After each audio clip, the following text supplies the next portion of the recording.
with C9 100 Thieves, I guess, because that was the first one. That was the first slice of bread.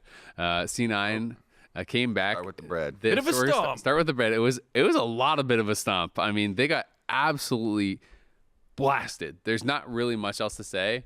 And I know it was like this was coming off of all these pros doing interviews and on podcasts and on Hotline League and on stage interviews. Everyone saying 100 Thieves are frauds. And then they come out and they get super stomped in their first series against C9, which was definitely bad for that narrative, I guess, for the 100 Thieves side. But C9 looked really good, and I also thought it was cool that they played so heavily around Fudge and his picks. I know I talked to Fudge afterwards, and he was doing some stuff with us. He cast the next day with us and whatnot, and he was saying he was kind of trying to be like more selfish with his picks for himself, and really wanted to be able to like.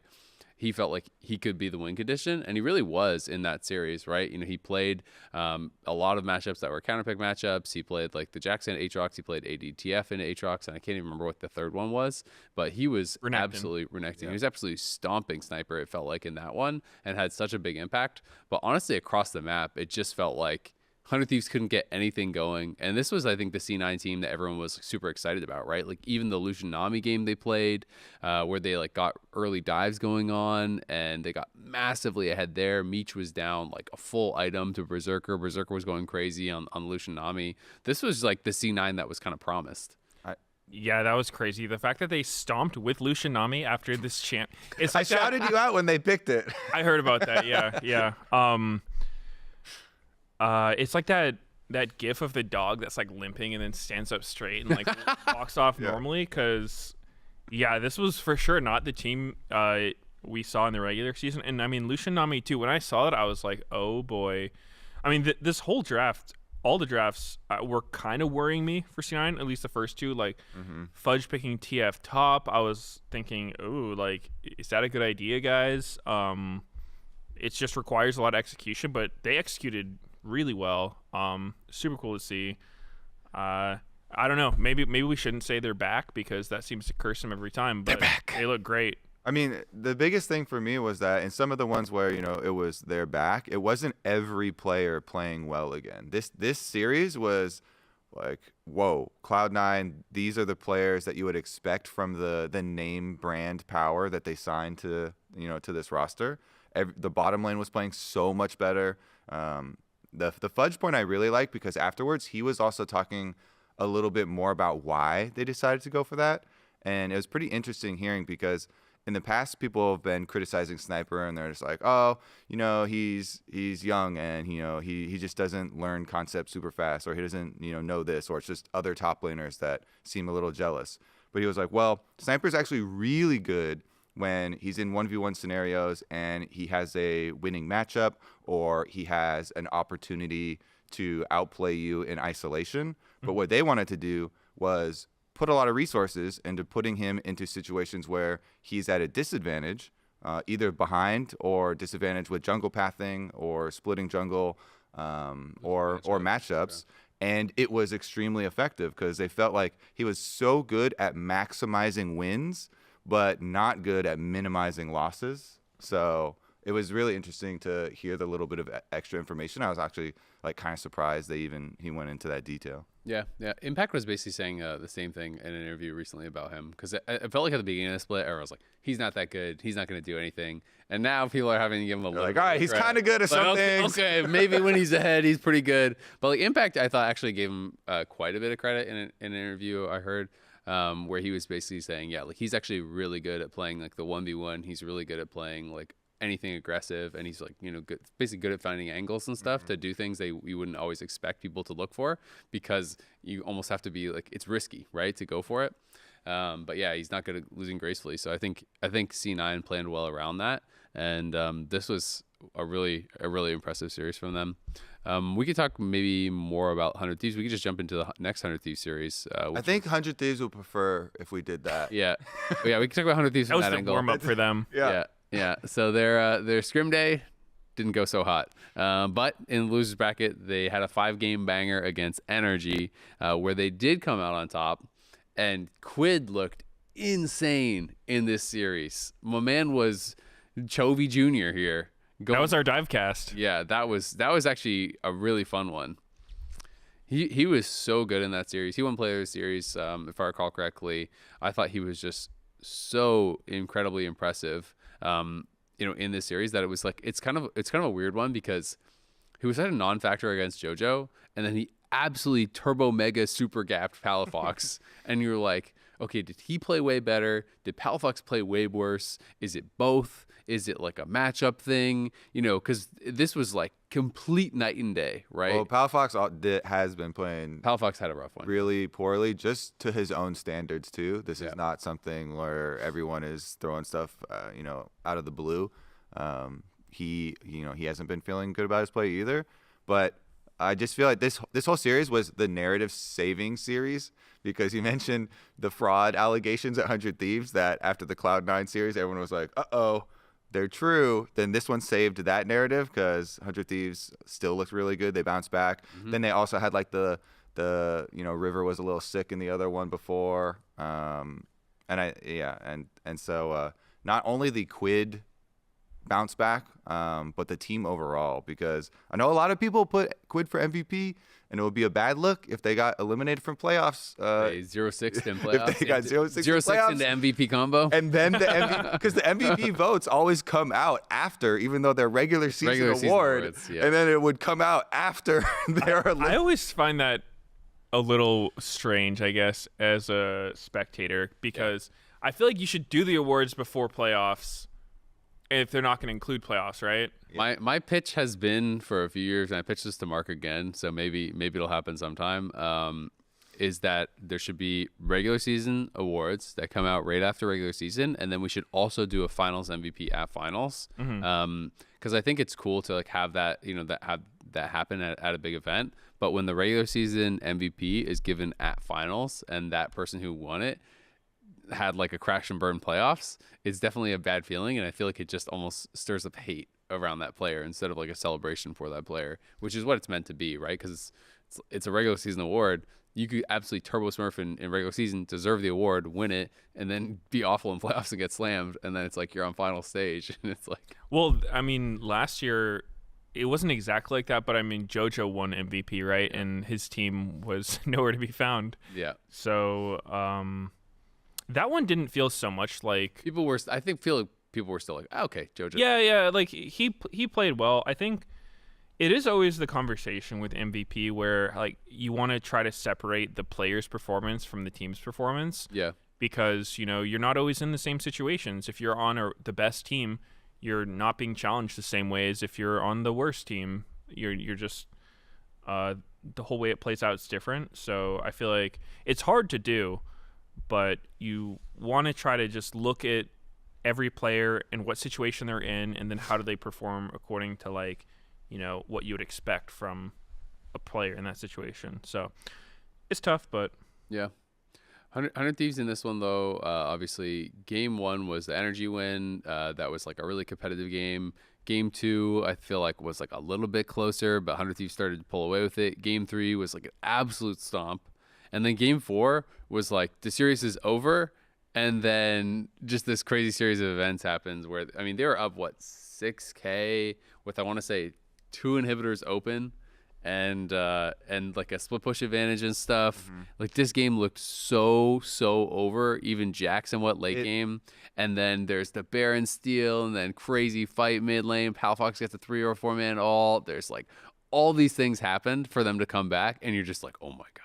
Yeah, it was the Baron steal into Sniper teleporting bottom to try and end the game, and then overstaying on bottom into the rest of energy coming back from the stolen Baron and catching him, and then leading into Palafox hitting 3 people with the ultimate. So it was like this, you're watching the crazy chain of events, and it's like this really rare timeline branch that went off in their favor.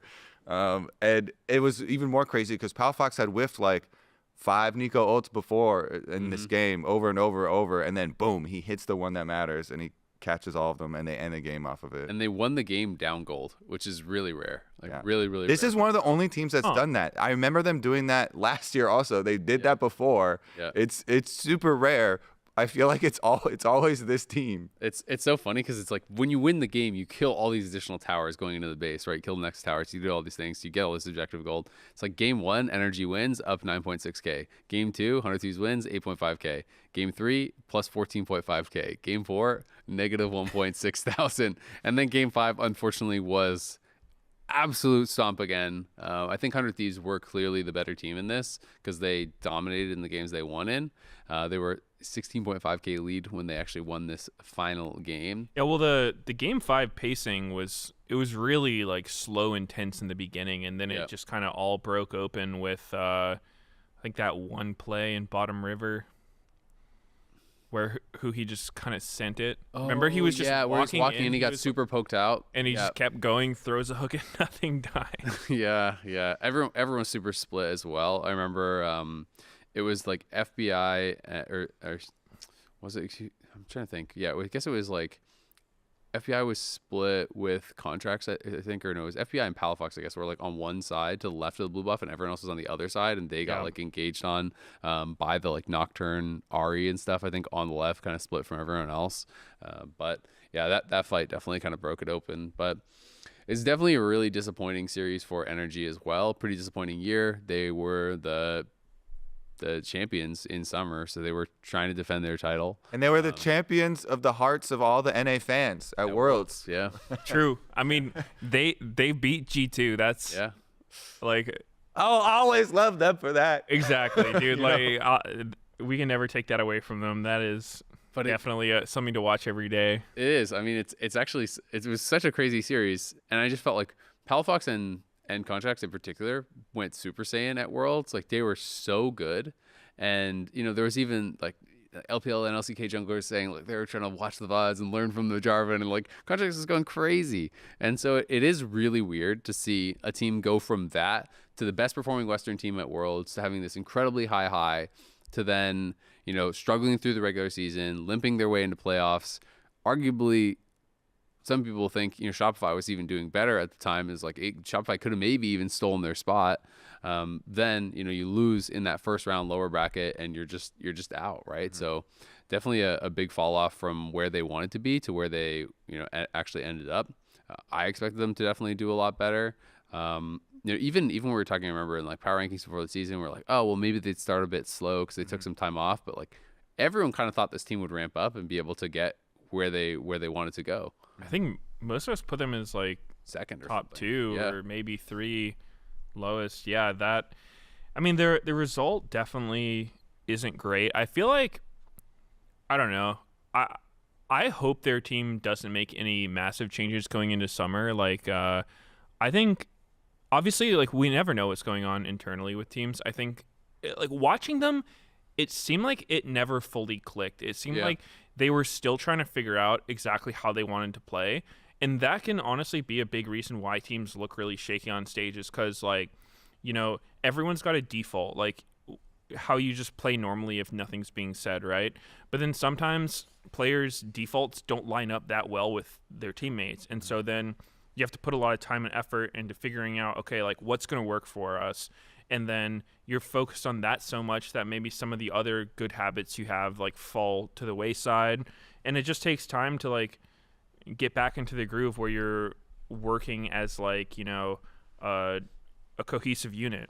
Yeah, I mean, there was a lot of people were wondering about the conversation of the run replacement that they did do this year and changing Huhi, and everyone was generally very positive on it. But even at the beginning, there were, you know, people talking about how, it is a lot more difficult than they thought it was going to be to incorporate his shot calling, because he's a lot different than Ignar in that, you know, not only default type of play but also being vocal.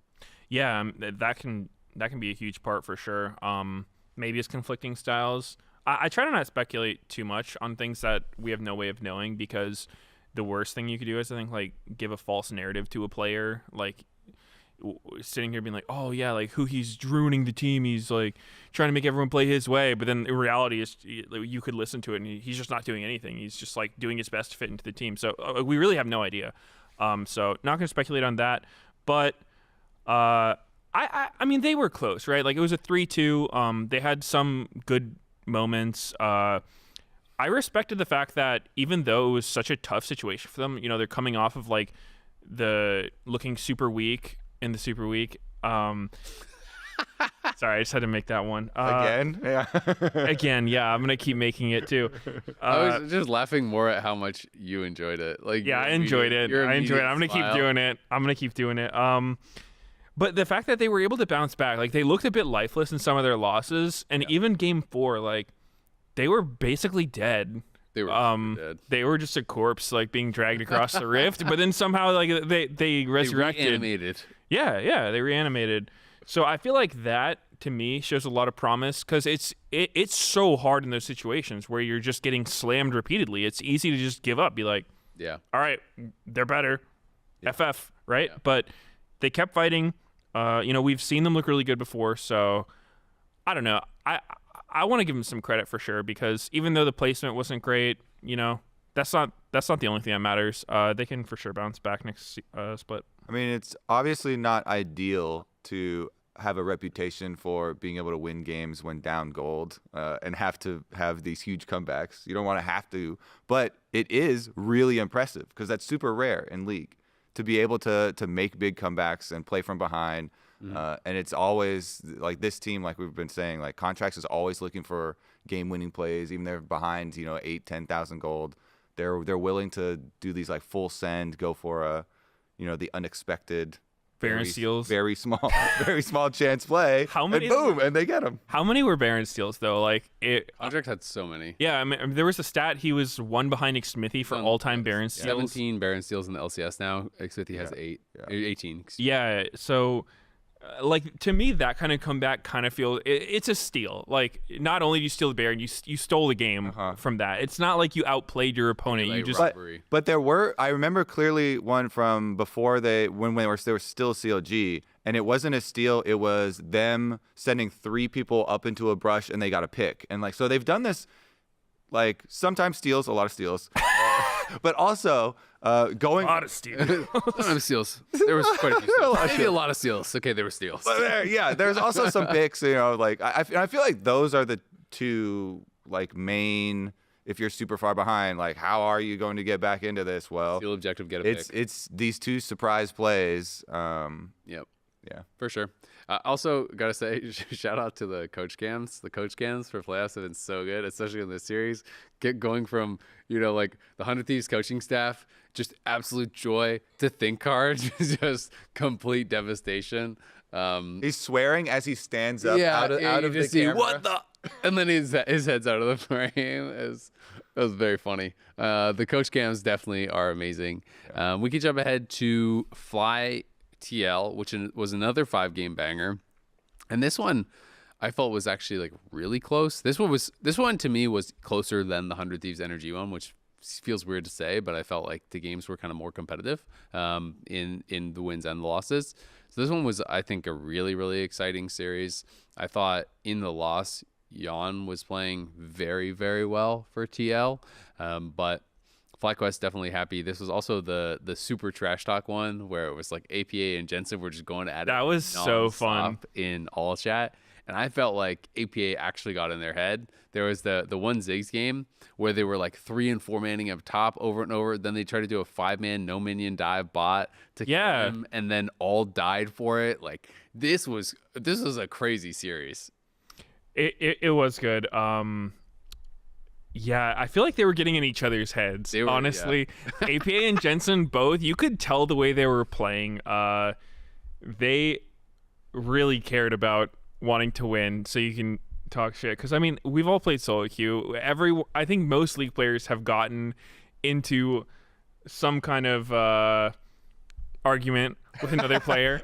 And, like, there's no game you want to win more than the game where you have some toxic guy on your team who loses you the game and then you queue up again and he's on the other team. Like there is no more motivation to want to win a game, and like you locked in. Yeah, like you're gonna pull out all the stops. You're gonna pull out your A game, and I feel like that's kind of what we saw with that. It was really funny the way Jensen was saying like it wasn't just the trash talk. He's like getting flamed by a bad player.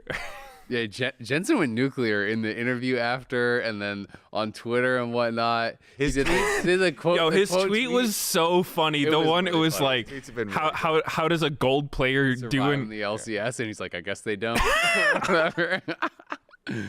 Oh, that was really funny. Yeah, I mean, dude, we need more of that though. Like, I love that so much. As a spectator, it's so easy. That's like a genuine rivalry that gets created. We see all these fake rivalries that they try to manufacture, and no one buys into it. But this is real. Like, this is raw. So good.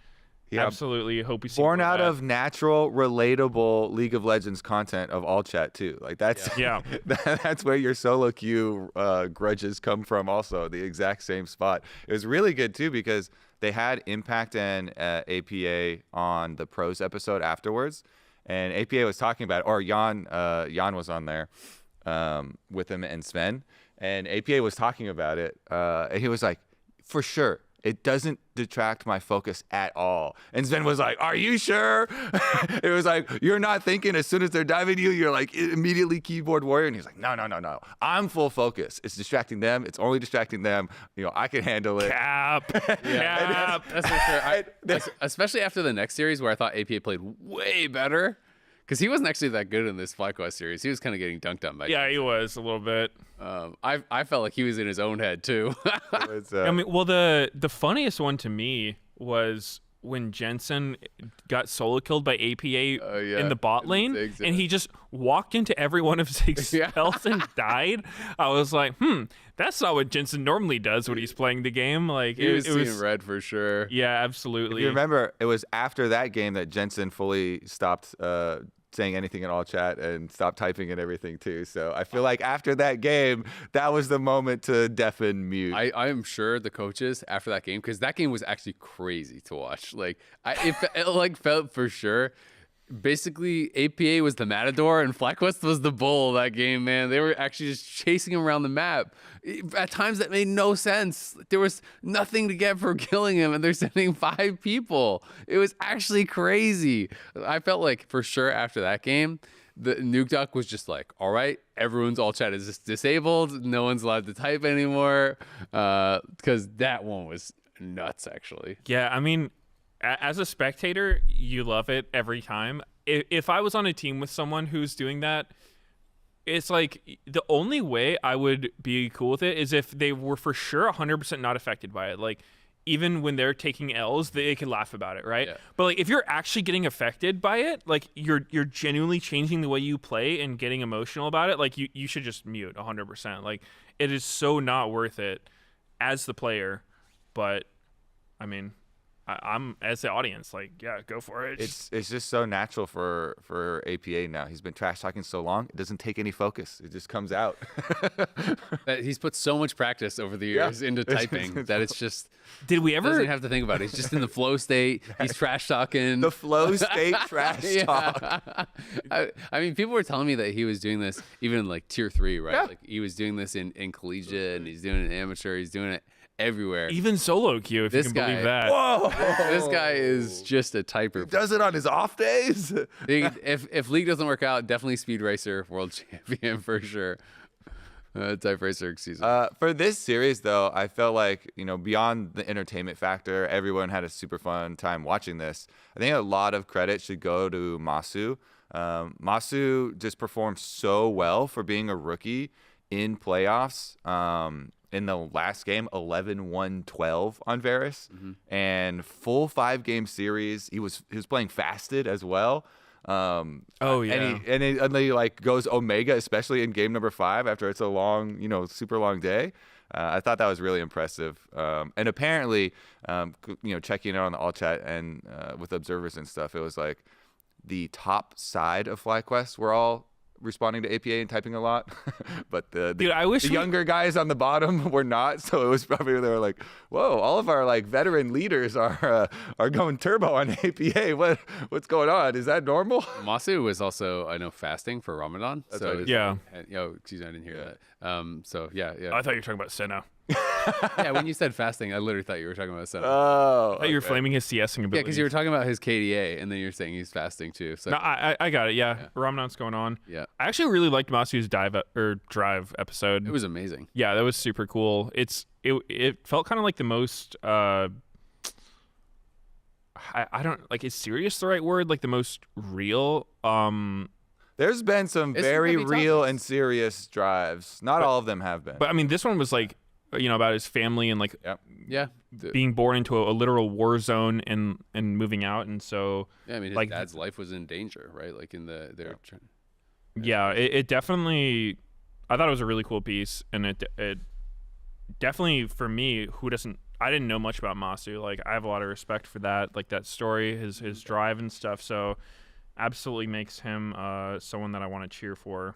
Those pieces of content, those types of videos, I feel like are always my favorite. I was hooked immediately as soon as we get into the story, and you just get to learn so much about the players.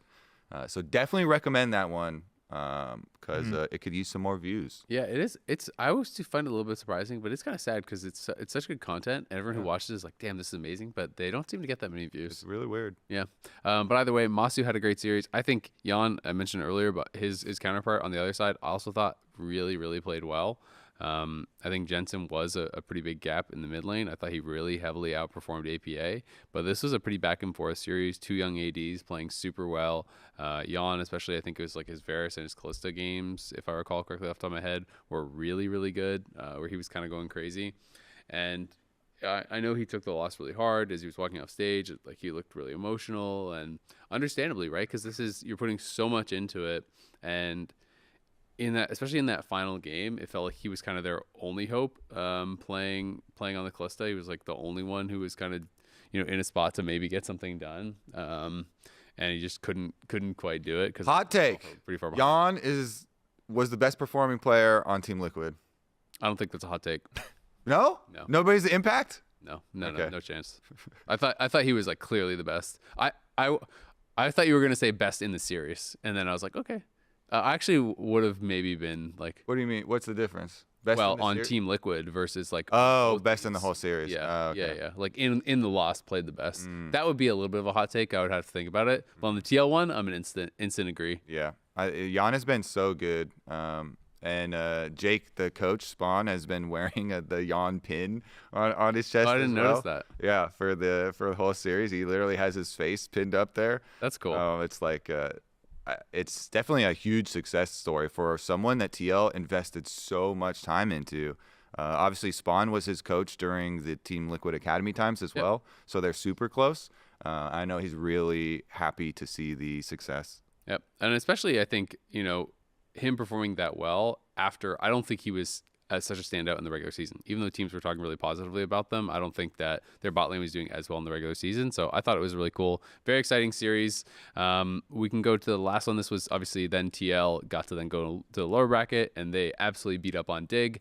Game one was close, and I actually thought Dig should have won game one at a certain point. There was like they had them pretty outranged. Their early game was really good. Their early game was really good, and it was the double dragon comp. It was the Smolder Asol game for TL, so I know from that side they had really good scaling. But they had Jace and the Poke Kaisa on the other side, and I felt like they could just, if they played the fights properly, not really allow TL to interact with them. And there was one dragon fight that they did really well. I can't remember if it was like third or fourth dragon or something like I that. know what you're talking about. Where they fully poked him out, even though Asol had like his empowered ult and everything ready. They just couldn't even get in without dying. Yeah. And they all got low. They had to back off. And I was like, okay, Dig showed they know how to do it. They just need to keep doing this, be first to the objectives, poke them out, and kind of like not take the hard engage. And then, as unfortunately Dig has done in a lot of their games, I feel like they make an oopsie, someone gets picked, then they overcommitted to walking in towards the Baron. Like they kind of went way too fast, even though they had all their poke members alive. Rich just like walked straight into the river and got flanked by Impact. He dies too. Then all of a sudden they take the Baron. Then all of a sudden there's a committed fight and they all die. It's just like the wheels fell off really quickly in game one. But it was after a really good early game. Game 2, Game 3 were rough from Dig. Those were not close at all. Nope. And it felt like I felt as though you could see the pressure really got to them. There was some engages. XU had, I think, a really good start in game 1, but I want to say I can't remember if it was game 2 or game 3 where he was playing the Nocturne game, but there was this one engage by Dragon that was actually crazy. Like it was criminal. Their mid laner and their AD were not even in the river, let alone by the Dragon. They were like over behind the Dragon pit and like down by bot lane and stuff. They were so far away. Yeah. And we're full sending Nocturne ult, into the enemy jungle on the carries with like no follow up and stuff. There was a few engages like this where it just seemed like they were really kind of crumbling under the pressure. There's a lot of players on Dig with basically no playoff experience. And I do think it's a bit of a shame because I think they were pretty competitive. I think they did pretty well for expectations, especially during the regular season. But this was not a close series at all. I think that this team just doesn't look that coordinated. There was also, we did a whole replay breakdown on one of the ones where they warded the same spot like 3 times, and they saw Core JJ walk into that banana brush by Dragon. Dude, that was the one. Oh, yeah. To me, that as soon as I saw that play, I felt like Dig had no chance in the series because It was so weird. They saw him walk in. They put like 3 wards there. Like they replaced the ward over and over, so they knew Core was there. yeah, And well, he just jumps on them and they get the full combo. yeah, that was game 1 going into the second the dragon. dragons. The second dragon, I remember it Yeah, it because was XU and someone else walked up, right? yeah, it was the weirdest thing. Like they literally watched him walk into the bush and they just immediately forgot he was in there. They gave him Rel engage range. They just both die, lose the Double when you Aesol lose after second Rel. dragon against just Smolder Aesol comp, like just FF. Yeah, it was. You need an early soul to beat this kind of scaling comp. That's how you beat these comps. And if they're gonna fumble it that early with a better early comp, it's like I don't know how you're winning this one. Yeah, it was really weird because Isles was literally fighting Core JJ for that vision for 45 seconds before it even happened. So Yeah, that was definitely a weird one. TL, though, on the other side, I think looked quite good. It was, again, like not really close at all. But TL definitely came out looking, very strong. And then that leads us into our 2 matches that we're actually going to be having this weekend. Do you want to start lower bracket or upper bracket? lower. Lower bracket it is. Start at the bottom. So 100 Thieves, TL will start in the Gulag. These 2 teams obviously were the ones that lost in the upper bracket. They lost under pretty different circumstances and had pretty different losers bracket matches as well. They were kind of like, 100 Thieves got super stomped by C9, then close kind of series against Energy. TL had really close series against FlyQuest, then obviously stomped Dig. I feel like TL are kind of coming into this a little bit the favorites, I feel. But Quid was so good in that last 100 Thieves series. I guess it's going to be a hard one to predict. I would give it to 100 Thieves. Yeah. I think just looking at the state of mid lane is going to be such an uphill battle for TL because, I mean, pretty much since APA's joined Team Liquid, he's had a lot of questions raised about, how is he going to measure up to these other mids, and honestly, he's kind of struggled. Like he's not doing terrible or anything, but you usually don't see APA solo carrying the game. He usually will do his job on scaling picks, but he's not really the guy who's winning his lane, finding solo kills, making the game-winning picks and whatnot. And he has had quite a few fumbles in times where his team needs him. So when you compare that up against Quid, who is playing like an absolute demon, just MVP of the possessed. league, probably. Yeah, I mean, you could definitely make a fair argument for it. Like, he just completely gave it to Palafox, who, I mean, if you guys remember, Palafox has always had APA's number, right? Like, Palafox has had some of the craziest stomps against APA at Worlds last year, at the beginning of the split, and then Quid made Palafox completely, like, a non-factor, and now it's Quid up against APA. I think that is going to be super tough for them. So Quid just destroyed APA's father, and now he's coming to. Quid is the grandfather. Yeah, He is. He's really the greatest. this lineage that we have here, the mid lane lineage. Yeah.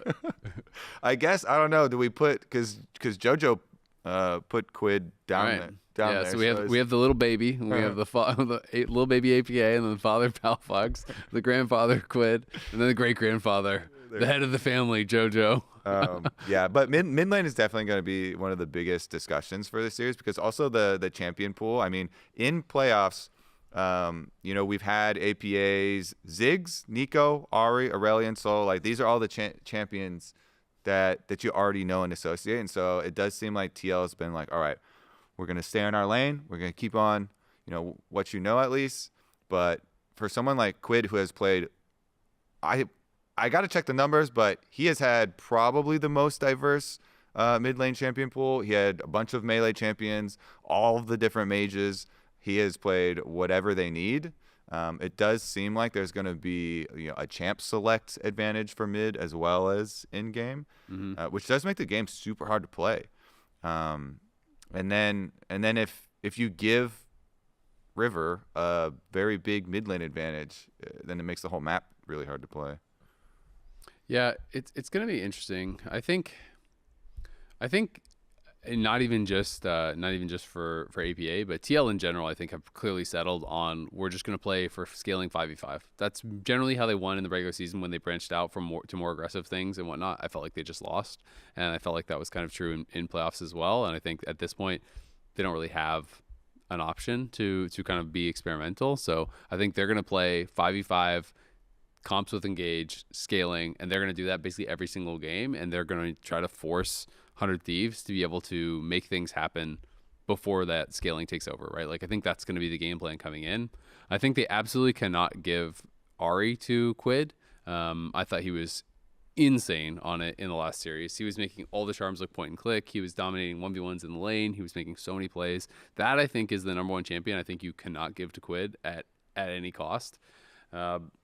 Beyond that, I think it is a really interesting series because I don't think that Impact can really duplicate what Fudge did against Sniper because he just doesn't play range tops and he doesn't play a lot of these kind of aggressive matchups. So I don't know if he's the guy to put Sniper on the back foot. So it'll be interesting to see if TL try to put jungle pressure up there or try to draft for winning 2v2 top or something to try to put Sniper on the back foot if they feel like that is a significant weakness, as I know that Impact said it was. I will say, though, I think TL's bot lane is better for sure. And I think if Yon is playing as well as he did in the previous series, I think that could be a significant advantage because I felt like he was going crazy. I think the way that TL wins is if you can, ban out Quid a little bit to try to protect APA. APA just plays like wave clear duty and you just basically try to pick outscaling picks and you just try to 5v5, right? Because I do think that they can make things happen there. I think the difficulty is, of course, 100 Thieves has generally a much more creative early game. River is someone that can actually find holes in your defense, who can actually punish people. So to me, that's kind of the battle is like, can TL keep the game stable and just try to win in 5v5? Or will 100 Thieves be able to kind of make it a little bit more chaotic and kind of run over them early? Yeah, I think they absolutely have their work cut out for them. I agree with what you were saying as far as the top lane thing because C9's strat of focusing Sniper I think is really effective. However, that's not easy to do. You need to have a team that can play that can enable your top laner. And Impact pretty much his entire career he's been like the weak side guy, not because of his own ability, but just what his team has needed, right? He will pick champs that can just go even in bad matchups. He will create pressure for the rest of his team. But when it's actually like he just doesn't ask for the resources. He doesn't have people coming and helping him. He doesn't play a 1v9. And when he gets counterpick, he usually doesn't do an incredible amount with it even. He had a pretty sick Jax game. But lost. Yeah. Yeah, I mean, I think he can, but it's going to be hard because if we're assuming that Quid is going to have mid prio for most of the series, then watching 100 Thieves when they have mid prio, like just what River and Quid do together, is so hard to play against. Basically, like if you don't have control of mid lane, it's very hard to play any part of the map, right? Like even just if you're trying to make a play on the side, you got to do it quick because there's going to be a mid laner walking at you. It's going to be really hard to maintain vision. So I think if I'm TL, I would just probably try to play through bot the way they did against who was their 5-game series? FlyQuest, yeah, sorry. Play like that, pick Varus, Callista, and just try to have a winning bot lane and snowball through that. I think that could work. I think TL bot lane's been playing solid, and yeah, just hope the solo lanes don't take over. One thing I will say that surprised me a little bit is everyone makes fun of APA for being, oh, he's a Ziggs 1 trick or he's an ASOL Ziggs 2 trick, but people don't ban them. I find it so bizarre. He's 5-1 on Ziggs, and he's won every ASOL game he's played. And it's like his win rates on everything else are way worse, right? Like, and even just watching him, I feel like he performs well in those champions pretty much every single time. When he has to be on the more aggressive champions, like when he's playing as Ari or whatever. I agree with what you're saying. I'm not convinced that he performs super well in those champs as much as... He's way better than what he is on the other champions. Sure, but like, okay... Every time I see APA playing Ziggs, it's a montage of getting fisted by Vi. Like, that's the one game against dude, it's multiple games. He's always just getting Vi ulted everywhere and dying repeatedly. I know he's had like a really shaky ASOL game. I remember getting solo killed in lane, like just dying to the turret in a top lane dive. I think they're champions that have a little bit easier time performing because they just play to scale. So I do think teams could ban out APA and get a bigger advantage there. But I don't know. I think it really just comes from, it seems like there's not a lot of respect from his opponents on him. They're like, there isn't, for sure. Yeah, there's not. So they're just saying, give him Ziggs. I don't care. I'm going to beat him with anything. I just think that's an ego thing, though. It is. 100% it is. And I hate that because to me, it's bad logic. It's not saying, oh, he's the best player on the team, so you got to hold him down. It's more like, I think there's the biggest performance gap for him on these two champions to the next champions. I mean, you don't have to convince me. I completely kind of agree do, with you. because he said he was running it down on the Ziggs. No, he was. He has. But at the same time, I'm still saying that it would be good bans because. Yeah. Trust me, dude, I've had this conversation on teams that I'm on so often, and I'm always taking the side that you're taking, but I can tell you how pro players think is I'm trying to be like, okay, look, we have free bans.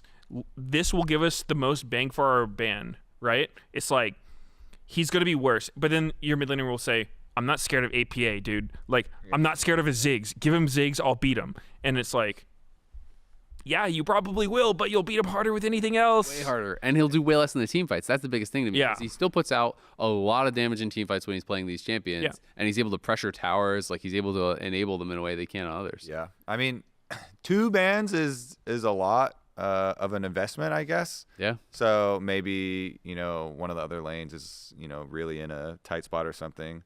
And it's not like you can focus on, if you really want to have Impact versus Sniper be a critical matchup and you want the mid lane stuff to be critical, then it's kind of hard to spread between both, I guess. I mean, I just don't think the Impact's that guy, so I don't think that they can get. So he won the other. He did win they also picked it Jax versus Dignitas. Remember, he won the one auto fight in the brush, and then he went 8-1-5 and. I guess I just don't care about the dude. I don't think we can like. Yeah.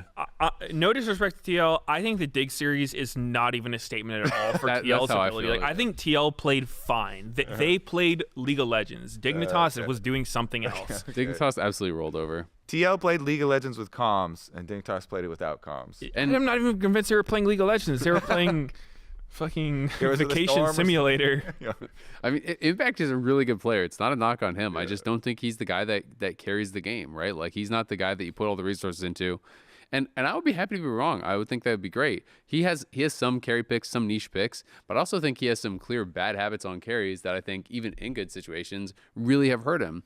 Like when he played the Ignite Rumble, he played that a couple times. I felt he's super overgrouped, and I know I've even talked to pros who are like, oh yeah, when he plays a carry, we know he groups way too much, so they specifically play around that, and they try to just like answer around that. It's like there was a Rumble game he had where he had Ignite Rumble, he got counterpick, he had like 9 kills, he was turbo fed, and then he ends up behind the Renekton because he's down like 100 CS because he's just hovering his team the whole game instead of farming, right? He doesn't prioritize himself. Yeah. His habits are always to sacrifice for the team, and he does this even on a carry when you need to be greedy. You're the guy with 9 kills. You need to keep your lead. You need to be up 2 levels. You need to be just absolutely turbo slamming this Renekton and make him so useless that he can't play the game. And instead, he feels like drawn to his team, which are great habits when you're playing Cassante or Udi or Poppy, or you're playing Ornn or whatever. But I just think that he has so many of these habits that are built in over like 12 years that he's not greedy enough to be the guy that you give counterpick to, send all your ganks to, and then he wins you the game. I don't know. I mean, Dude, I'll it's be just happy how to prove he him is. wrong. He's honestly too nice of a person. Like, I've played with him. He's one of the players I would absolutely play with again. He's just such a good teammate.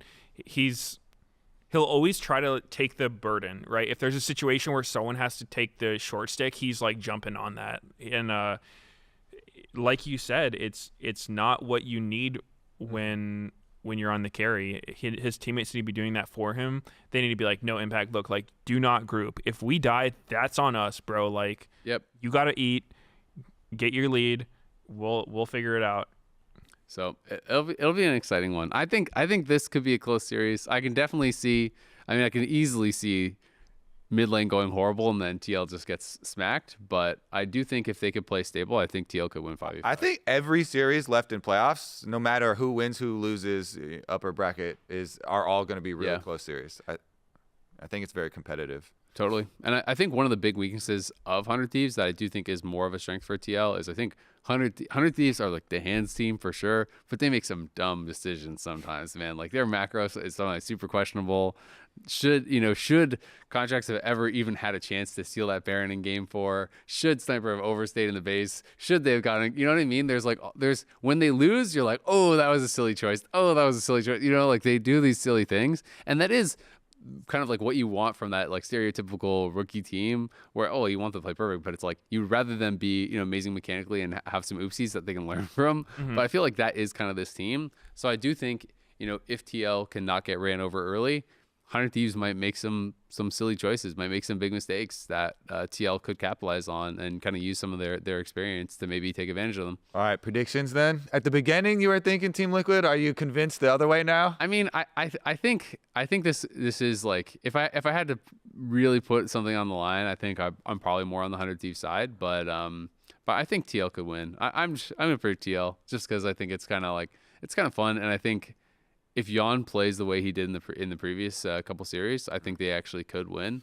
But I think the safe money is probably on 100 Thieves just based off Quid River and the advantages that they should get early. Yeah, I would give it 3-1 100 Thieves. Another intangible is like 100 Thieves has the craziest mental of any team as far as resilience, dude. Yeah. Like losing game 4 to Energy off of like getting Baron stolen, just the worst kind of loss ever, and then laughing about it as they're going off stage. Like, what is that, bro? I've never seen that in my life. Like, monk mental. Seriously, that, like, they were even laughing, I think, with Contracts about it. Yep. Like, who does that, dude? That I just love League of Legends. It's funny. I know, that's awesome. That is so cool. Like, that is such a giant strength for them. Like, that is. Yeah, so cool. What Mias is referring to, if you go back and you watch right after game 4, there was shots of the players walking off stage, and the two teams were kind of like interspersed as they were walking off. And yeah, River and Quib were just laughing it up with the energy. You guys like, oh, haha, we shouldn't have given you that one. Like we really trolled it or whatever. But it's just like most players are just complete stoic after a game like that. Look so depressed, you know. So yeah, no. And then they bounced right back and they slammed them in the 5th game. Yeah, they're just having so much fun being pro league players. It's so cool to watch. Yep, that is awesome. That series is going to be really, really exciting. That's the lower bracket one. The upper bracket banger is going to be Fly C9, which should be, I think, really exciting. C9 definitely looked way more dominant in their first series, but you can argue, oh, is it strength of opponent? Is it play? Is it this? Is it that? This one is going to be, I think, really, really exciting because I'm not sure, what C9 is going to come into this with like kind of game plan wise, because they had clearly such a prepared like game plan that they wanted to do against Sniper and what they were looking to actually kind of like slam home against them. That's not something you can really do against Butbo. And when Fudge was actually casting with us a little bit for the Fly TL series, he was even talking about with Butbo how it's like really hard to actually get the good picks against him because you don't really know what he's going to play, and he can play all these weird things. So like blind picking against him is really hard. Sometimes you have to counter pick and then just end up in like an even matchup just because you need to see what he picks first to not get counterpicked and put in some really weird spot. So I definitely don't think they can replicate what they did against 100 Thieves as far as like winning through top lane. But if they're playing as well as they did, I still think they are. I just think it's up to, does Cloud9 turn back into a pumpkin, because they were playing so much better. Yeah. Than they have like the whole split. This is that was the best Cloud9 by far that we've seen all year, for sure. So if they can keep that together, and if like the meme, the we're back like sticks for all of playoffs, then I might be eating a lemon. Yeah. Yeah, I'm hopeful. That Kobe will Have been getting burned a couple times this split from that hope, for sure. We've had several instances of Cloud9 being back and then not being back right afterwards. How back they were was exaggerated. Yeah, their backness was greatly exaggerated for sure. But I don't know if you are looking at strength of opponents, right? Like C9 stomped 100 Thieves. 100 Thieves beat Energy. They beat Energy, and then FlyQuest had a close series against Liquid that they barely won. So I don't know. I think Cloud9 should be favored, Smile, but I really want to see about the Jensen JoJo matchup, because Jensen has been playing so well. Aside from all the trash talk that he's done as well. And I want to see, because JoJo's got a champ pool that can try and take advantage. Jensen is very clear of what he's going to play, you know? Like, oh, Azir is global banned, too bad, and Orianna gets permabanned by your opponents.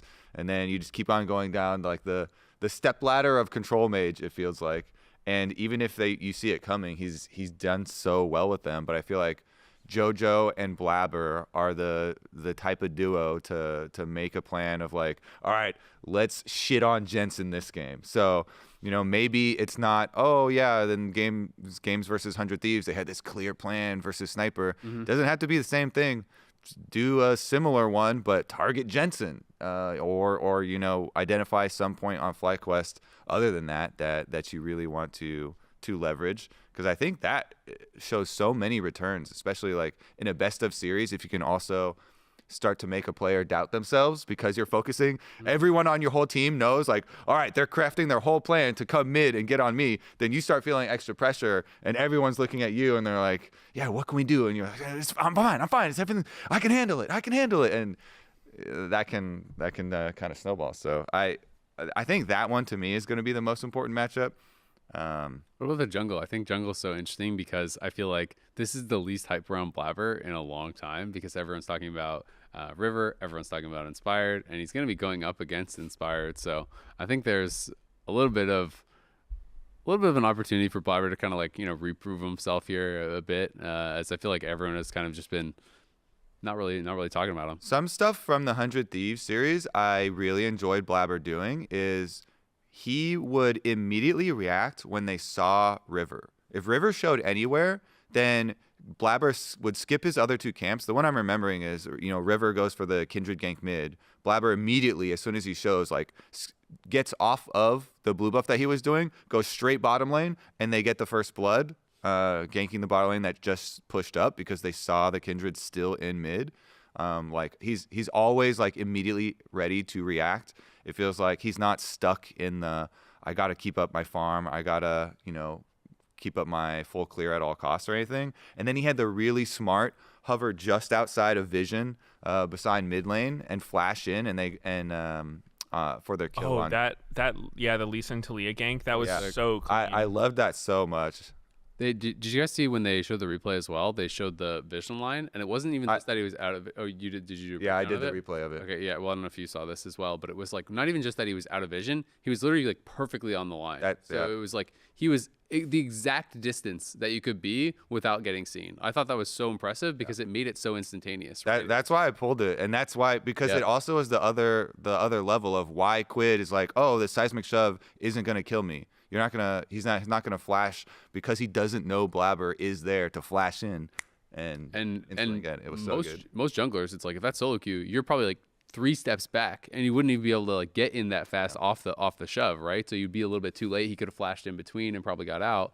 Don't gotta tell me. That's why I pulled the replay. I was like, damn, that. I'm not trying to explain to you. I'm just saying, like, for the viewers, I'm agreeing with you. It was so cool, and that's one of those things that is not really appreciable when you are watching and you have full vision versus when you are playing. You're like, how the hell did Lee Sin get here that fast? Like, he was a pixel away from being in vision. And that's something I think it was you were talking about. Zix was teaching you guys in one of those things where it was like, like, oh, like these, this minion only sees vision here, so this is where you can sneak in the brush and things like that. It's so hard to appreciate when you're watching with God mode and you see everything. Whereas when you're in the game, you're like, how the hell is he in that brush? Like, I was right there. I should have been able to see it, Yeah, the vision thing is honestly the biggest difference between playing and watching League is, like you said, God mode, you see everything. I think sleeping on Blabber is like probably the biggest mistake you could possibly make as a team, because especially to me it seems like the jungle meta is going a little bit more toward carry style champs, or not carry in the sense of Graves Nidalee really, but like Lee Sin, Xin Zhao type champs. And I think Blabber does really well on those kind of champs, the ones who, maybe not get all the resources, but they get more than a Maokai or a Sedge or a Rel. I think that Inspired's been playing a lot of that, like the supportive style of champions. And if it comes down to those matchups, I would probably favor Inspired. But if it's going to be like a Lee Sin type thing, because Lee Sin's looked really strong all playoffs, and Blabber can play that champ, I think that would give C9 a really big advantage. So in the Liquid series, Inspired played 1 Sejuani and then 2 Viego games, a Vi game, and a Jarvan. We also didn't really talk about him much in that previous series, but I was kind of curious. Like, did you guys think he actually performed well in that one? Because I thought he was pretty bad on the first Viego game where he got those two kills really early on, then felt like he did nothing the entire game with that. And his Jarvan game, it felt like he was trying to play like River and super overforcing. Like his Jarvan game, I remember him skipping so many camps. Waiting in the down bottom for like a minute and a half or something. It was crazy. Like maybe that's an exaggeration, but it had to be at least a minute. Like it had to be a minute. It was nuts. Like he was in that brush forever and just not farming anything. And then he had the one over by Blue Buff where he like EQ and then like ulted over the wall onto a carry, like a full screen and a half away from his team with no abilities. And I think he even flash ulted and then died with no abilities. Like I got the carry, and then it's like, I have no abilities, and then just dies to him. That's the classic Jarvan. And there was a blast cone right next to him too. Yeah, that made it even worse. He's blast coned out and then killed him. So I felt like he didn't have his best series. His last Viego game I know was good, where he got first blood in that one as well. Like a lot of these games, he was getting early kills, and that one he definitely made it happen. But I didn't feel like he looked as comfortable, especially in the Jarvan game where it was clear he was trying to move away from his style, because everyone talks about Inspired is really good, but he's very predictable because he's going to prioritize camps. He's never going to take risks. He's going to like just execute really well in the plays he goes for, and like go for really high percentage plays. And if it's like go for a gank and give up camps to do that, he's just going to take his camps. Like he was clearly trying to kind of like break that. I felt like with the Jarvan, but the Jarvan was not hitting. Yeah. Travis did a video with where he had people rank jungle tier lists, and he had Spawn, the TL coach, and Impact there.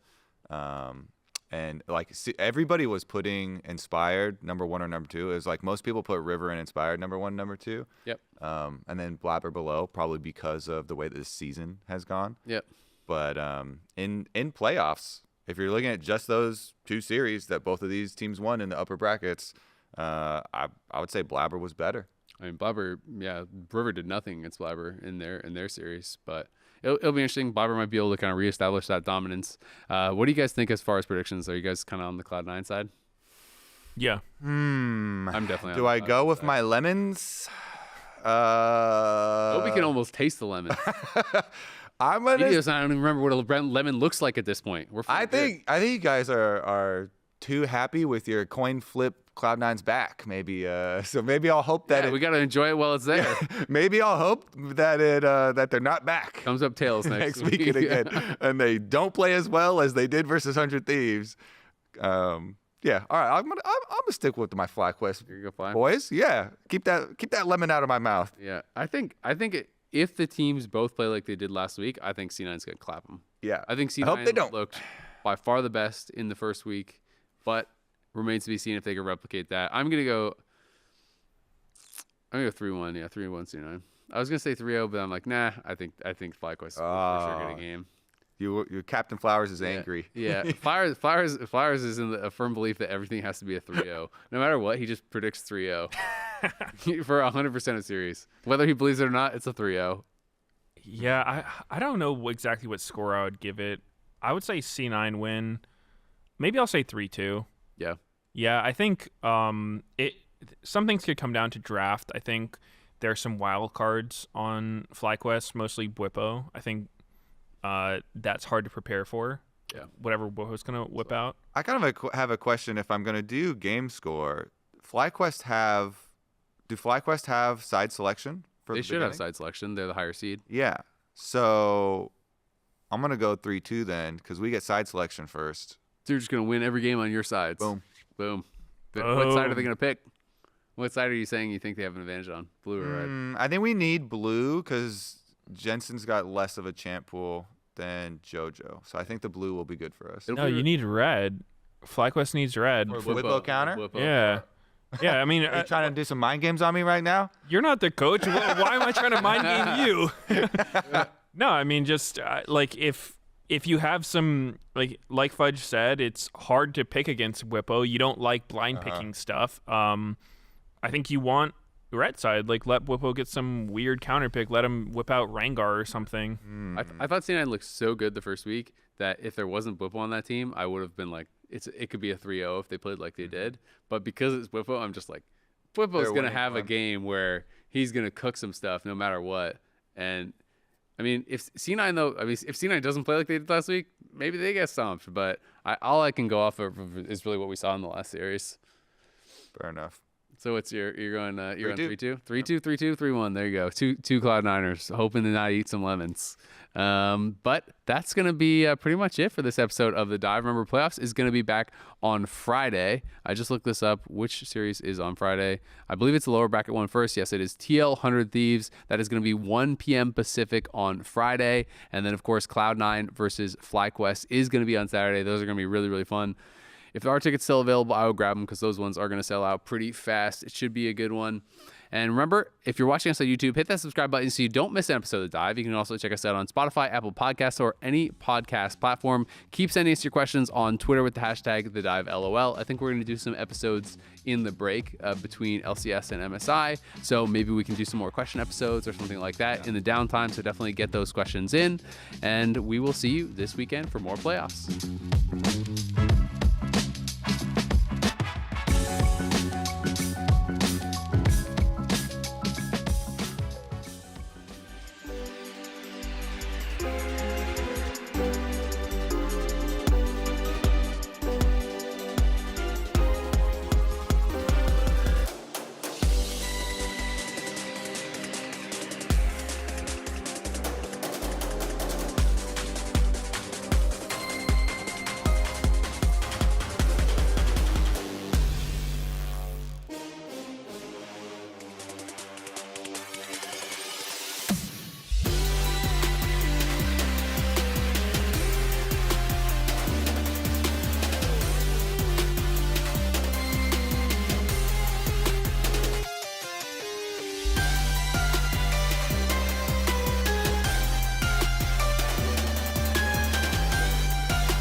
Welcome to LCS Waiting Room. Who dat?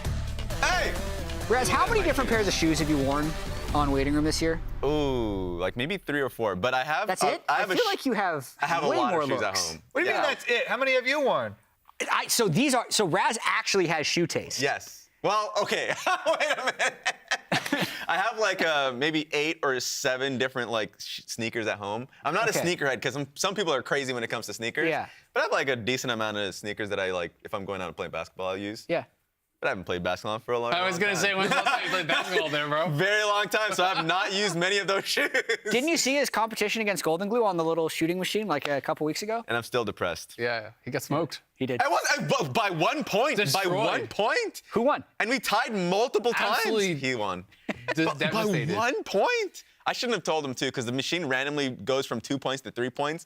So he thought like I completely devastated him, and I had the 3-pointers only, and he had the 2-pointers only. No. So you're an honorable loser. Yeah, exactly. But still a loser. I just love Raz's absolute confidence in things that you don't even do. Like, 'cause I was told that you were just so confident and you never played this thing one time. And then when you were gonna go, we're like, oh yeah, some of the PAs do it, and they max out the score every single time. You're like, wait, people can do that? Yes, I was shocked. That happens? I was shocked. There are a few bars that I've been to that like I was killing it. I got a high score in like the closest one. I was pretty happy about that. And then no, apparently the PAs are destroying me in that one. Yeah. So. Yeah, they're really good. Anyway, we have 4 teams left in the LCS playoffs. Let's take a look at the bracket, see what's happened so far. We had a 4-day week last week with the upper and lower brackets playing their first round, and this is what's left. Fly C9 tomorrow and 100th UCL today. Who's gonna make it to finals weekend? This has been an exciting playoffs for me. The one that took the cake was FlyQuest versus Team Liquid that went to 5. Man, we need more of that. Yeah, bloodiest series in LCS playoff history was FlyQuest versus GL. We're not the only ones wrapping up our split, though. NACL playoffs are also happening this weekend. Yeah, absolutely. Well, next up in some news, it was announced that NACA Finals will be live here in the Riot Games Arena, which is obviously a pretty big deal because this could be the first time some of these players are actually taken to the stage. I am so pumped for this. To get to see players experience their first ever game on stage is incredible. You know, kind of learning what it's like. What's NACL? So, speaking of Magic, Cubby, I hear you worked some to get NACL Finals live somehow. Yeah, team effort. But you know what? We're going back to the studio on April 1st for our live finals. You can get tickets now, and there's even going to be an award show to go along with it. So you know what's interesting, Emily? Not only are they bringing back the most valuable prospect, but they're introducing a new slew of awards for the players and teams also to vote on. Yeah, so looking at the list, there's also going to be a most improved player and a rookie of the split award, and they're voting for all pros. It's kind of like we do in the LCS, so it'll feel a little more familiar, I guess. Yo, Eric, they just announced that NACL Finals are live and we can get tickets. Oh, sick. Playoffs are on right now. Put it on. Let's go.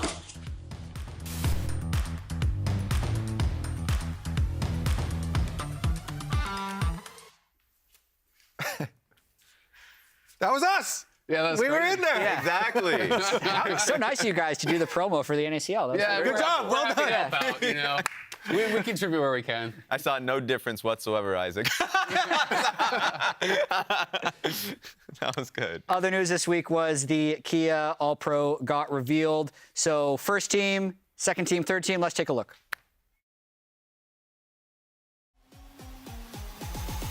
Whippo's now arrived to the party. I think the gameplay spoke for itself. He pops a Ragnarok, and he just melts River. The shockwave from Jensen cleans them all up and piles them so that Whippo can just run them through. Here comes Whippo. Someone help me. She's forced to flash away and go off. And now Whippo just running amok in the middle of the fight. It's a quadra kill for Whippo. It's not a heist, it's a promise as River carry forward this momentum. River with the counter gank and first blood on the contract. Shopify Rebellion is collapsing.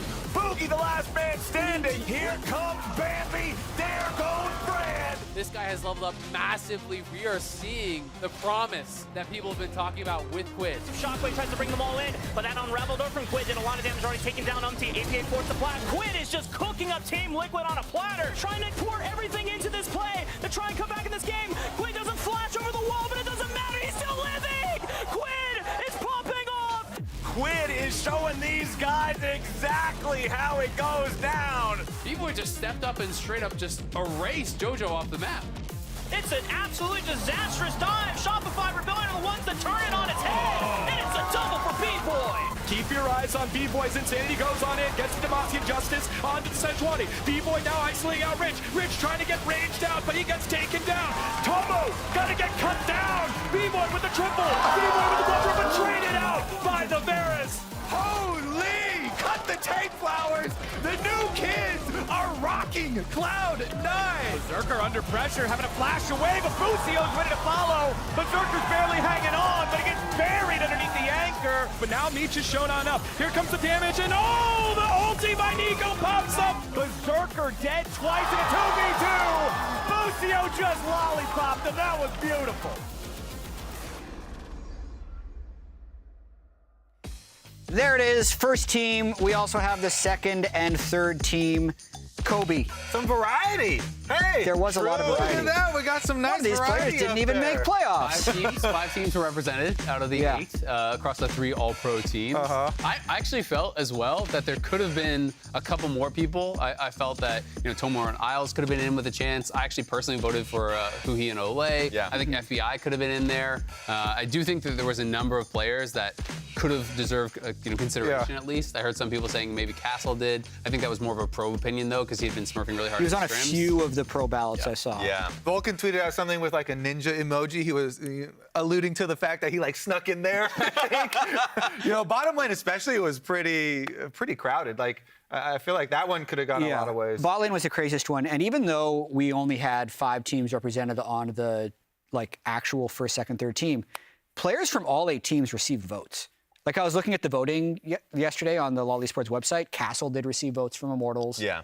I actually had 2 Dignitas players on my ballot, and Energy very clearly got votes as well with FBI and Huhi. So really, a lot of parity.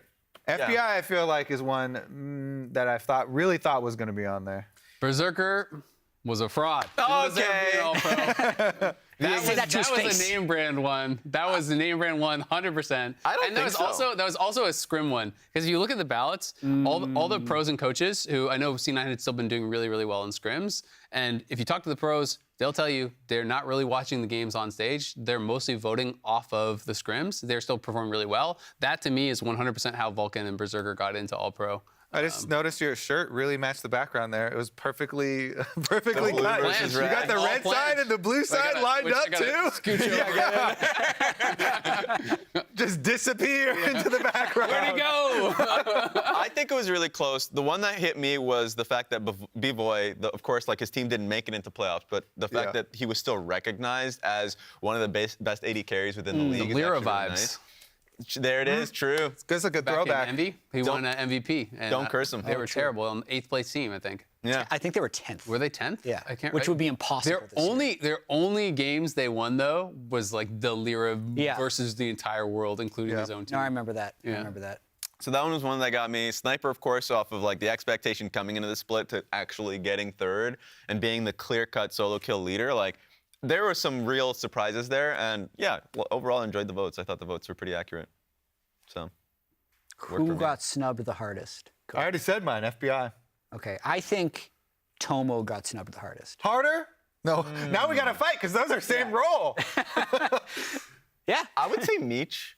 Meech was silently performing on stage, and then of course didn't hit top 3 at all. If there was so just all 80 carries. Yeah, all 80 carries. Tactical. Which is weird because that's what some people's opinions were. That's how wild the actual. There was no dominant bot lane. Yeah. That's what I would just say. That's what caused this. Yeah. There was no clear bot lane that was the best in the league. So I think you could make arguments. And it was supposed to be Berserker, but he was not. But the chosen one. But it was not. Yeah, but still able to get the recognition. Okay, that's it for the Kia All-Pro, and we have a series today between Team Liquid and 100 Thieves, which we're going to be getting into after the break. But for this break, I caught up with both of the coaches ahead of today's series. I got Spawn and Golden Glue here in an elimination match upcoming in the LCS Playoffs, see who gets to go to finals weekend. But both of you actually were able to come off wins to make it to this match. So how was last week's match for you, and how are you preparing for today? The energy match was definitely a gulag. We went to 5 games, and I think we showed improvement over the C9 series. And we had a couple players a little bit sick, so we're at full health now. So I'm excited for this week's match. And Spawn, how are you feeling about the series today? I mean, we're excited about the series today. Obviously, during the regular season, 100 were able to beat us 2-0. So we feel like we need to get a little bit of revenge, and we think we're coming off pretty good form versus Dig. So we're excited for the matchup. Do you have any rivalry with each other? Because you've actually coached 45 games against each other all time through Academy. You've met in multiple Academy finals. Do you know the all-time score between the two of you? Do you know who has the edge? If I had to guess, I think he has the edge.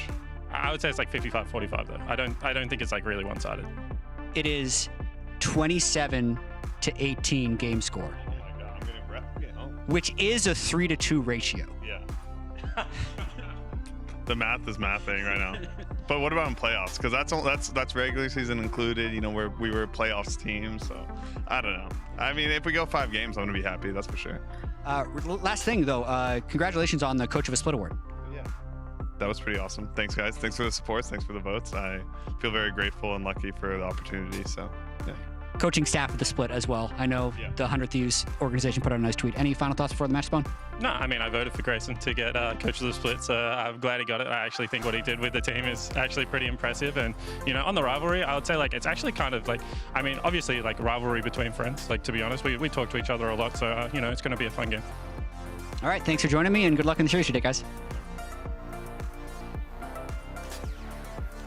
Hey man, actually, I thought it was quite good just talking about the coach of the split, because yes, a lot of people really complimented how 100 Thieves was able to coach a lot of young players coming in, make them feel comfortable. Their drafts were quite smart. Another one too would be the fact that yes, Golden Glue on his first split being able to get it, but Spooks back-to-back coaching split of the year because he was on Golden Guardian's last split. So a lot of positivity being sent to 100 Thieves' way. Yeah, absolutely. And there's a rivalry between the two coaches, but I think there's also a big LCS rivalry between 100 Thieves and Team Liquid. Yeah. The first Team Liquid title was back in 2018 when Team Liquid beat 100 Thieves. And then the first 100 Thieves title was in 2021 when 100 Thieves beat Team Liquid. So they've been going back and forth for what is going on 6-7 years now, I think. Yeah. If I get the math correct. It's been crazy because even with the different iterations of the teams that we've seen here, Team Liquid has always been the team that have, of course, put their money where their mouth is, so they have a competitive team because they've had the 4 championships in a row, and then 100 Thieves came into the league and wanted to make a name for themselves, so they brought in Closer, Abadaga, of course FBI and Huhi, Someday on the top lane who's been there for a long period of time, ended up winning that championship, but they always wanted to be on that big stage winning a championship because that was during the time where the fans weren't here, and a lot of the players were like, okay, yes, we won a championship finally, but we want to do it on the biggest stage in front of the crowd, and it was always Team Liquid that was kind of in front of them too. So I really love this organizational rivalry. We don't really have that many of them these days. So when you finally get to see one, it's really nice. Yeah, that's the all-time series and game score in playoffs, not even counting the regular season. And I also know there was a lot of chatter, at least from the Team Liquid guys this regular season, being like, I can't believe we lost to 100 Thieves twice. They were so pissed they lost to them both times because of the difference between Scrim 100 Thieves and Stage 100 Thieves this split. And the difference between Scrim Team Liquid. Yeah. Because everybody for years, they're always like, oh my God, Team Liquid's gonna be so good. They're gonna always be at the top. They're smashing Scrim. And it has always been difficult for them to translate to Stage. Well, I want to talk a little bit about how 100 Thieves actually lost to Cloud9, some of the things that Cloud9 did in the early game. I'm going to try to go through this because it's a bit of a long clip, but there was a lot of talk about how Cloud9 utilized pushing lanes, utilized counterpick. This is something that they did in the top lane, but really across all 3 lanes. So to start it off, bot lane scrapping very heavily here, Berserker and Vulcan playing the Lucian Nami. All Cloud9 lanes are pushing. The Nico is going to be pushing heavily mid, and Jax is pushing top. So what this does is it means you are exposed to potential ganks, as we're going to see come in here. River comes in mid. Obviously, that is one of the opportunity costs of when you're going to have pushing lanes, but when all 3 lanes are pushing aggressively, you can't punish all of them. So what is really key here is what Cloud9 gets out of the attention that is being shown towards JoJo. So we're gonna look at the minimap here in a second, and as you'll note, Blabber is gonna be going bot. So Blabber shows up bot. He's gonna be looking for a gank down here because they're scrapping heavily. Jax is pushing top. We'll come back to that in a second. So as he goes in, this is a very heavily scrappy lane. Meech is already really low. It's an easy first blood kill here for Blabber. We know that River showed mid. He knew that he could make this gank happen because River shows mid. Now, same time, Fudge is actually gonna go past the wave here and proxy. Again, this is all because River showed down on bot side. They know that he's gonna be around here. So if Fudge can move past the wave, he can look to proxy and he can continue trying to get something out of that. So 2 lanes already getting an advantage. Jojo immediately comes back. You'll also note that because Jojo TP's back faster, he's back to lane, there was an invade there from River, but this means Mark spawns on bot side, and Blabber is going to have the assistance again from these pushing lanes, from this Prile that is here. Jojo has the earlier TP, he can obviously threaten to move, and there's no way that you're gonna be able to actually stay around and challenge for that mark. So going forward now, Blabber obviously going to be able to finish up his clear and then look back towards the base. River is going to go up to top side to try to take that scuttle. Again, looking to pressure here around Jojo. We know that the Wukong now has a really, really good buy. I was able to grab Tunneler on his first base, so he's going to be really, really strong. And I'm also going to note then, because of the earlier proxy move, Fudge was able to recall, and he did it and over in this area, and he puts a ward right there. So he places a ward over on the blue buff. So Blabber's gonna have full information on the timing here from River. River also got delayed on his base, so he wasn't able to actually buy. They know he has no combat power. He's on his blue right now. And Wukong is gonna run straight out on the map over towards that enemy Gromp and look to pressure him. He has the buy advantage, he gets in, he steals away that Gromp, is gonna utilize that pressure again. They have tracking on him, so bot side is gonna be scrapping. He then immediately goes back towards Grubs, is gonna be able to secure that as well, because again, Jax is pushing top, bot lane is pushing bot. They have information on where everyone is thanks to these pushing lanes. River again comes out mid, he does get a kill there, that's great. He's able to punish that missing flash from Jojo, but again, it's just a non-stop full court press. Again, Jojo comes back out on the map, they have the push bot, so we're gonna see Wukong go down and he's gonna be able to secure the first dragon off this as well, right? It's all through this non-stop pushing. They get deep wards as well into the jungle. You can see, wards placed multiple places around this area. And this is something that I think Cloud9 did really, really well throughout the series, but in this first 8 minutes or so of this game, I was just so impressed by how they were handling this because everyone's just non-stop pushing. River's gonna be able to attack somewhere. In this game, Jojo was the one who does get punished, but it's just such a good job from them of tracking River, of punishing where he isn't, and non-stop putting that aggression on. And I think this is really the key to their success in this series across all 3 games. So my question is going to be, is this something that TL can actually learn from, that TL can actually replicate, or was this purely because of the talented laners that Cloud9 have, and it's not something that you can really say, oh, we're gonna do that too? I think there's no chance. I think there's no chance that Team Liquid could replicate that. The mid laners are just so different. Jojo is the best laning mid laner in the entire league. And I don't think that APA is gonna draw pressure like Jojo is drawing pressure. It's just so much more clear for River to be able to go towards bottom side and attack Team Liquid's bottom lane, which is what I think is gonna be the overwhelming, advantage that they can try and press and maybe win through bottom lane. Team Liquid very well could win, but they're not gonna win the same way that Cloud9 won. Because it's just so different for their top side of the map. They're not gonna win the same way, but it could be a similar way.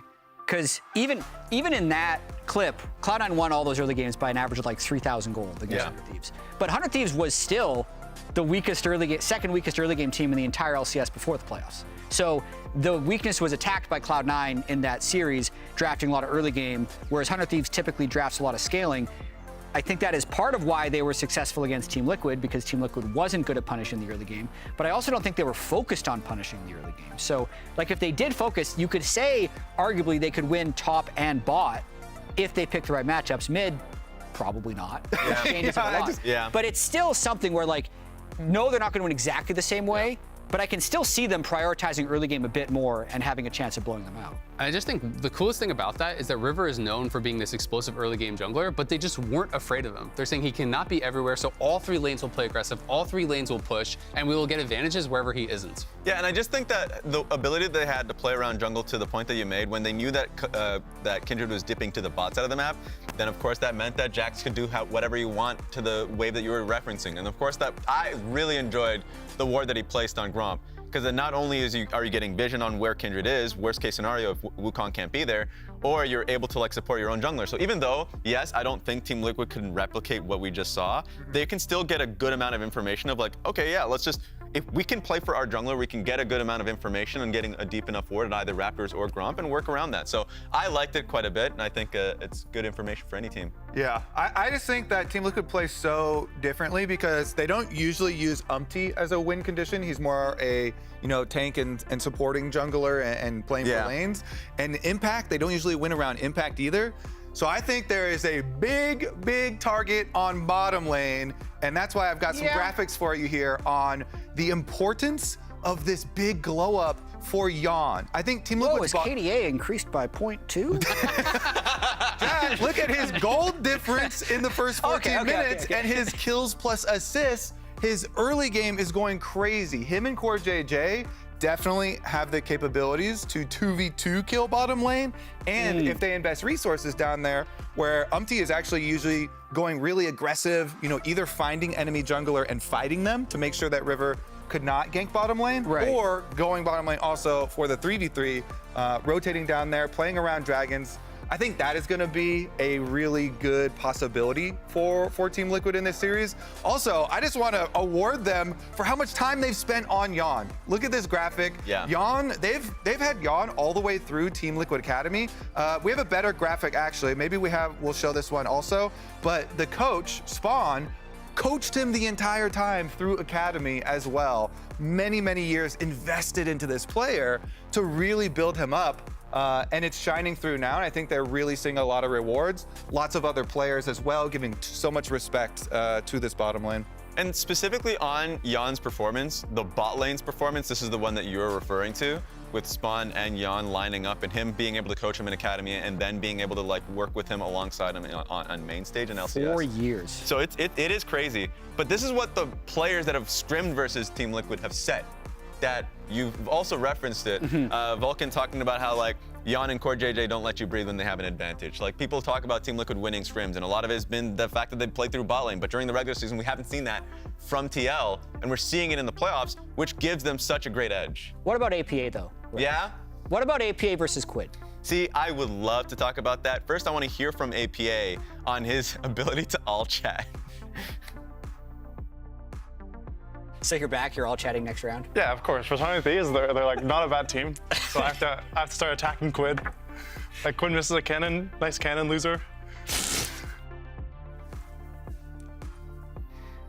So he took a sabbatical on all chatting the last series. He was just resting his fingers up for this. He's back. True, his wrist, his fingers, he's back at it.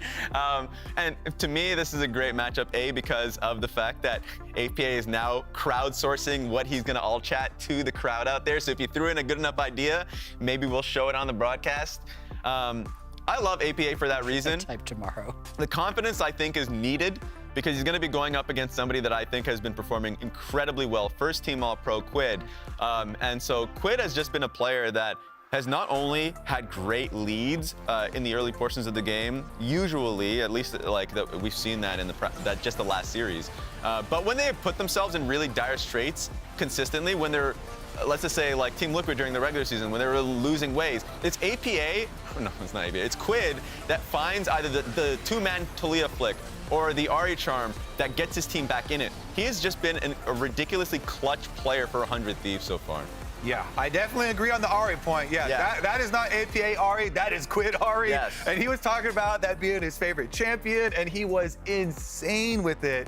He has been so good for them in team fights as well. I just feel like all around, obviously, first team All-Pro speaks for itself. And so this is just just talking about the disparity during regular season, but also this includes the playoffs where APA actually had quite a good series.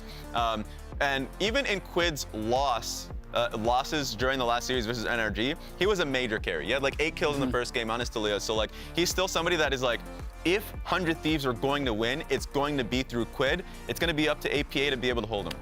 I think Quid should not be allowed to play Ahri in this entire series. I just absolutely think he is way too good at that champion. He was looking like it was point and click charms. Every time he's been playing it in playoffs has been such a monster. But I also think, the differences in champion pool are so interesting because everyone is criticizing APA for being this ASOL, Ziggs, two-trick type thing, but they keep giving it to him, right? And he's actually 8-1 on those champions throughout regular season plus playoffs. The only game he lost was actually a Ziggs game, 200 Thieves, where River was all over him on a That was game 1. That was the first game of the season and nonstop attacking him. But I feel like his contribution on those champions is really high. And I do think TL has finally settled on just playing, scaling, 5v5. That's all we're going to do. They're going to play that style, and I think they're very successful at it. And if he's able to play Ziggs and Asol, I don't really think it's going to be that big of a difference in mid lane. I think that he can perform. I want to pull up predictions early because I think we've been talking back and forth on the different ways the teams could win. Yes. 100 Thieves could be weak early game.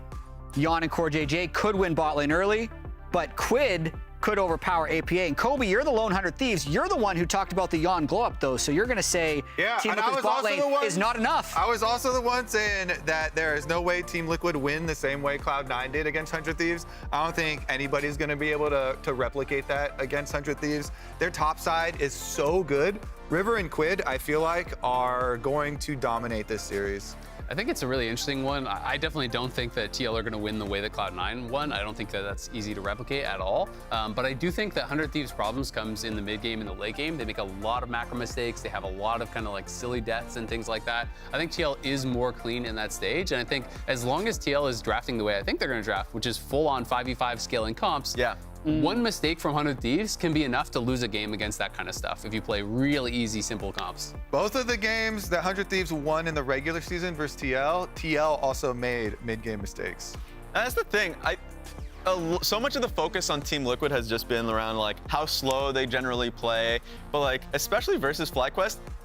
Right now, during the playoffs, they have the highest, or second highest next to FlyQuest, champions kills a minute. Like, over a kill a minute. So, like, in terms of the criticisms that even Spawn has levied to his own team about them generally being slower and unwilling to make, basically take risks, they have been taking far more risks. They have been willing to scrap in mid to late games. And I just think they have a better early game. So, I think it goes to 5. I don't want to count out 100 Thieves. All right, banger. Yeah. I kind of feel like we're going to have 10 games this weekend. Yeah? This Friday, Saturday. Just because I think these two teams are very close, throwing aside the 2-0 that 100 Thieves had on them during the regular season, because both those games were incredibly competitive. We've seen both, I know they're totally different players, but 100 Thieves and Team Liquid always play each other pretty close. And I think the strengths are so mismatched between these teams, with Team Liquid having the strong bottom lane and 100 Thieves having the extremely strong solo laners. Yet Team Liquid have like the best weak side top laner ever in Impact, who will make it almost impossible for Sniper to carry. I just think that's going to lead to a really back and forth series because Quid River are going to pop off in a couple games. I think Yon's going to pop off bot lane in a couple games, and we're going 5. It is interesting because I think one of the biggest voting differentials was actually between Busio as first team All-Pro and everyone else. But, you know, we're talking about TL still as having the bot lane advantage. Yeah. Okay. This is going to be a good series. Let's get into games. Let's do it.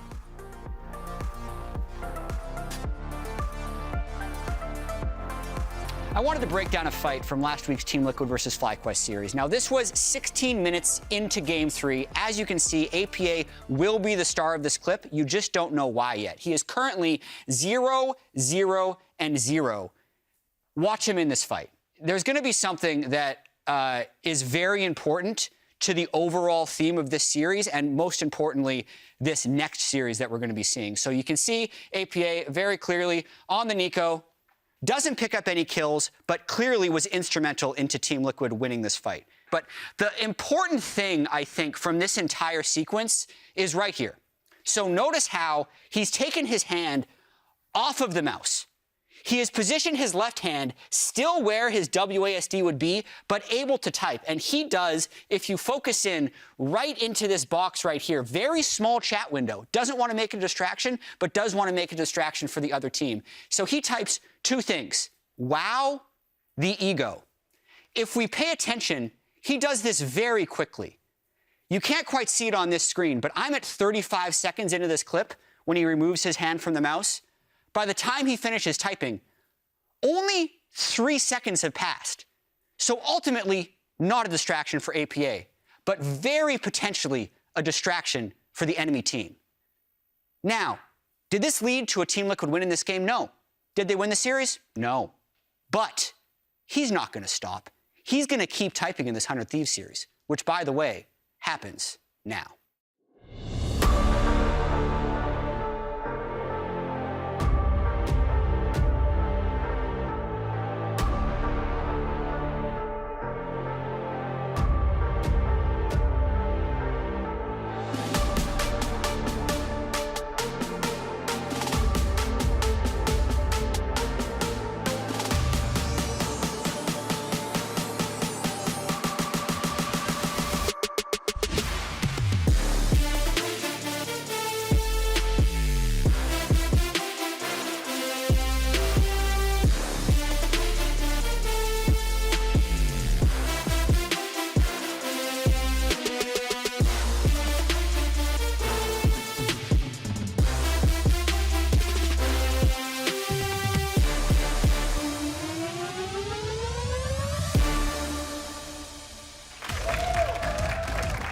arriving at the studio. It's 100 Thieves lineup looking to keep the lower bracket run going and earn their spot in finals weekend after knocking out the reigning champs just last week. On the other side, a Team Liquid Honda squad who want to make their way back to finals weekend, still chasing that first championship since 2019. The LCS playoffs continue. 100 Thieves versus Team Liquid Honda starts right now.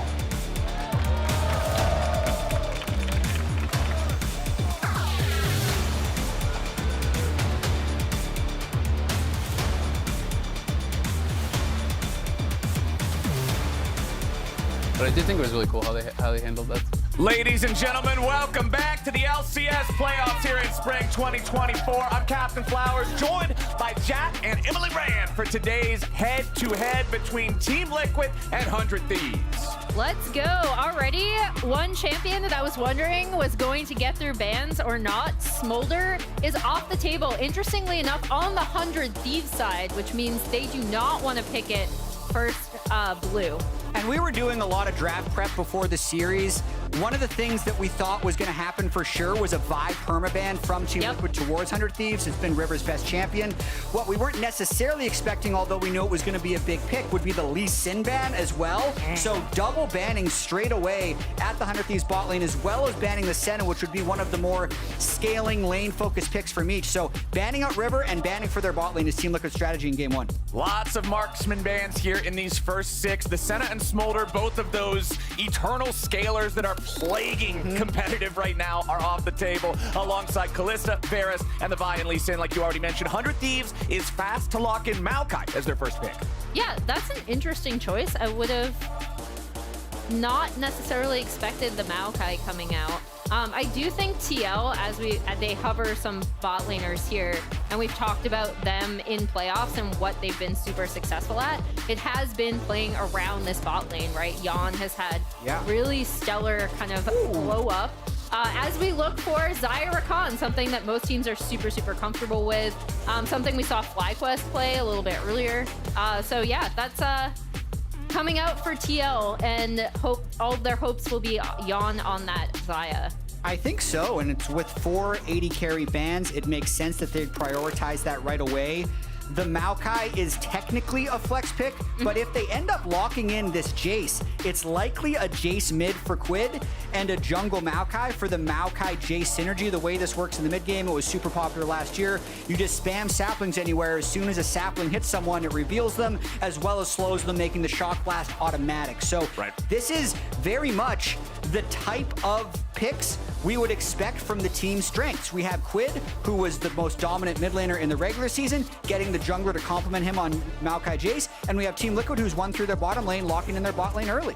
Yeah, and interesting to see the Cassante also coming out for Sniper, especially considering that previously their go-to blind was definitely the Aatrox, and I think C9 did a really good job of counter-picking on Red with the TF, with a few more of Fudge's picks there. So it's interesting that they've now pivoted from that Aatrox over to the Cassante. Team Liquid are going to go ahead and lock in Talia for mid lane. They do not want to allow 100 Thieves to throw some more bans towards that in the second half before they can lock in a champ for APA. You talked a little bit about APA's min-maxing in-game with the chat. Yeah, the all chat history there.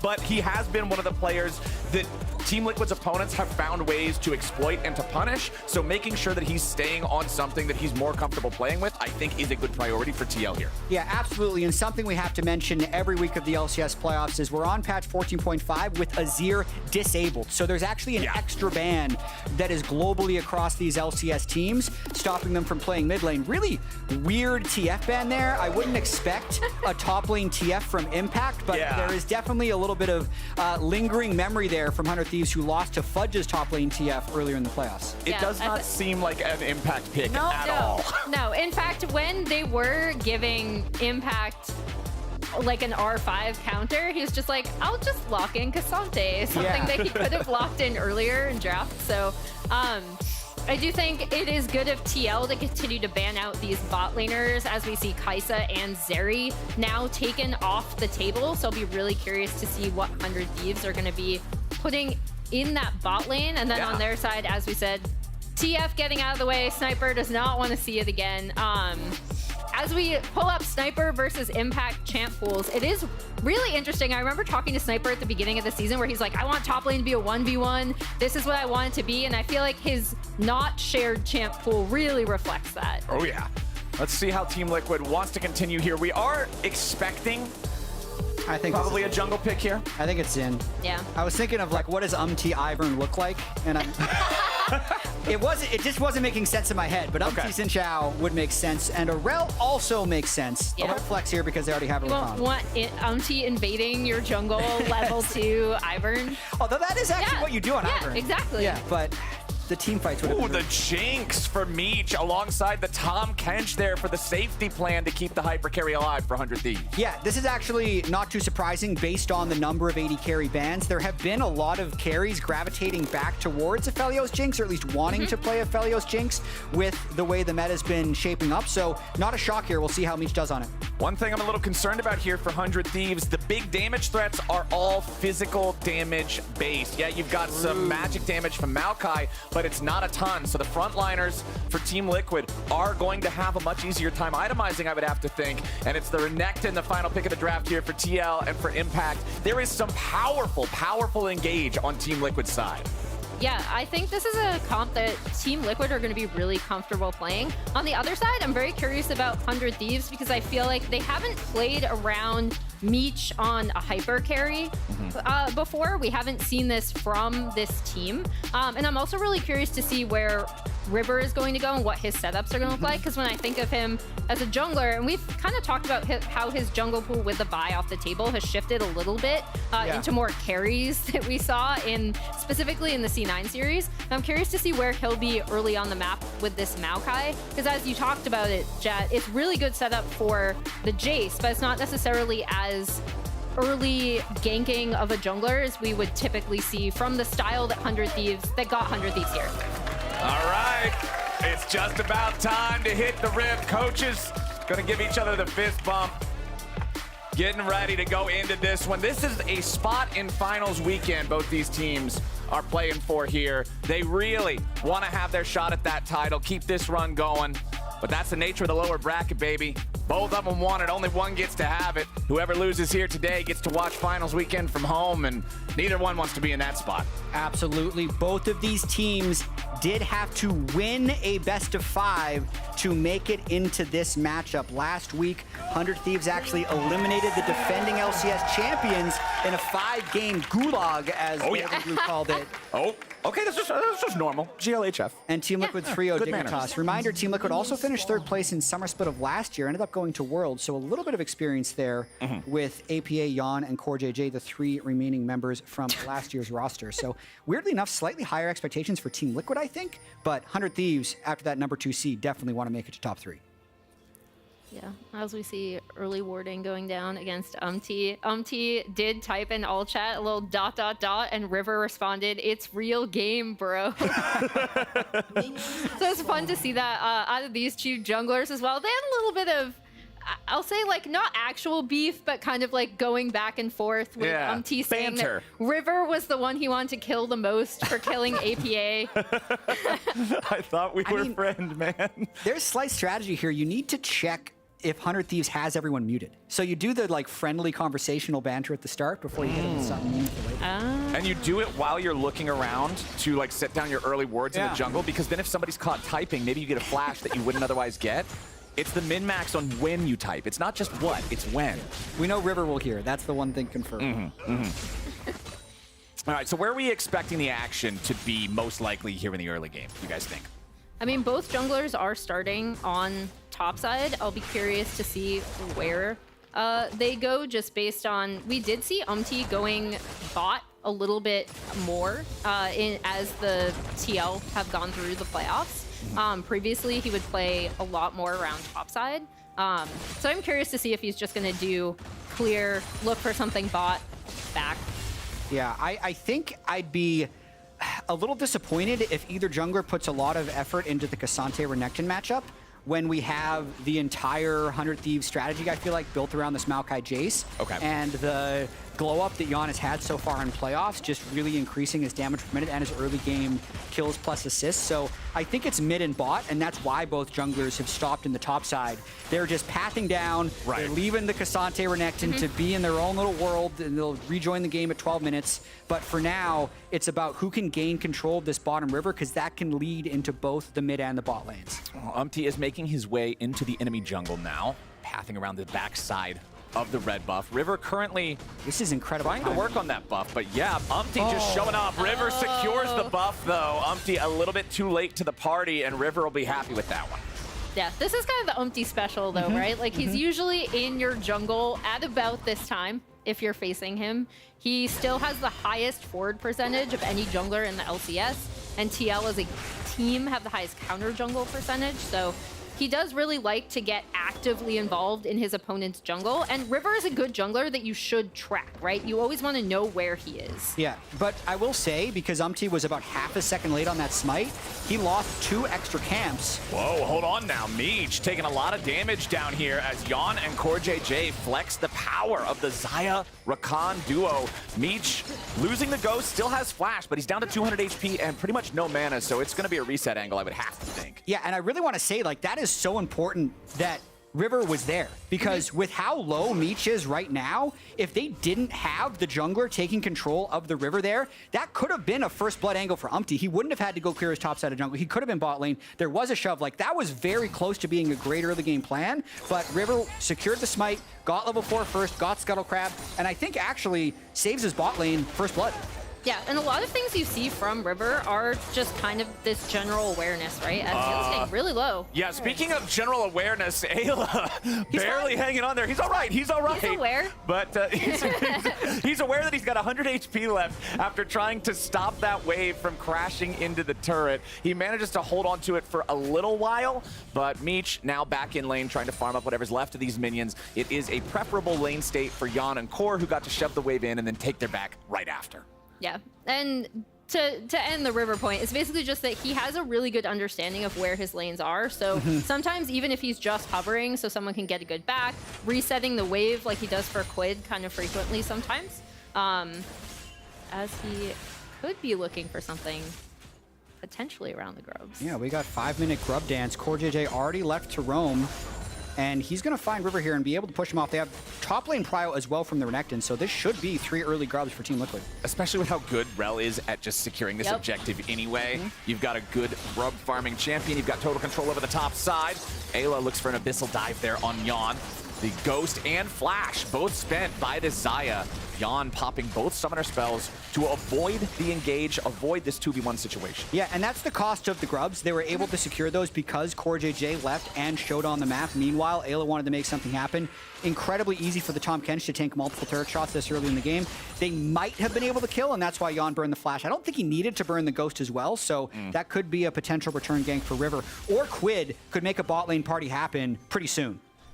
Yeah, as we see River kind of circling around, he will see Umpty with that ward placed. So all our solo laners are level 6 now. All 4 have used their teleports for the first time already. But remember that APA on Taliyah is going to have a lot more room to try to affect the other lanes thanks to the ulti and the pressure that the Weaver's Wall has. So Quid's going to try to keep him locked underneath this turret, but it's not going to work out so great here just yet. APA clears out that last minion. He'll have the opportunity to roam, but it's 100 Thieves looking to pressure the Team Liquid jungle. Yeah, and they're doing this because they have mid lane and bot lane prio thanks to those grubs.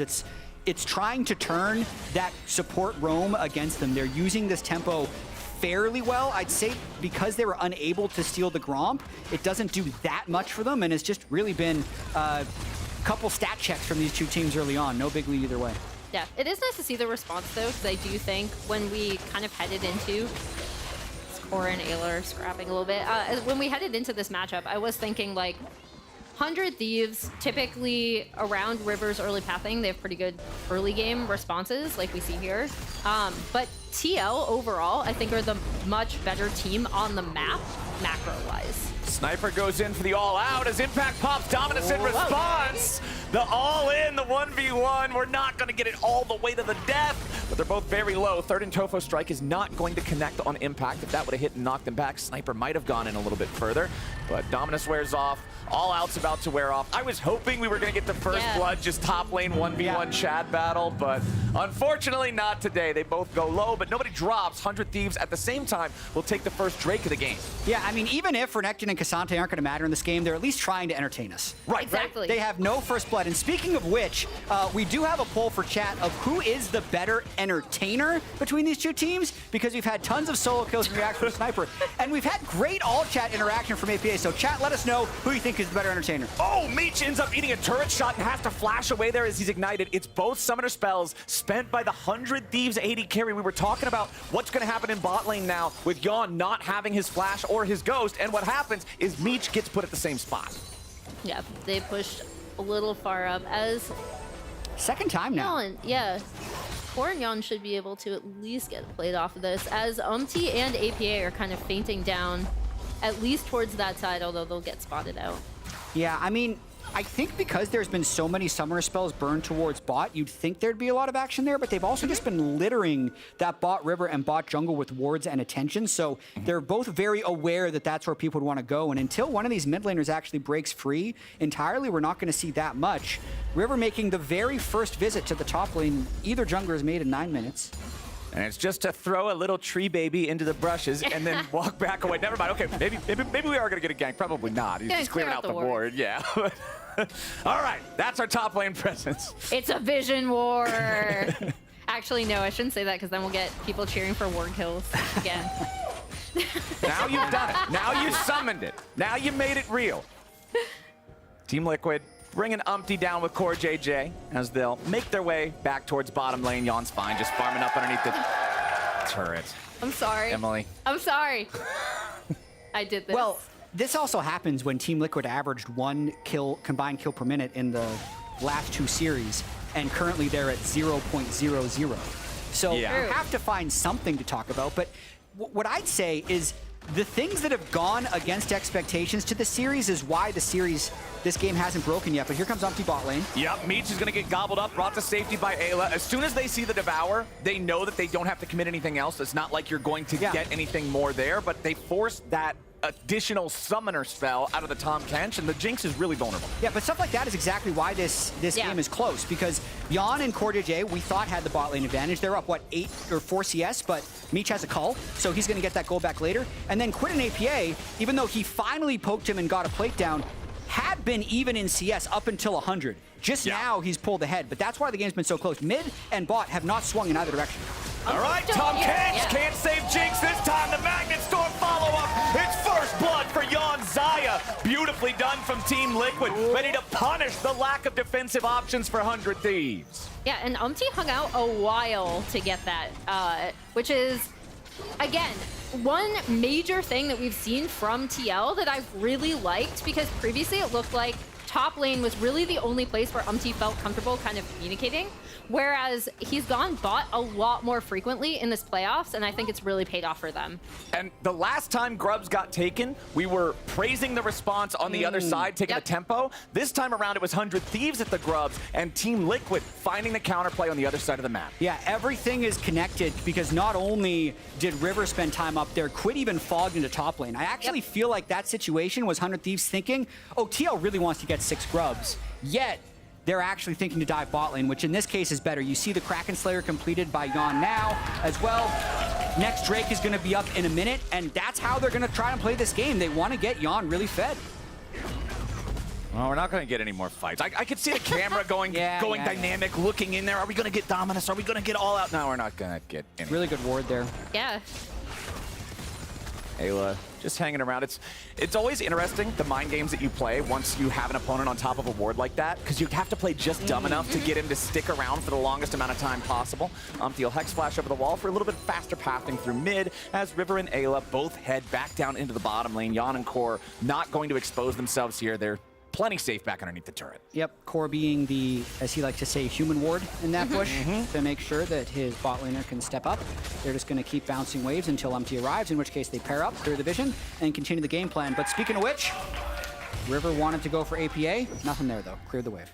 Yeah, and you can see both junglers, even when they don't pull off successful ganks, are looking towards their lanes, right? We got something weird happening here. Yeah, let's take a look as Umpty Hex flashes over the wall, but there's 400 Thieves players already prepared for this fight. Umpty trying to get back away, but River jumps over the wall with Twisted Advance. Super Mega Death Rocket misses. Impact made his way into the fight now, coming in with the teleport. The Dominus is ready to dunk on Meech. Ayla barely saves him with the Devour, and now Umpty's still trying to hobble away. He's down to 200 HP, but Impact just eats Meech alive. Meanwhile, Sniper tried to make a play in the back line, but he's gonna get killed by APA. Impact still ain't dead. Core's coming back in for another grand entrance. Seismic Shove hits River. Quinn drops 200 Thieves just got massacred. 5v5 in the ball lane. Where did Impact come from? Everyone had been waiting for this moment, and Team Liquid get the upper hand. Yeah, and I think as we go through the replay, we're gonna see Impact TPing in on the backside of this fight. Umpty gets rooted, but watch Meech, because he is about to get got. As Core and Impact realize they can get directly on him, which really affects the rest of this fight, even when he's rescued by Ayla. And then Yon escaping that top lane fight with Sniper narrowly allows him to keep DPSing from the backside. That was so close. Like, the fact that one top laner could get the other AD carry and the other one narrowly missed, I think, is ultimately what turns it. Great flash follow by APA in the end there. No big play for Quid or River yet in this game, but several big plays for the Team Liquid bottom lane, giving the upper hand so far. And it is really interesting because I think in the C9 game, we could see Sniper kind of working through, like, where do I want to be if I am TPing in a fight, right? Like, he saw, I remember a play that Fudge made topside. It's like, I want to respond. Where am I going to come in? These are the small things that he's learning out of lane, and it's been something that he's talked about a lot as APA takes down this bot side tier 1. About things that he still has to learn now that he's on the LCS stage as opposed to being an NACL. And now here comes the mid-game macro. Like, right after that fight, they immediately swap lanes. They send APA bottom early, they send their AD carry mid, and they fight in the jungle. There's your Wombo combo engaged, but there's no damage to follow it up just yet. Finally, Yon joins the party as the Magnet Storm keeps Ayla locked down. He's rooted up, and there's the quickness. They still don't have enough damage to kill Ayla, but River's about to get chopped. Nicely done, and the kill goes to APA, but they'll trade it back for Core as 100 Thieves show up in time to at least get something. Oh, it actually looked so good for Team Liquid for so long because Yon was just able to free hit, and it didn't look like 100 Thieves was getting anything back. But they just burst damage down onto Core JJ, and actually getting that one kill onto Meech really matters because he is so decelerated compared to where Yon is in this game. That one kill really helps him. Yeah, and obviously they're going to be looking at him as their primary damage dealer, right? Like the Jinx along with Quid's Jace, who I think Quid has been kind of quiet in this game. Sniper is a better entertainer, we've decided from chat. Let's see if he can do something this game, because that's 0-1-0. Topside. But one thing that's really important to point out is look at the mid scoreline, right? Like, even though Quid has been able to get push and a CS lead, APA is doing really well to join up in these fights for TL. He is. I think we might see a TP here from Quid, though, because APA just committed all bottom lane, and he's in River to potentially TP for a fight if 100 Thieves wants it. 100 Thieves seem to just be backing away for now. Team Liquid not dealing the rest of the damage to the Herald immediately. They're still concerned about the possibility of the turn, but they will have the time to secure this as Sniper makes his way down into the fight, and Impact has already popped the Dominus. Team Liquid decides they want to turn back on Cassante, but Umpty and Impact will not have enough damage to kill this guy just on their lonesome. Meanwhile, Turret drops thanks to Meech putting in the work in mid lane, so 100 Thieves trying to claw back some of this gold difference. And they got the TP from APA, so Rift Herald, not that big of a price to pay depending on how good the usage ends up being for Team Liquid. Decent macro there by 100 Thieves, and now Quid can go back bottom lane knowing he has the TP advantage, which is why Team Liquid is summoning the Herald right now and going for turrets. Okay, should be no problem to take this down. Nice engage coming out from TL as they force the Devour from Tom Kench. They're gonna kill him anyway, and Meech has to flash and goes just to barely get out with 300 HP. River hit by another seismic shove. What was he even doing standing there? APA punishes, and Team Liquid's about to get a tier 2. Yeah, and even as you see, obviously Quid in the side lane over here, again, APA being able to join up for these fights with the Talia flicks, he's been playing really well. he has been smurfing this last few sequences. Sure, he's down, 20 CS to the Jace, but both of those picks are because APA landed his seismic shove. That's what prompted that entire initiation. I thought macro-wise, 100 Thieves was in an okay position. Like, sure, they're gonna lose the mid turret, but they're gonna get a huge push bottom lane, gold on a Jace. They just had the micro diff there. Never played versus Talia? Question mark. Can't dodge my W? Question mark. He's back. He's yapping, and he deserves to for this one. APA leading the way. Yeah, as we go through that last fight, again, TL have done such a great job of getting on to Meech, right? They know exactly who they have to get onto in these team fights, as we see River coming out of that maybe a little frustrated. I mean, he knows that that was a silly death, right? Like, he shouldn't have even still been there. They're not going to be able to defend that tier 2 turret, so that one doesn't feel so great. 0, 3, and 2 on the Maokai, and I feel like the status of River is pretty telling for why this game looks so bad for 100 Thieves. This guy is such a crucial part of the engine when this team gets online and when they get running, and for him to just be so shut down and not able to make any plays, it really just removes so much of the threat of that 100 Thieves viciousness. As Sniper going all out here, looking to take out Impact with the help of Meech's Jinx, but Impact wants to turn around. He's still got Dominus, and Sniper has to flash away. Impact's gonna stay alive as he sidesteps the zap. Oh, beautifully sliced right back away from the slicing Maelstrom. And now, let's see, Meech, he's just gonna dive the feathers, baby. Sniper's still trying to stick around. As there comes Impact trying to do something long enough for Impact. Maybe. Long enough for Umpty to stay around, excuse me. Oh my goodness, Quinn needs a little bit more damage, but he ain't gonna find it. Corjay into the grand entrance. Impact is still alive. Death, taxes, and Impact in playoffs. The guy always shows up, man. Ayla trying to get back away from this one now as he's gonna get beat down. APA rides in the Weaver's wall, and he's now going after River. The Ayla tries to get out, but no, CoreJJ just beats him down. APA picks up another.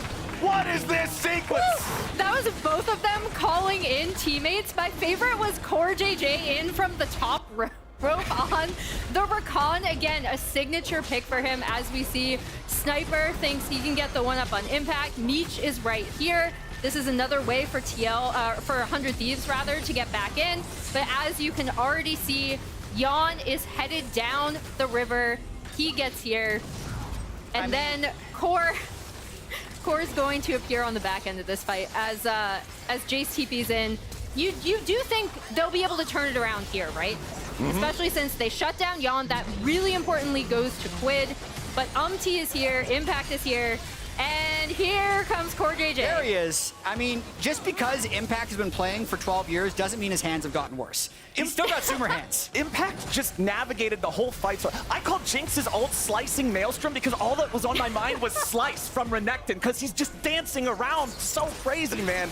This guy is just so damn good at League of Legends. You can see the comparison here between 2016. The ages of our players, as Team Liquid is up 5,000 gold, and they're daring 100 Thieves to come challenge them. River with a flash engage, looking for APA, but a nice Sonia's is going to keep the Talia alive. Umpty and Core looking to engage and disrupt the backline. Now his Snipers into the back of Team Liquid, looking for APA, but he ain't going to find him. There's already 2 Thieves dead. Team Liquid rallies around their mid laner, and they keep him alive. Meech can't get anything. APA lives with 20 HP, and Team Liquid is running away with this game. This could very well be all she wrote. I think we'll see a desperation play here from 100 Thieves. Quid's just going to fire a shock blast randomly into the pit, because that's his only chance, it really feels like. Baron can go down fast because Yon can just free hit it. And it looks like 100 Thieves is going to concede this, aside from a few more pokes. They know the game is so lost that they're going to try something. They have to try it, but it's not going to happen, man. Umpty and Team Liquid securing the Baron 21.5 minutes into the game. It is a 15-3 kill score. And you can see the Team Liquid have really picked up the pace. We had no kills 10 minutes ago. We've had 18 kills in the last 10 minutes. So right here, you can see APA, sure he's yapping as well.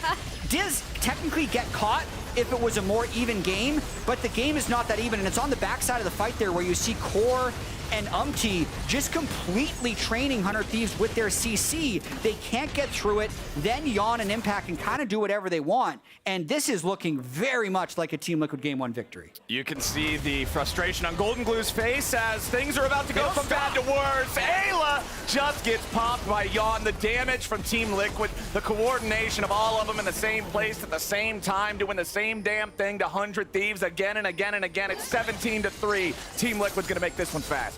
And as we look at TL's overall playoff performance, the thing that's really struck me is Core and kind of working together in a lot of these fights, sometimes detaching Core from lane as early as you can to get him to affect other lanes as well, and then them playing around this bot lane and really getting rewarded for it. And for me, as 100 Thieves might try to go for the thing that jumps out to me at this game is first team All-Pro, player of the game leader Quid, and then Yappa. Like, the fact that we have APA with a 700 gold bounty, 507, been involved in every major fight, landed all of his crucial seismic shoves, is such a massive difference from the series expectations that it's part of why Team Liquid is blowing them out. And I think this is what Team Liquid fans have been wanting. They want APA to step up, to back up all of that trash talking. And here in game 1, he has been doing it. 3 fully completed items there on the Talia. He's got the Zhonya's Hourglass, so he's fine even putting himself in risky spots where he might be able to get engaged on, since he knows the rest of the team will be able to rally around and protect him. Half HP remaining on the tier 3 turret here in mid lane. The observers are leaning into it now. So we're all on the same team here. There we go. Now another beautiful shove's going to start off this fight. Upty's really low, so Core JJ is going to try to protect him now. Impact's him in the front line with the dominance. He's going for the engage alongside Core. Yawn's on a killing spree. 100 Thieves are already done. It's Ayla and Meech just trying to head to the hills, but it won't matter, man. Team Liquid, they've still got the Baron for 20 more seconds. They'll bring this last little cannon minion up, but he won't get in the way of the turret, so they just have to stand and watch. I mean, they should tank the turret right now. I think the backdoor bonus is off as long as that thing is there, but they have time. They have 10 seconds on Baron. I think they're going to try and end. Oh, Meech. Nice. Flashed away, but it's a little bit too little, a little bit too late. Core JJ still just pressuring them all the way back into the fountain. That might be enough. First Nexus turret, APA gets the kill on Meech there. Beautifully done. As Team Liquid, they got low health bars, but all 5 are still alive. The Nexus turrets are dropping. The Nexus itself will pop in under 25 minutes. And Team Liquid makes quick work of 100 Thieves in game 1. Yeah, that was amazing to see from TL. It really took all of the things that we've seen them slowly learning together in playoffs. Again, the core combo to start these fights, playing a lot more around their bot laner, and then also APA showing up with a great Talia game. Impact being, I mean, Impact is kind of, people identified him as one of the best performers on this team, even when they looked really shaky. But obviously joining up for fights. Are you looking at chat? Yeah. So what we got? At the end, APA just types first team All-Pro mid, dude, and XD. then he was out of there. And then Did you see how fast he got out of this game? out.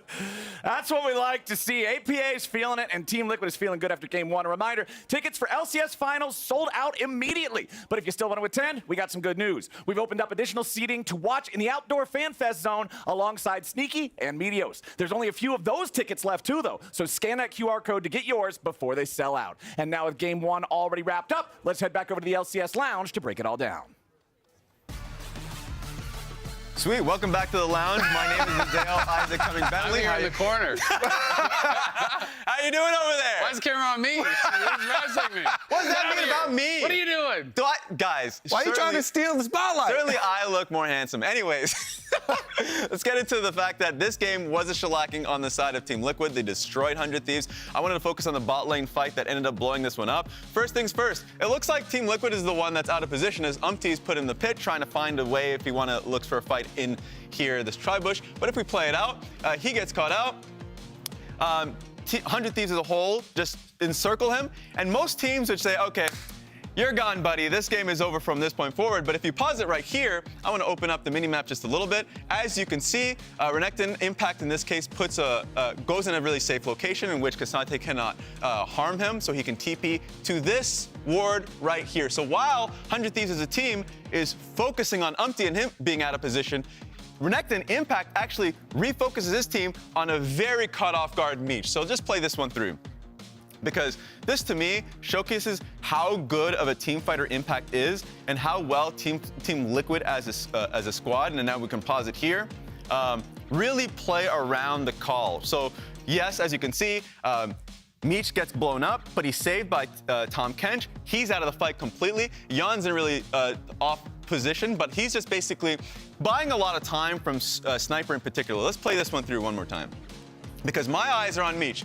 Deteriorating shield and flash Q from Renekton to be able to take him out, and the second half of this team fight, because as you can pause quickly, they're all dealing with Sniper up on the top side of the map, so they're just buying time. Impact is soaking up as much damage as possible, and Quiz the one who's out of position, because he had an opportunity to leave, and you can play this one through, Azel, but he lost that opportunity. Impact pushes him up, and so the rest of Team Liquid can now zone him through. So this entire fight starts with Umpty being out of position. But it was Team Liquid during the fight itself, recognizing that Meech was out of position. The TP from Renekton comes through, and Impact, I thought, plays really well to then make that fight into a Team Liquid win. Well done, boys. A+. Me especially, right? Nice Yes, job. Well done. You know what? You're looking especially shiny today. I love it. Thank you. I got some fun facts for you fellas as well. That was the fastest game of playoffs and the second fastest of the entire spring split. That's a pretty fun fact. So we are off to the races here, and it's not looking that good for 100 Thieves not at having the fun with that start. I would say 100 Thieves have a lot of room to make improvements. Bottom lane for sure. Impact is obviously the GOAT with the teleport. Yep. But Core JJ putting that ward deep up on the bottom lane and then focusing with jungle, ganking down there early also was really smart. But even back to draft, I think they can make some improvements here. Absolutely. Well, 100 Thieves look like a cohesive unit on the Rift, but last week, Emily put, oh, it's wrong copy. Excuse me, never mind. We got you, buddy. All right, well, I got boomed. We're going to a break. We'll be back after this. But you're looking good. Thank you. That's what you get.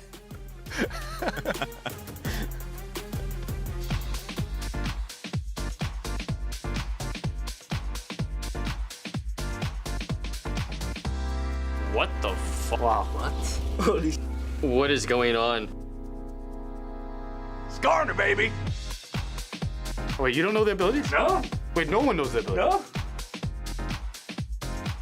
I'm gonna start off before I even press play saying I love how badass he looks. New Skarner is big, he's bad, he's Chad, he's got 3 tails. I love him. It's like a Cyanide? What? Whoa. There's a lot of stuff going on my screen. Seems like the ult is similar. Oh my god, he's digging. He can go through walls? Holy sh. Looks so OP. It's gonna be a full tank champ with Engage. The Q is the same, I assume, right? I feel like every time a new League champ comes out or a rework, I'm always like, this cannot, like this would look so weird in League and then eventually becomes normal. It looks so fun. It made Skarner look so cool. I don't even know what that was. New Skarner's gonna be doing some WWE moves. I love it. I love it. I'm gonna play. Hopefully he's playable, honestly. This looks this looks really fun. Wow, that is a lot different. Actually, I thought it was gonna be more similar to old Skarner. Yeah, he has Tiamat. Okay, he's going through the wall. Okay, oh, you can get a Skull Crop fast. That is pretty lit. Oh my god, the grabbing the stone is come here. Oh my god, he threw a rock at him. Pretty little damage. And the cooldowns are really high. So his W is pick up a rock? Yeah, okay, it slows everyone in a certain radius. Is it a tank or? Nice, ease the drift. E over the wall, 130 damage. What is this skill? How is that like an actual real spell? Holy, Skarner is an invading champ now. Oh, W is like he just hits the ground because he's mad. Auto W, auto Q, auto E. So you kind of want to cancel your auto attacks with the spell. Can't tell if he does a lot of damage yet. Let's see, okay, he's fighting Jax. Oh, is that? Oh, that's the... Holy sh...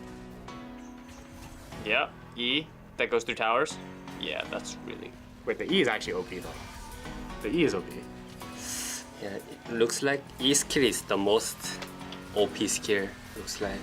I think it's really very, very useful on stage. So you get the shield and you also knock back people. Why doesn't he Q before he takes his? Oh wait, he can get canceled. At least his E can get canceled. It's like a Rammus Q. Can he eat multiple people? You know, he didn't try to. And you can only grab one target, it looks like, on your E. Skarner's new passive also is a 3-hit passive that applies a dot on the 3rd hit. So having something that gives you that auto reset can be very powerful. It's also why you're seeing stuff like PTA, like Halo Blades. Like not really a carry. Oh my god. Holy sh. Okay, that was aggressive. You're in the middle of everybody. Let's see if we get the multi-ulti, Skarner. Come on, grab them dudes. Grab them dudes. Oh sh. Wait, it pulls multiple people? One person. Wait, his ult is multi people. 두 명을 납치하는 계속. Oh my gosh, you can suppress more than one person. Every jungler is gonna play this, by the way. It's so broken for sure, really. It's so amazing. I'm a little bit scared of the champ. I feel like it might just be a competitive champ. This kid is a competitive type of something that you really want on your team as a jungler, because you can be creative with your engage. You are a tank, and you have AoE, CC. It looks like the stone throwing or W looks like not powerful, but E and ult is so good at making the play. You know, for junglers, it's pretty ungankable to gank top when you're on blue side, because you just ward the pixel bush, and then you can't really go over this giant wall that's here anymore. But I mean, I guess Skarner can just E through it. So this looks really fun though, actually. I hope it's competitively viable. When is it coming out?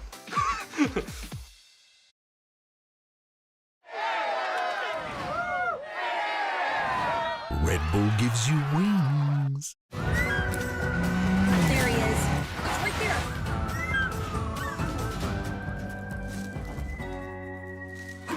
Cover more ground in the Kia Sportage Turbo Hybrid. Kia, movement that inspires.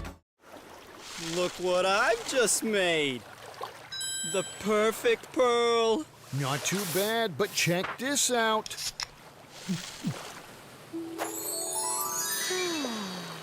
Whoa, a true Venus clam. Red Bull gives you wings. The new Red Bull Sea Blue Edition with the taste of Juneberry. Wings for every taste.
Welcome back to the LCS. We got 100 Thieves TL heading on into the draft here for game number 2.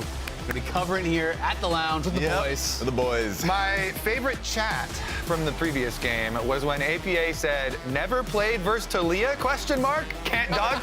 Can't dodge my W? Question mark. Oh my God, he's unleashed. That one was getting pretty aggressive. Obviously, he always has felt a big conversation surrounding his champion pool, even from his teammates in past years. Teammates. And so, yeah, ex-teammates, exactly. And so you know that's something that really struck a chord. And they immediately first picked the Talia, so I'm glad I picked the right chat. That champ looks pretty good. Yeah. Maybe we should grab that for Looking pretty good. ourselves. Honestly, Quid and River are both really good Talia players, so this is for sure flex pick. Some teams, not so much. And something we were talking about was we didn't really like the draft from 100 Thieves. I do think TL, every single game, we're just going to see them draft for scaling, for 5v5. That's just going to be what they do. 100 Thieves putting both Sniper and River on tanks, that is not the way to roll over a team in the early game. And I think that's what 100 Thieves wants to try to get done. They want to be more aggressive. They want to have these guys on playmakers. When Sniper is getting ahead, this team does well. When River's crushing it in the early game, this team does well. They need that kind of injection. Yeah, if they're going to pick a Maokai, that better be going to Ayla. That is not River. So, but this one, same thing for Team Liquid with the Zyra Khan. This time answered with the Kai'Sa Nautilus instead. Yeah, that was the balling that I expected in game 1. They ended up going towards the Jinx itself, and so yeah, I really like Kai'Sa Nautilus, especially with the Talia that they have here. So it's pretty scrappy. It's right down what 100 Thieves usually play. Yeah, I feel like this is just the most classic matchup. Like, this is way back to tradition, the origins of AD carries, Kai'Sa versus Xayah matchup. Speaking of the classic, Ziggs on 3. It's an APA Ziggs game. Yeah, it'll be interesting to see, if it's going to be actually like on hit Kai'Sa or if it's going to be AP, that more AP style build. There's so many different builds that people are doing. There's the Shiv Kraken Nashers. There's like Ludens plus. I feel like, especially if I was the one playing Talia, I would rather my Kai'Sa went AD on hits rather than the poke build. Especially because we do have a Nautilus here too, so I feel like there's so many burst opportunities and dive opportunities. That being said, you're diving into a Ziggs and a Xayah. Team Liquid, pretty smart, counter dive setup for themselves. Yeah, absolutely. It is going to be pretty difficult actually going into the Xayah. We have to see what the rest of the team comp is for TL. If they stay squishy, I think the AP build can be pretty damn good. Because I can really struggle against poke and range. Yeah. And I don't know if they're going to grab some sort of poke or anything like that from Sniper. Like if Sniper was playing Jace top and then they have Jace plus the AP Kai'Sa build, I think that can be really strong. I think if it's solo poke, then I like it to be more on hit. The Yone ban is interesting because they already had the Talia picked up, but they're expecting it to be like a jungle Talia, so the flex is there. Also, even though I don't expect to be a top lane Yone, that's something that Sniper has played a lot of. So I think it's a smart ban and a good reminder that the Talia could just literally go to River. Yeah, I mean, even though all these last 4 look like top lane bans, Quid also played Aatrox as a counter, so he's definitely been a very versatile mid laner. Make K'Sante a lot stronger here. I was gonna say, I feel like it might just be K'Sante and 4, even though, they could just go jungle, just because it feels like pretty highly prioritized. Nice. Volibear. So this could be Volibear top or jungle. Of course, we did see the Drain Tank build come out from Whippo last week, the week before. Didn't actually look very tanky in that one, but it is a pretty strong build. And it is a flex pick, and I always love that if you can do that on 4, because it doesn't really give much away to 100 Thieves. Only one that I've seen actually go top lane with the Volibear has been Whippo, but I think if you're trying to run that logic, it's the River J4. Back to the classic. Back to the classic River Jarvan. We went from Maokai to Jarvan. I am so ready for this. You're gonna get way more action from him early on. Yeah, it's a mid laner that can pair pretty well with it also. Yeah, for sure. A Jax, okay. I was expecting that if it was gonna be a K'Sante, because it looked like a K'Sante track, that you would just throw the Volibear top lane, but it's probably gonna be a Volibear jungle for Umpty. Just have to figure out what the pick is going to be versus Sniper's Jax. This is one of the things that I don't love about drafts from TL is often Impact is last picking, and he's just going to do something that isn't actually going to get him much of a lane advantage, right? That's kind of the problem there, I think, for TL. As we see Courage there in the crowd cheering on 100 Thieves. Got to catch his first 100 Thieves win. Now we're going to get to see if he can watch 100 Thieves win in the series, as it is K'Sante locked in last. Don't love it as a fifth pick counter pick. Yeah, not a big fan of it either. Overall, at least they have a pretty beefy front line and a generally safe backline with Ziggs and Xayah. So I still like Team Liquid's comp, just not as much as the last one. Yeah, I mean, I kind of like it, actually. I don't know. I think the biggest improvements is on the 100 Thieves side. They have so many more weapons this time around. I feel like they'll actually get to fight. But let's get over to the casters right now. Thank you very much, gentlemen. Welcome back, everybody, for game number 2 about to launch here. Jat, Emily, how are we feeling about the draft changes going into this one? We've got some classics here. We've got the Quid Talia. We've got the River Jarvan, something I've kind of been wanting to see him pull out after seeing it in LEC primarily, but we've seen it here and there globally as well. And then the APA Ziggs. His only loss on this champion was actually 200 Thieves in their week 1, day 1 matchup. And for me, if this adaptation doesn't work for 100 Thieves, it's looking incredibly grim for the rest of the series because they still devoted 3 bans directly at Yon's AD carry pool. They still gave over the Xayah. They think that Talia was the problem, not the Xayah Rakan or the bans to the bot lane. But if this doesn't work, I think 100 Thieves is really low on options for the rest of the series. I'm excited, man. Hopefully we get a more explosive early game in this one.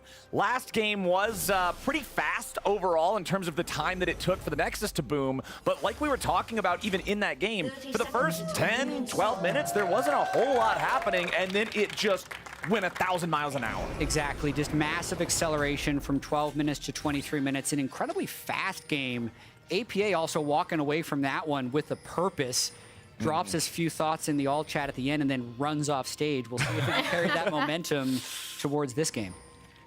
Yeah, and I think as we see, Core just asked Sven Skaren for 16th LCS all-time games played. A lot of games. I think the big thing from this 100 Thieves comp is kind of like you said, Jat, where they have a lot of playmaking that they like to do.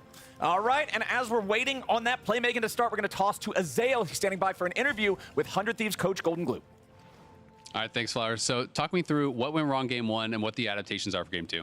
Yeah, so game 1, it kind of felt like we still had a little bit of the stage shitters. I think we ended up getting kind of pressured bot lane. We got hit by like Rakan W's, and then we kind of just, the game blew up by that bot fight. So I think this game we picked a little bit more aggressive mid jungle where they can fight more, and I think Quid can have a bigger impact in the game, and we'll see how it goes. All right, well, thank you very much. Back to you guys at the desk. I think the mid-jungle is the key there. Even though Maokai Jace is a good mid-jungle duo, it's not Quid River. I need to read this chat. Scrim 100 Thieves gamer stage 100 stage low. I'll pick up that point though, because like I said, when we tossed to Golden Glue, I do think this team does the best with mid jungle making plays early, right? Like they really rely on Quid's playmaking. They really rely on River's early pathing. This is a champion that he's so well known for, to the point where we once made a graphic where it was just J4 with his head on it and did not call him River for a game. We called him Jarvan. So I think this is a composition that 100 Thieves should be very comfortable piloting. Yeah, I do wonder though if they're going to be able to punish Ziggs though, because I don't think APA needs to shove. He can very easily just clear waves at his turret. Also, if he does get dove on by everyone, he's going to just ult himself and deal a significant amount of damage in the fight, which in theory Yon would then be able to clean up. So I think both of them are defaulting to comfort, which is really interesting since the very first time they played this year was the APA Ziggs comfort pick and the Sniper Riven comfort pick. So some similarities here in game 2 of their first playoff series against each other. It's 3 minutes and is in your jungle. And now he's gonna wrap around to see if he can't get something on Quid. With the flash. 300 HP, there's the flash to the engaged spot. Sky Splitter's not gonna find him, but first blood goes to APA. He flashes to get in range. They've got the damage they need. Back up at the top side, the Impact and Sniper 1v1, heating up a little bit, but not going all the way yet again. Both of them down low. I wonder if the junglers are gonna go there next, but man, back in mid, that was the story. Beautifully done from and APA. Yeah, and we talked about early playmaking. It was on this Volibear, right, going bot side that we called out in their last best of 5 against Dignitas. I do, as we see APA coming up with this scrim 100 key. That's great setup for APA in mid. And I also appreciate that you can literally set your clock at like 3 minutes and is doing something in the opponent's jungle. Yeah, and he's the one, even though he was down one camp, that really benefits APA, because even if he has to play the rest of the lane phase conservatively, he's going to be hitting his item power specs at the right moment now with that 400 gold injection. My favorite style of jungling in League of Legends is PvP at level 3. Once you have all of your abilities, it's time to start playing against the enemy team. And Umpty seems to subscribe to the same ideology, especially on a champ like Volibear, who's so good in the early game. I love to see it. Yeah, and it gets banned so often against Team Liquid for that reason, but in this series, 100 Thieves is throwing all their bans towards bottom lane, and let's see how much this game mirrors last game, because you can see in the bottom lane already, they are shoved up. They want to be able to reset, because then Core would run out and go towards the Grubs once again. Let's see, though, if 100 Thieves can delay them enough in this recall, but that's what I expect to happen. Umpty's already bought, and River's not even in position to contest Grubs. Yeah, River just farming up those Krugs, but the Ward's going to see exactly what he's doing. So Umpty knows that they've got the guaranteed 2v1 up here. Sniper will try to get away from it. Flashes into the brush, wanted to juke him a little bit. Remember that Umpty does not have a flash to follow because he already used it to make the first blood play mid, and Impact not connecting on the third and Toflo strike means Sniper survives it. Yeah. We will get the flash, but again, I really have enjoyed as we see those Grubs get started up. River will be able to respond. And Core JJ didn't make it back to base, though, so Umpty's going to have to run here. Okay, Umpty trying to tank these guys up for a little bit, but that might not be the right play. Quid's making his way over. The bear is left for dead. Meanwhile, bottom lane, the 2v2 scrap still going. Umpty just trying to take a Grub with him, make sure that he gets something, but it will be a 2-to-1 Grub count favoring 100 Thieves, I would think. Okay, for a second, I thought a random bomb was going to steal it. That would have been wacky. But yeah, 2-to-1, Grubs favor 100 Thieves. They get their first kill. They tie that up. They do not want to allow Team Liquid to keep building early leads off of Umpty's Volibear. And that's exactly like you said, Jet, right? Where Core was not able to rotate up ideally like they would have wanted, get that reset and have him there for that fight. And then APA was not really able to get in around the backside of the pit either. So that fight ends up going 100 Thieves' way. It's pretty tragic, too, because APA was level 6. I thought maybe Team Liquid would get a little more aggressive, but I think clearly once Umpty was in the pits, someone in their comms just said, leave. Because they just didn't ult that early. I think there was a small chance they win that fight if they commit to it, but the timing just didn't sync up, and I think they expected River to concede those Grubs, so got a little bit confused there, and now Umpty is just back on objectives once again. Yeah, Umpty going after that first Drake. Ayla's going to see him, so they know that Team Liquid is at least beginning this attempt. River is nearby, but he does not seem to want to try to contest this, at least right now. Core JJ and Jan also both making their way down to the site, and it doesn't look like 100 Thieves will be ready to contest this because Meech is still all the way back in base, coming down bottom lane. Another Sky Splitter just to keep chunking the Drake down, keep this pace up. Even if they don't have Xayah and Rakan standing there beating it down with him, Umpty has absolutely no danger whatsoever taking this. Volibear stays so healthy, clearing out these neutral objectives, and there it is, first Drake for TL. Yeah, and I think you could tell because Talia was also resetting off of that while Ziggs would have theoretically been there in time, as we see a little scrapping bot side. Yeah, the dredge line finds Core JJ. River was coming around. He has level 6. The Cataclysm on the Jarvan makes these ganks so much stronger. It is one of the advantages 100 Thieves currently enjoy, is that Umpty is only level 5. River having the ult is a big difference maker if they end up in a scrap with both junglers present. And I'm just really excited to see River's Jarvan again in these team fights. He's been such a signature Jarvan player, and I think one of his biggest strengths this year was his ability to team fight on anything. Just targeting out opponent carries so efficiently. I need to see if he can do that against Jan and APA, because he's applying a lot of pressure to the bot lane as we speak, taking the Gromp, meaning Team Liquid can't keep control of that bush, and keeping Jan from getting significant amounts of farm. We'll see. That's still...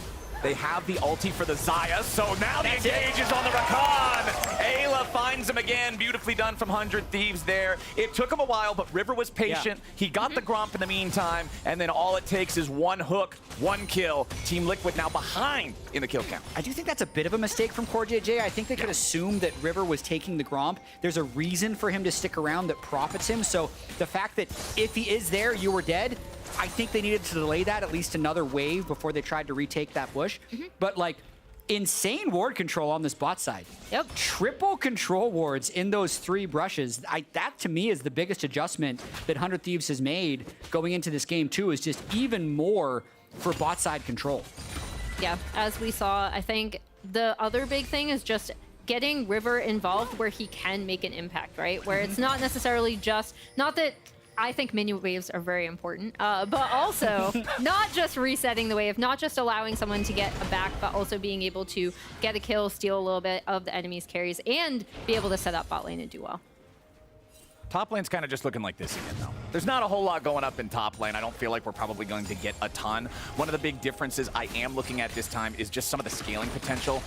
Last game, you know, we had the incredible Renekton plays coming out of Impact. This time he's on the Cassante, but Jax on Sniper. Never mind, it's not even about that anymore, man. Meech gets another free kill onto Umpty. The bear got caught. They're picking up what you're talking about, Emily. They know that Umpty likes to be in the enemy jungle, so why not just be ready for him? And also, they have the tools to be ready for him. Because you're not bursting someone like that with Maokai Jace, but you are able to burst them with this team composition. Anyone CCs, Kaisa can fly in, get that execute. They're going to be trying to pull off plays like that, I think, more so than traditional 5v5 team fighting. That's how they're going to try and pull ahead in this game, is just picks. And it'll be really interesting to see if they are able to get that 5 grub kind of spike off of this. Yeah, true.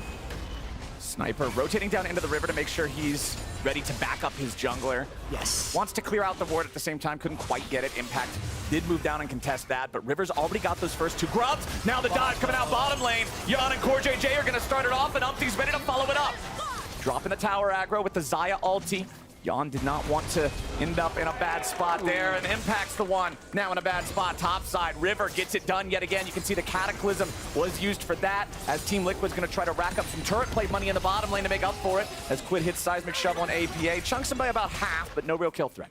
This game's heating up. Yeah. But there is one big pattern in this series, is when the second set of grubs are up, Team Liquid kills Meech. That's happened in both games, and they're so willing to pull the trigger on that dive. The counterplay, though, was bigger this time. Oh, Impact goes in the all-out. Sniper survives with the counter-strike for now, but Impact just dashes back on top of him, shuts him down. Yeah, and I feel like the junglers got the message for this game, as we see Impact getting a solo kill for himself, but also just both teams have been way more involved with their junglers going towards their lanes. So we see more scrapping over vision. Yeah, I'll also say that, you know, Maokai versus Rel is going to be less exciting than Volibear versus Jarvan. True. Yeah. So the Very true. airplane is definitely helping the pilots be more aggressive here. I don't know. It makes sense. There's nothing wrong with that statement. Just no one ever uses it. Like, they're never like the archer or the arrow, but I just decided to mix it up. What do you want? No. It's good. I just wasn't expecting the airplane analogy. It's whatever flops into your mind first. No, I can respect the creativity, man. That's your process. I respect that. CoreJJ and Yan have to respect River's presence down here in this bot side river. The Jarvan has been a part of all 4 kills so far for 100 Thieves, whereas on the other side, Umpty is 0-2-1. So that early game engine not quite coming online for TL, whereas 100 Thieves, I talked about it a little bit last game, this is the kind of start that they need to have to be successful, is getting River out there, getting him involved. There is a ward from TL on this Drake, so they can see what 100 Thieves are doing. 4 TL players nearby, 400 Thieves players nearby, no teleport available for either one of the top laners. River and the Thieves still trying to put the work in on the Drake. They got it down to 3K. Mega Inferno Bomb didn't do a whole lot. Weaver's Wall thrown out to try to keep TL away. River secures the Drake, and Umpty is dead immediately. This bear is going on the endangered species list as River stays alive, and he does score JJ. APA stuck in the Cataclysm as they let Quinn chase down Yan. A little bit more damage is all they need, but Yan flies up the wall looking to stay alive, and Quinn snipes him out.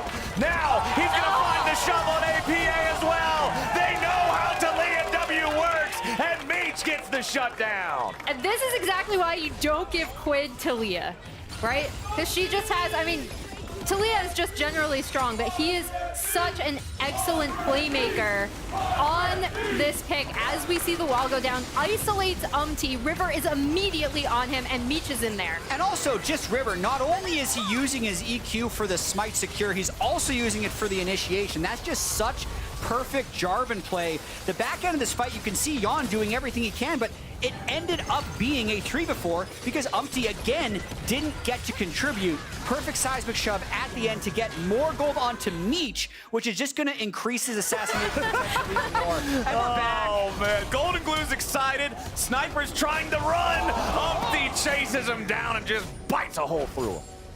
Oh, I wanted more coach reaction there. Yeah, that was Same. great. I want to see where Grayson was going. It looked like his head was about to explode. 100 Thieves is riding the 100, or Golden Glue's riding the 100 Thieves roller coaster for this one. He is just, he's having a great time. 100 Thieves now starting up the Rift Herald here. They did get 4 grubs earlier, but they left the last one because of just everything that was happening around the map. So they did not hit the 5 grub break point. They're 500 gold ahead. It doesn't look like Team Liquid is going to challenge for this Herald either. No, and I think Team Liquid right here is going to try and get some turret gold on a Ziggs. This is the stage of the game where they're trying to play as much macro as possible.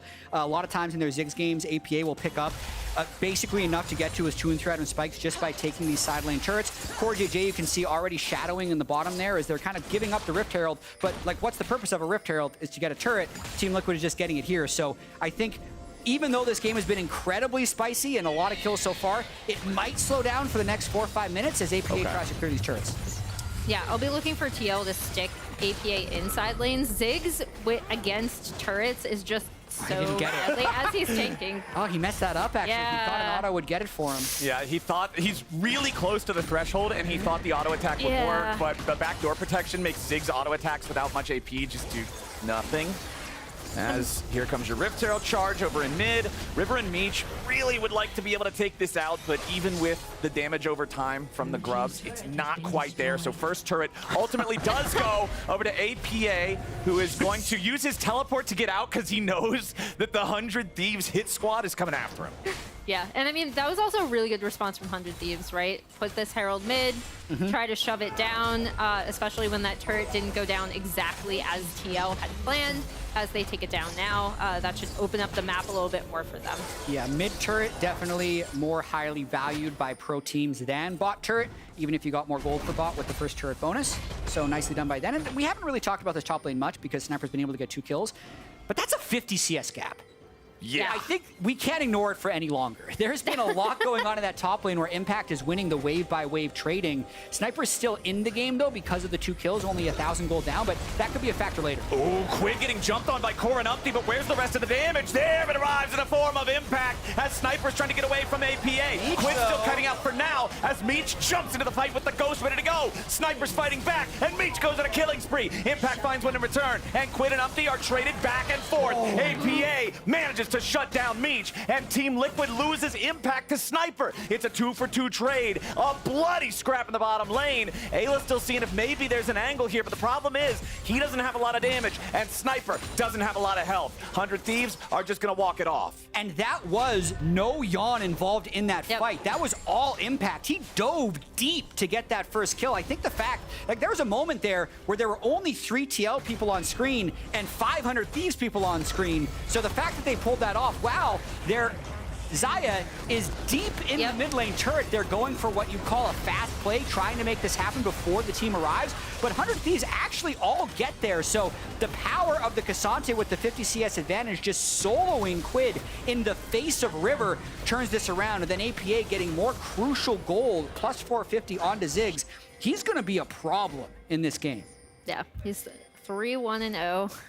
He's, again, like what I'm really looking for from TL as we see him. Oh, River trying to find the engage on Yawn, but Yawn with a beautiful ult, he counters it, and now Core JJ's the one taking the kill credit as River took a one-way trip in, trying to find that engage. Now Ayla's looking to follow up here, but they gotta be careful. Volibear and the rest of the Team Liquid roster can all walk away. Man, this game is scrappy. 18 kills in 17 minutes and 50 seconds. And before that fight broke out, what I was going to talk about was how APA was just going to go push top, right? Because what TL want to do is, again, get the Zig inside lanes, get turrets taken, as many as possible. Ziggs alone with a turret is not usually a good time for that turret. And after that fight, TL are now able to rotate towards the Drake as well, 2-1 over 100 Thieves and Drakes. And I think because APA has generated so much gold for himself off those turrets, 8,200 gold at 18 minutes, 2 core items completed, first player in the game to do so with a very high-paced game. It's going to be about APA actually carrying these team fights in the mid game, not yet Yawn. So look to see if Ayla or Sniper or anyone can get some CC on APA, then Meech would fly in for the assassination on the Kaisa, because I think if they fail to do that, Team Liquid's going to have a lot more damage in these team fights. I love that. Hit him with the flag, do 20 damage, Pepega Frog, walk away. Man, that's great. All right, so we're just about to the point of the game where Baron's going to come online. This, of course, can make a game that's already this snappy, that much more dangerous. River wants the Cataclysm, and Jan wants nothing to do with it. Flashes immediately over the wall, not only avoiding the lockdown, but avoiding the damage of the Cataclysm entirely. That's worth it, though, right? Yeah. No flash. Cataclysm can still catch the Xayah in the next fight. There's already 2 Drakes for Team Liquid. They're going to want to move to Soul Point soon. And to me, Team Liquid actually has a lot of the momentum in this game, already being up 1-0 in the series, and APA having yet another pretty good game when a lot of people thought this was going to be a massive just mismatch between Quid and APA. But so far, APA definitely having a big series. Ayla was looking for something there as the Ziggs clears yet another one. And let's see. There's that lockdown you were talking about. APA's at half HP, but they haven't killed him yet. Sniper into the back line, finds Jan. The Xayah's out of the picture, and River gets the shutdown on APA. It's 3 dead bodies in Team Liquid jerseys, and 100 Thieves are the Undertakers. Now Impact can't even survive. Quid gets another. It's 4 traded for Meech. Remember what I said a minute ago about how Baron's almost on the Rift? Well, 100 Thieves got the timing perfect. And remember what I said about APA having another game? That, my friend, is a caster curse. So Team Liquid do clear that turret, but they pull off the combo onto APA. Meech flies in, does a bunch of damage. The 20-minute Baron could slingshot them ahead, but Umpty has smite, flash, and ult. He might go for it. He's a bear in a dream. Yeah, he's not had a great game so far. No vision. This is Volley Bear Redemption Arc or Volley Bear Clown Shoes. Which one will it be? He jumps in. Umpty over the wall. Will not secure it as Team Liquid shows up to try to punish them for the Baron take. APA got the teleport angle to try to get in there and pick up some of these kills. Jan's also arrived. The shutdown for the Xayah kills the Nautilus. Sniper's trying to get away. River doing the same. They split up. They go opposite directions, hoping only one of them will get caught. Sniper dies, but it is still an execution, so no money to the side of Team Liquid. 100 Thieves end up losing a couple there. Yes, they will get the kill back onto Umpty, but critically, they secure the Baron. Yeah, and here as we go back to the fight that kind of set it all up, APA here, once they immediately get onto him, does exactly what you said he would, Jat, in terms of, okay, I'm going to bomb as many people on the back line as possible, because I already know I'm going down, but this was really well done from 100 Thieves. And I think the biggest part of this fight is actually how they just absolutely murdered Jan in the back line. Quid Sniper, both flew in from flanks, got him down as well. And then this is interesting. Umpty was actually just trying to buy as much time as possible for the Ziggs to arrive, because Team Liquid was thinking, if we don't steal it, we want to wipe him. 1,500 damage to 0, almost impossible for him to steal that one. Yeah. One of the cruelest jokes in the league is when your support has a bang. So Golden Glue is relieved, but really crucial that 700 gold additional didn't go over to Jan at the end of that fight. Really smart by Sniper to get that execute. Jan already got the 450 from picking up Ayla. The extra 700 would have been like an 1,100 gold injection onto Xayah, almost would have invalidated the Baron. They do not get that though, and Team Liquid is always looking to make plays. Quid managing to get away with a Weaver's Wall there as Team Liquid was leading the charge towards him. It was Umpty who wanted to lock him down, but just couldn't quite get the distance he needed. Meanwhile, I talked about it just very briefly earlier. Sniper's set up to be a split-pushing menace this game on the Jax. He's got 6 kills. He's got his second major item completed in the Sundered Sky alongside that Trinity Force now. This guy is rapidly evolving into a problem. Yeah, as we see him TPing topside to actually go get that turret and potentially join up with the rest of Iv's team if they want, although they're kind of just moving around mid. I think Sniper's just getting as much gold as he can. River could pull the trigger at any moment though, especially when Jan still doesn't have a flash if they've timed that. As soon as Jan's flashes back up, it almost gives Team Liquid an advantage for the next team fight because they have such good counter dive. If they're not instantly bursting the carries, I think Team Liquid would end up winning the fight. So they have to really be careful about this next initiation, as the Dragon is spawning soon and 100 Thieves want to take control of River. It's all 10 players in the mid lane. Impact's going to be the target here at the very start from 100 Thieves, but Kasante's not usually a burstable opponent. 100 Thieves, they know that they chunked out that frontliner, but now they got to be careful as Umpty looks for his own possible angle here, forces River back. That's a big part of the Jarvan engage not available. Nice bit of burst there onto Quid. Will force the Talia to make a recall. CoreJJ wants to go in and he finds the lockup onto Sniper and onto Ayla. Now the follow-up from TL isn't there for the damage here just yet, but River's looking for an angle into the backline. He drops the Cataclysm, but Yawn kills him off. Team Liquid still trying to fight and kite, and Sniper will not make it to him. The shutdown over to Yawn yet again. Team Liquid has found 2, and they don't want to stop just yet. Umpty with a flash engage, and Meech gets a kill back. 100 Thieves are turning it. Meech with the fancy feet and sidestepping everybody. Team Liquid finally gets him, but at the cost of Impact and Umpty both. That's not at all how I thought that fight was going to go. What are the priorities of these teams, man? Because that was a 1-0 death fight for Team Liquid where they can get the 3rd Drake, but they go for more. Watching this again, you think it might be a bad start because APA completely misses his ultimate, but no one can actually get cleanly onto Yawn. River's too low by the time he ults in, so they burst him out, and then Sniper re-engages but has absolutely no follow-up, so he too gives a big bounty over to Yawn. This is where Team Liquid could have backed up, but they want to go for the jugular. They go for Meech, but they all just fly through the Talia crap. They all die, and then, because Meech lasts for so long on the backside, it ends up delaying Team Liquid at Drake.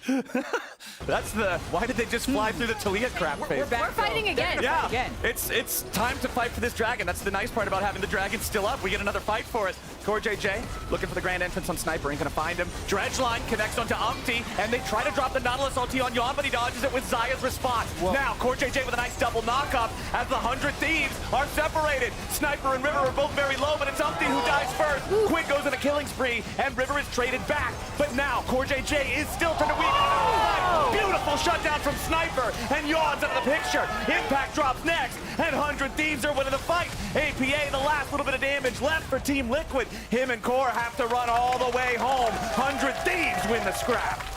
These fights are so crazy. One thing we did bring up as 100 Thieves end up taking out the Drake and kind of tying up Drake's score is that 100 Thieves were the bloodiest team in season, right? Yeah. TL, along with FlyQuest, because that 5-game series, were the bloodiest team in playoffs as we see this fight go through. 35 kills in 26 minutes so far, and look at how low Quid gets on the engage, and then look at what Quid does for the rest of this fight. Because everyone dives in here, can't quite kill Sniper, and then watch as they try and chase down Sniper and Quid. Quid absolutely one-shots Yawn with the help of Meech. Gone as soon as he tries to step up. That was the turning point in this fight, maybe in the game, because 100 Thieves need this one. If they go down 2-0, it's incredibly hard to reverse sweep in the LCS. So super close game, and you know what? I think we're a few seconds away from another fight. Yeah. Let's go. I don't like breathing anyway. Let's just get back You're to an another caster fight. now. Yeah, we're going full LPL mode, baby. 3,000 gold lead for 100 Thieves. Team Liquid slipping a little bit here. They don't want to fall too much further behind because we're going to start getting to the point where you can't just take random YOLO fights in the middle of nowhere if you're 5,000 gold behind your opponents. River Jarvan definitely has been showing up so far here. He doesn't really have any of the kills himself, but he's got perfect 20 out of 20 kill participation. Yeah. Yeah. That's incredible. And I mean, Sniper down 50 CS in lane, but incredibly impactful in side lanes and in team fights. Not the type of game you'd expect from an LCS rookie. Normally you think he's going to pop off in lane, have trouble the rest of the game, but that's not been the case for Sniper. River trying to just get a little vision here in the enemy jungle. You can see some wards placed down. Team Liquid doesn't have a whole lot of their own vision out on the map. Summoner's Rift is pretty scary right now for TL. Yeah, let's just see them placing that pink, clearing out vision. There's the TP. All right, 100 Thieves making their move. River with the engage, doesn't want to commit the Cataclysm just yet. Finally drops it on Core and Umpty. Meanwhile, Snipers arrive, looking to pressure the back line. CoreJJ dies here at the very start. Ayla with the lockdown on Yawn, who has to pump the ulti, getting away. Sniper versus Impact off to the left. Ooh. Meanwhile, Umpty's on the front line, but not for long. Sniper still staying alive as Impact will not get the job done. And Meech finishes him off. It's another fight going the way of 100 Thieves. It's 3 more dead Team Liquid players, and it's another 100 Thieves Baron. That might push them over the edge in terms of their ability to just press go on anything and win the fight. Meech extremely strong at this point. The Baron's only going to add to that. You could see APA and Yawn had an incredibly hard time getting involved in that fight whatsoever because the engage is just so snappy for 100 Thieves. Yeah, as soon as they're able to get in on fights, I do want people to pay attention to the Ziggs ult, right? Because we were expecting this ult to kind of do a ton of damage, and it hasn't really been able to chunk out people the way that they would want. Additionally, like, you want constant damage coming out from the poke from TL, but they just have not been able to do that with how, as we see the Ziggs ults come through, how 100 Thieves have been able to split this up. Yeah, and it's because, like, when that Ziggs ult came out, there are 100 Thieves players all across that line. Like, you're never hitting the whole team. They're almost diving separate targets during the same team fight, so they're not grouping up for the AoE, and now they're just trying to push with this Baron. And this is much more what we expected from 100 Thieves, right? Like, this is the kind of comp that they're really, really comfortable piloting. It has a lot of engage. It has a lot of ways that you can pick apart 5v5 team fights and isolate carries, isolate the targets you want. We've already talked about how good River is at doing that. I want to call out Quid in terms of everything that Talia does. He's set up such great zone control over the fights that APA Ziggs has not been able to do on the side of TL. Sniper continuing the split push pressure off to the side, has the Sterix gauge to help him survive in these big fights that have just been happening non-stop so far this game. 38 kills in under 30 minutes. Sniper with enough pressure here thanks to River making his entry, guarantees that Impact does not want to stick around and continue trying to defend that tier 2 turret. 8,000 gold is the lead for 100 Thieves. And I think they're actually not going to try and get much more done with this Baron buff, even though there's a minute 20 seconds left. T also never gives up, so if he sees a play, he's just going to fly in for it. But I think the smart play here for 100 Thieves is reset, go for the next Drake, and then start beating them with their wallets. That's 4 completed items on both Quid and Meech compared to 3 completed items on APA and Yawn. So that's going to give them a massive advantage in upcoming team fights and also allow 100 Thieves, even though it feels like they're playing slow now, to continue to play fast. They know they have the items in hand, so if they see a play, they're just going to go all in. Yeah, as we see TL trying to get some vision back on this top side, but another thing that you'd already pointed out earlier and is now even more true is that this entire map is just so scary for TL at this point in terms of when they could potentially make a play. And we probably have a brief moment here to actually talk about the series because of the 38 kills that are happening in 31 minutes. But this Drake is going to be given over to 100 Thieves, no contest from Team Liquid. Game 1 was very much about APA and Yawn showing up, I would say, and then River not being able to have a big impact in this game. And we were discussing in between games, like, what is going on with River in the playoffs? Because he's played so many champions that are just different styles than what he was dominating the LCS with. But back again in this game, it's like a very, very strong mid-jungle 2v2, and River can be very creative in the way that he plays team fights, and it just works so much better, even though Meech is having a pretty good game on Kai'Sa, but the start of everything, I feel like, has been this Jarvan and Talia making things happen. Yeah, it's the go button from River, and to be fair, the go button from Ayla as well. Team Liquid wants to try to secure their red buff, and it looks like they will. That was closely contested, though. 100 Thieves are looking at every possible chance they might have to contest something and catch Team Liquid for another fight. They know this game is now so far in their favor that Team Liquid has to pull off something crazy to win one of these. But I will also say it is kind of hard to break a Ziggs team. So even though they're 10,000 gold ahead, if they dive wrong, that's actually how Team Liquid would be able to make it back into the game. Because at this point, if Quid dies, that's 1K gold. Right? Meech dies, that's 800 gold. That's really meaningful if it goes to the carries. So 100 Thieves does have to have a little bit of trepidation with how they approach. They might actually just wait for the next Baron, and we could have another small period of inaction.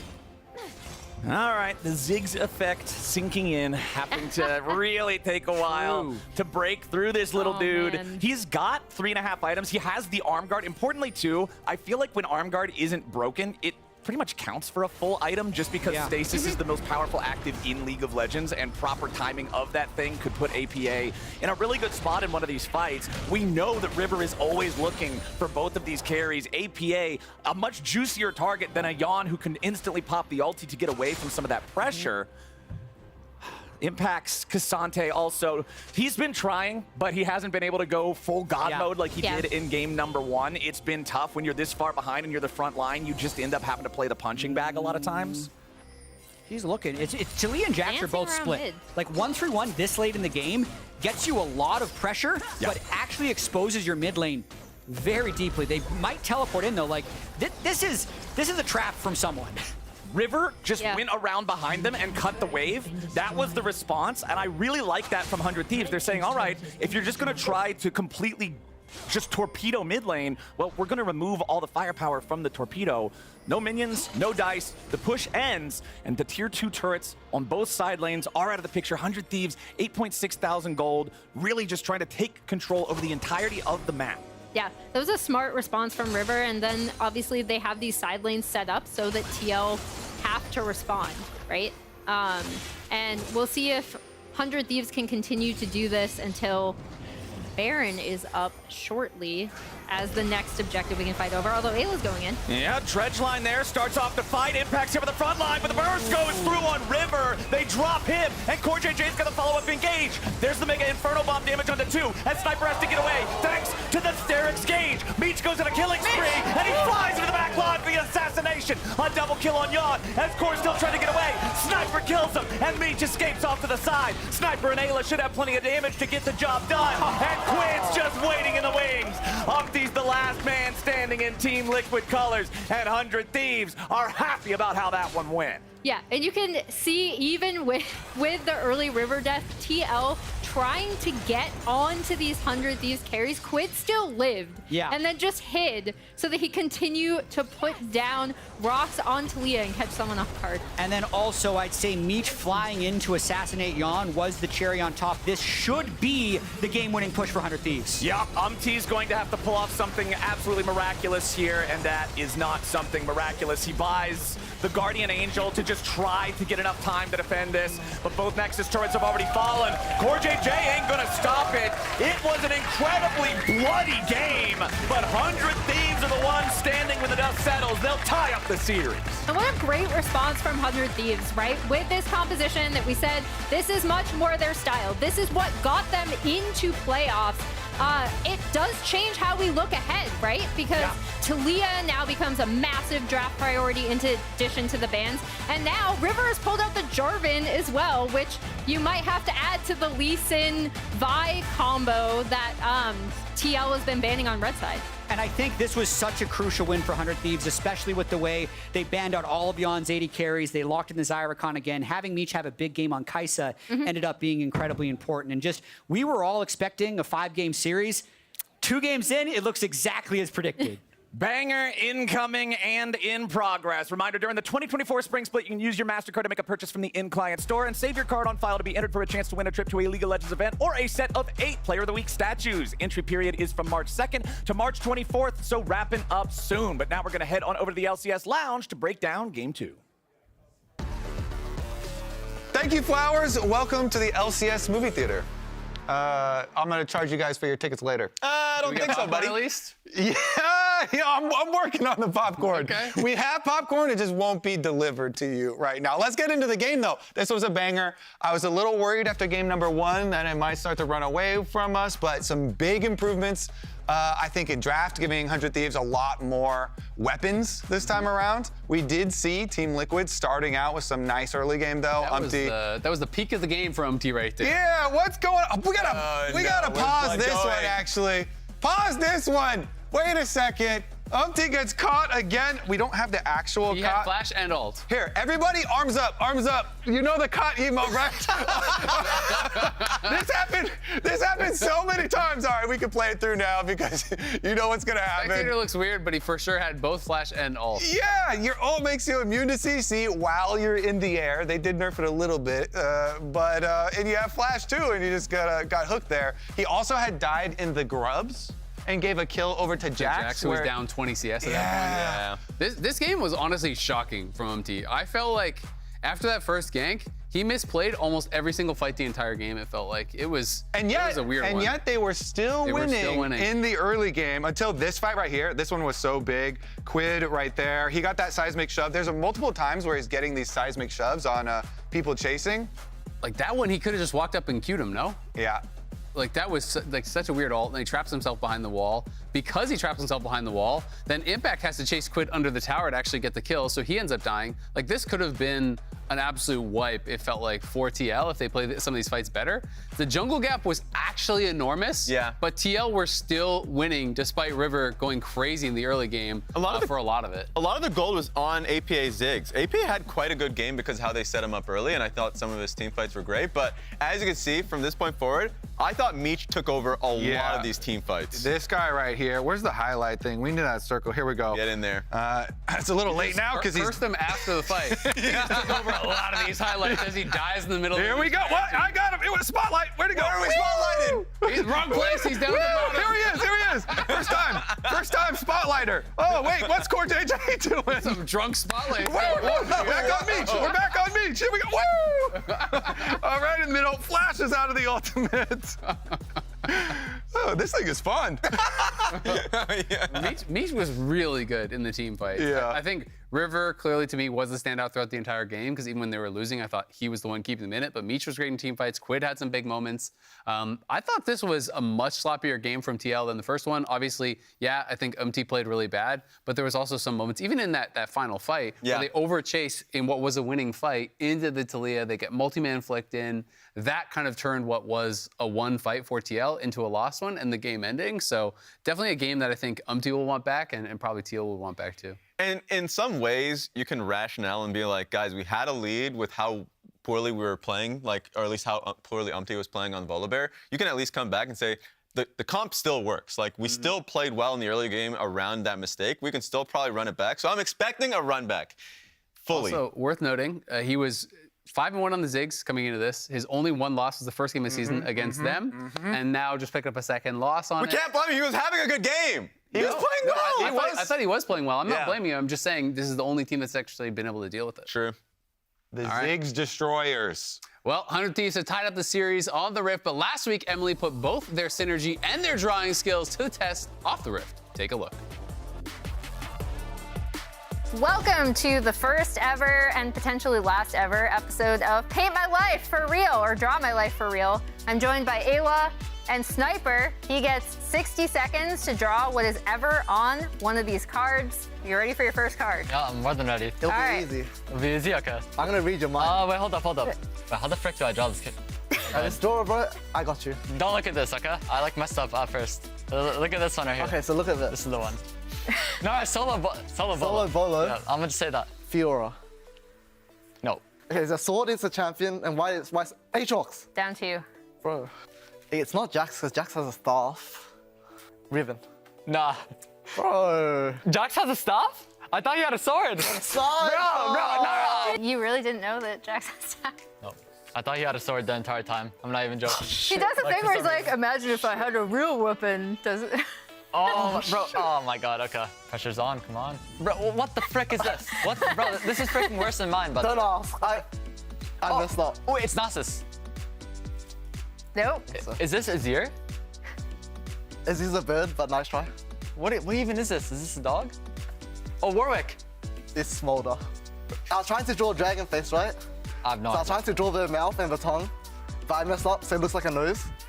So I was like, okay, flames, and this is his mom. Nice try, nice try. Yeah. Swap it up. You guys are more focused in your second attempt. I was trying to think of a way to. Oh. Okay, I'm gonna go with Valorant first. No. No, it is not Valorant. Wait, are these like dollar signs? Is it owner? Like close. It's not nature, right? Yeah. You got it! Let's go! Let's freaking go! I'm warning you, these last two are super troll. Okay. Troll. Oh god. I'm struggling to understand Sniper. He's got his own viewable world. This one's like my best drawing so far. All right. Nocturne ulting in a team fight. That's part of it. It's not necessarily incorrect. 100 Thieves games 5. Yes! Yes, you got it! You did it! The last game you played? Yeah. Oh, okay. You're so focused, huh? He's incredibly focused. Okay, what the frick are these? It just looks like someone's like sleeping and they had like a nightmare. Bro, what the frick is this? I can't say. Okay, nightmare, first one. I just say close. Oh, sleep talking. No one's talking, so no. Wait, no. What is this? What is this then? Is that? Oh, yeah. Bro, he's sleeping. A bad dream. That's a nightmare, bro. Bro, you said close. Like the last dream you had. Did they get the point? Did they say sure? Woohoo! Which means you're 3 of 6. Good job. We brought it back. You went 50-50. That's not bad. Thank you so much for taking time to join me in Draw My LCS Life in Real Life. Sniper, Ayla, thank you again. We'll see you guys next time. See ya. Bye.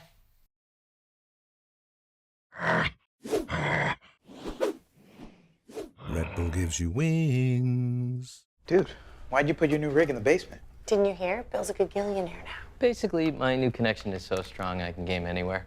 Check it out. We've got gamer rocker, gamer floaty, gamer couch. Whoa. It's got wheels. Gamer bench, gamer throne, and gamer mower. What's that? It's hard to game while walking downstairs. I get it. That's smart. Live like a gagillionaire with low latency everywhere. AT&T Fiber with All-Fi.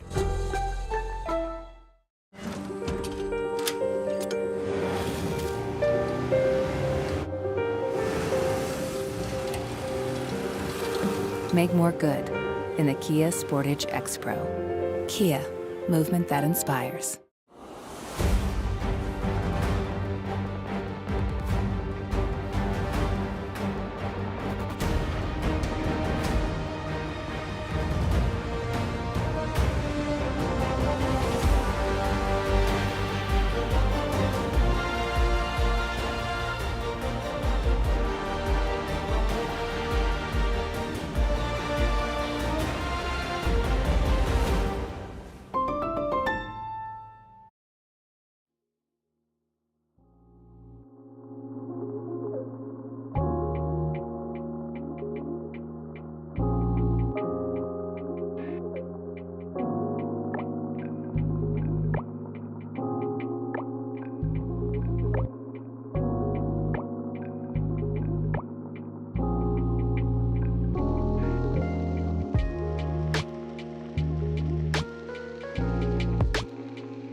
I think that DSG win with Meech definitely showed that he could be like top 80 carry and deserved a chance at LCS. And to me, it showed that he can succeed if he has the right tools around him. I think on that team, you know, we had a lot of people like Zazel who was very communicative. And I think Meech is the kind of guy that you want in a team fight who will just play the team fight perfectly, but maybe will not communicate that much. So when you go to the LCS, that's kind of all you need. Is you just need someone who's going to play the team fight really well, and that's what he can do. Ladies and gentlemen, welcome back to the LCS Playoffs. We're here in the lower bracket, and we're all tied up with Team Liquid and 100 Thieves after a very, very violent game number 2. Woo. Yeah, I think this is 100 Thieves' window into the game, right? Because we talked about how TL are a more macro-focused team. I think their map play has been better consistently than 100 Thieves throughout the split and through playoffs. So what do? Well, you force them into these fights where then they devolve into chaos, and that's their way in. As we see blue side bans changing a bit, bans changing a bit for TL now. They're on blue side. Vi removed, Lee removed, but now the Ahri taken off the table as well. Yeah, so just as a quick recap, in the first 2 games, 100 Thieves was on blue side in both. Since Team Liquid lost the last game, they get side selection and they chose blue, but they still devoted 2 bans to River. And then 100 Thieves still devoted 3 AD carry bans, but different AD carry bans. Smolder unbanned this time. 100 Thieves actually drops their Smolder ban for a Senna ban, and it doesn't go pick super early. First pick Talia. As we were talking about, Talia is such a monstrous pick for this series thus far, and APA did look really comfortable on that pick in game 1. It also does take away that pick from Quid. Obviously, you don't want Quid getting his hands on that. The big question to me is whether Smolder is going to show up, or we have had a bunch of LCS games where he's actually fallen through draft completely. It's true. I think 100 Thieves would love to have Meech on Kai'Sa again, but I don't think it's a wise thing to just blind pick if you're going to go Kai'Sa Nautilus bot lane. So they have the Nautilus, and I think they're going to wait to see what Team Liquid does, and I love that Veigar for Quid because he's played so well on the pick. Yeah, it's been his go-to in a lot of these mid lane matchups, and it's been really, really interesting to see him bring it out. I'll be curious to see what the rest of their comp is, because he still has that kind of zone control with the cage, but it's not as similar as something like a Talia or Ahri, where he's immediately shoving and then very quickly roaming to sides. Jan actually only one Smolder game throughout these playoffs. It was a win, so I am not shocked to see that, and since they already see the support of 100 Thieves, they're pretty confident that this will be a good enough bot lane with which they can scale with Smolder. I don't remember the exact stats, but I know that Jan is one of the fastest, if not the fastest, Smolder stacker in the league. He gets online much more quickly than a lot of other players do, so it alleviates some of that extra pressure that you have on your team to survive until he's at the point where he's a cheat code. I think he hit 225 before 21 minutes. It was very early 20 minutes, but I will also say it is a calculated trade by 100 Thieves when they ban the Senna and leave the Smolder up, because I think Meech wants to play Kai'Sa. This is a rookie who is very comfortable on Kai'Sa, coming off a Kai'Sa win, and this is a lane where he can get his farm. Yeah, I think this is going to be something he's super comfortable on, as we see 100 Thieves taking the Volibear away. Even though I don't think had the best performance on it, he was really, really involved with lanes early. Both junglers were. So taking that away, that early potential from TL is good. And then TL taking the Aatrox away from 100 Thieves as a potential 4 pick that they would be comfortable blinding. All right, let's see what our last ban here is from the Thieves. The Trundle. Okay. Not bad. I mean, Trundle could delete the Nautilus if he goes in, but that is a weirdly specific ban for them at this stage. Obviously, there's already Lee Sin and Vi banned by Team Liquid. I think either one of these junglers would pick something like Lee Sin if it was available, because like it's really about the creativity here. The Jarvan is still there. I think it's still an okay pick for River if he wants it. So Team Liquid with an Olaf ban sets up a top lane blind pick, probably a blind pick Renekton, but that would leave Jarvan open for River if he wants it. We'll see what River takes here. Xin Zhao or Viego. It is really curious to see how River has pivoted to a few of these more carry-oriented like style picks as he does lock in the Xin Zhao. I know, Jat, you and I were kind of comparing his initial playoff champ pool to Milky Way's champ pool. We're like the Jax jungle, the Kindred jungle, the Xin Zhao coming in. As we see the Skarner hover from Jan. I love seeing him hover. I know he's never going to get locked in, but it's fun to see him. the Skarner tribute, as the new Skarner is out on the PvE, will be hitting live servers shortly, but that's the Jax pick. The blind pick for Impact, keeping it away from Sniper, who lost lane pretty hard, but was still super effective in the game. And that's the thing that they were setting up with the Aatrox and the Olaf ban. Skarner's actually not bad against Kai'Sa because she tried to jump on you and then you pull her. You know, maybe it's a true. No, we actually have Cassante and Jax jungle. Yeah. Okay. So we were talking about these jungle carries. Umti is actually going to be taking the Jax into the jungle. Has he played for that? TL? He hasn't played that this year, I don't think. I do not remember him playing it this year at all. I mean, he has played carry champions, but this is, again, not necessarily the style that we have seen TL play. As we see the Renekton locked in for 100 Thieves as the red side 5th pick. I mean, to me, that puts a lot of pressure on Jan. I got confirmation it was 21:36 is how fast he got to 225 stacks in his last Smolder game, but I mean, we got stacks for days. I don't necessarily think this is a 225 stack Smolder and win, since literally the last time Quid played Veigar, he just pressed R on the enemy Smolder and made the stacks disappear. So that's 100 Thieves' answer to the Smolder, more so than the Kai'Sa. It's also the Veigar. We're again set up for two team comps that have no problem going in, especially on the side of 100 Thieves. Everyone can fly in, everyone can combo with the Kai'Sa, and 100 Thieves want to devolve this game into a fistfight. Yeah, I was gonna say, we've seen how difficult it can be once Smolder does get those 225 stacks to play around the massive amount of damage that Smolder brings, both just wave clear and in team fights. But again, 100 Thieves have picked a composition that they should be very comfortable with playing, and also should be comfortable with getting in there early, right? Like disrupting the game, causing skirmishes, forcing TL out of their map movements into fighting them at disadvantageous times. So which draft do you guys like better? Who are you going to give the edge to here? I gotta give a slight edge to 100 Thieves, but I think it's gonna be really close. It's really about, to me, whether or not APA can have a performance like his game 1 Talia, or if it goes like a lot of people thought APA versus Quid would go. And for the fastest game we've had, this gives them a brief window to type. Well, he just types, Sniper just says, support mouse died, need a little bit. So it's not banter this time, it's just at least explaining what's going on. Rip Ava's mouse. Yeah. Impact just says, sure. Yeah, this is one of those early pauses as well, so unless it's an extended pause, the players cannot talk strategy. That's why you see them just smiling at themselves and typing to each other. That would drive me nuts. Just left alone with my own thoughts. Oh, there's a substantial amount of gray noise as well. That makes it worse. White noise. Yeah, the white noise is really loud. It is. The only thing you can really feel is vibrations from the crowd. You can't Yeah. hear anything that people are saying, even if they're a foot from you. It's quite an experience playing with these headsets. We've got some good banter in chat, though, so I guess they aren't alone with their thoughts, because they can still type in chat. Yeah. So, River says lose Ziggs. APA says lost to your one trick. Then River says, you also one trick with the question mark in a separate line. It's the double line method that really sends the message.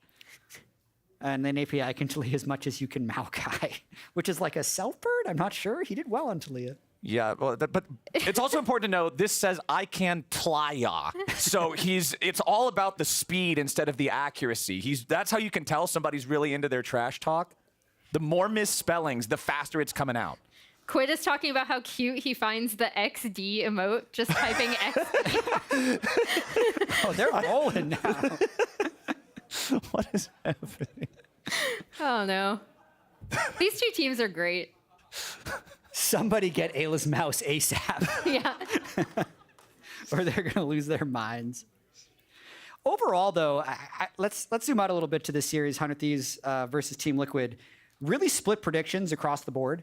I'd say most of us put 3-2 as our prediction. I personally put 3-2 TL, but definitely know that it can go either way, and it depends on which strengths show up on the day. Like, the fact that 100 Thieves wins, I think they win so much through their solo lanes. We expected River Quid. I didn't necessarily expect Sniper. If Sniper does actually manage to solo kill Impact, that would almost, I think, surely put them over the edge. But then on the side of Team Liquid, it's like, if APA stands up to Quid and River and has a big game like he does in game 1, that's what tilts it in Team Liquid's favor. Yeah, I think the big thing for me is, again, are they picking compositions? Not even necessarily they're like a good objectively, but like how they played in season, right? Like how they got here. Do they have the tools to do what they want? I actually think outside the Jax pick, which is a little weird to me, Taliyah or TL do have everything they want here, including the Taliyah and the Smolder. We've talked about how they do want to go for scaling. They want to play the map and then meet you in 5v5s around objectives, where I think when I think of 100 Thieves this year, I think of pure just chaos. Them kind of sowing chaos, River being in lane super early, his early pathing to disrupt everything that's going on, and then them fighting you and forcing fights. All right, as we're waiting for all of this junk to get fixed on the stage, we're going to go ahead and toss things down to Azael, who's standing by for an interview with Courage. Thanks, Flowers. I'm here with Courage. Courage, what do you think of the series so far? The boys got a game win in game 2. Yeah, we went with an interesting strategy in game number 1, which was have no one who does damage, and it just didn't work out. So game 2, River involved in 26 of 27 kills. He was the difference maker there, and I'm just hyper getting more league. Yeah, so I know you've been playing a lot of League yourself. APA has been doing a lot of trash talk. Yeah. What are you thinking about the trash talk? I know it happens online all the time. Oh, I absolutely love it. I mean, if my chat logs were public, I probably wouldn't be on this stream right now. So I'm hyped about it. The more trash talk, the better. All right, well, we'll make sure no one looks them up. I heard you have a couple words for some of your friends who are watching back home. Yeah. Andre, if you're watching this, you are trash at Kai'Sa. You cannot play like Meech. You're gold. Please don't try to play Kai'Sa tonight when we play. Thank you. All right, Andre, you heard him. Back to the casters. Rip Andre, man. Andre just got headshot from that was a long way away. This chat is evolving into a full-on conversation. Yeah, there's been a lot that's happened in the in-game lore, even just during the interview.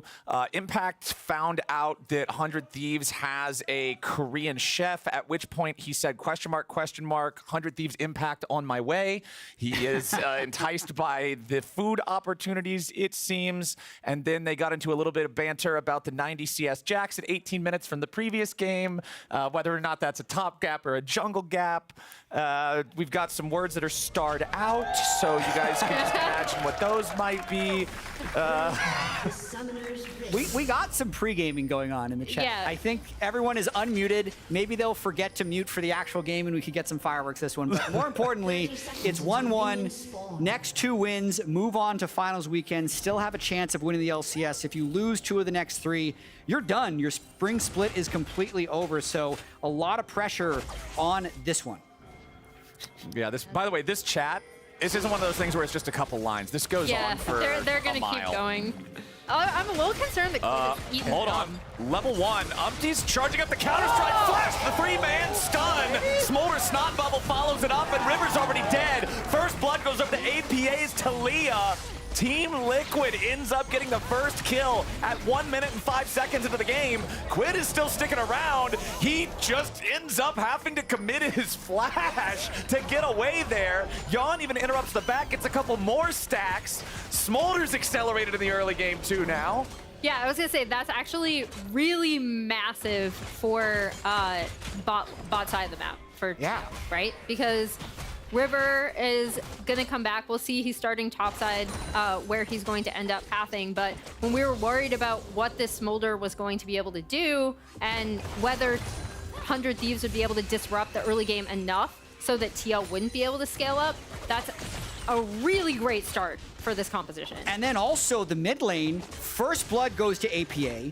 He doesn't have to use flash or teleport. He doesn't have to base. Meanwhile, Quid gets completely chunked out, uses flash, and has to TP back to lane. So not only do you have that bot lane that's going to hit 25 Smolder stacks and get bot lane push early, mid lane is also, in theory, going to have push for most of this early game. That is such an incredible early flash by Umpty's Jax to kick everything off in that level 1 skirmish. Yeah, you can see with our tri-lane view here, it's only the top lane really going the way of 100 Thieves here early. APA with control over mid. Yawn and Core JJ with control over bottom.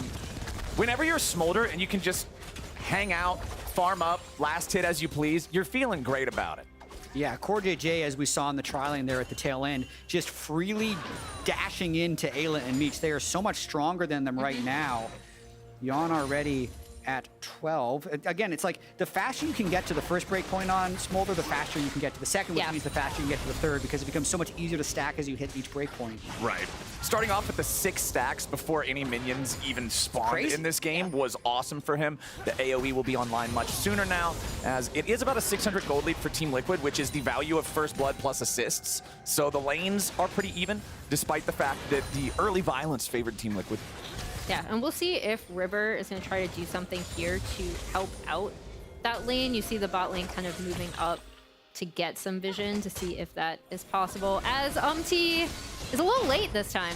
Yep, he's not going to find that blue buff. River hits level 4, but more importantly than an extra level, Team Liquid brings the extra man. Core JJ showing up to help Umti with that invade means they force the flash from River, while back in the mid lane, Quid down to 300 HP. Yeah, lots of River fighting here, and then a top lane, we might have a solo kill. Sniper! Nicely done! He solo kills Impact.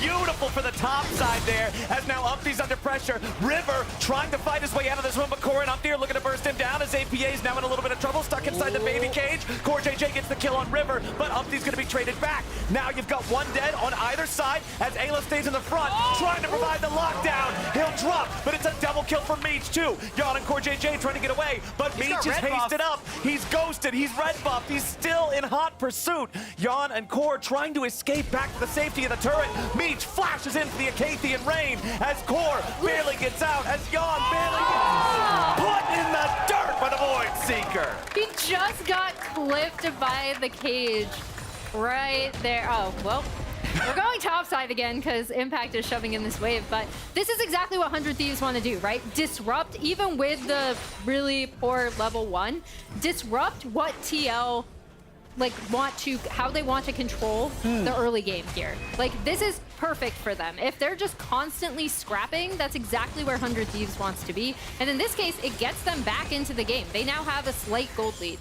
And I think with Meech getting all 3 of those kills, that's the critical thing about all of that. The other thing that I would mention, though, is the confidence of Sniper. He got gapped last game based on CS, but in games when he gets a solo kill, they've only lost once, and he did solo kill Impact to kick all that off. Yeah, so that's already checked off. Wow, I cannot draw on this. It's difficult.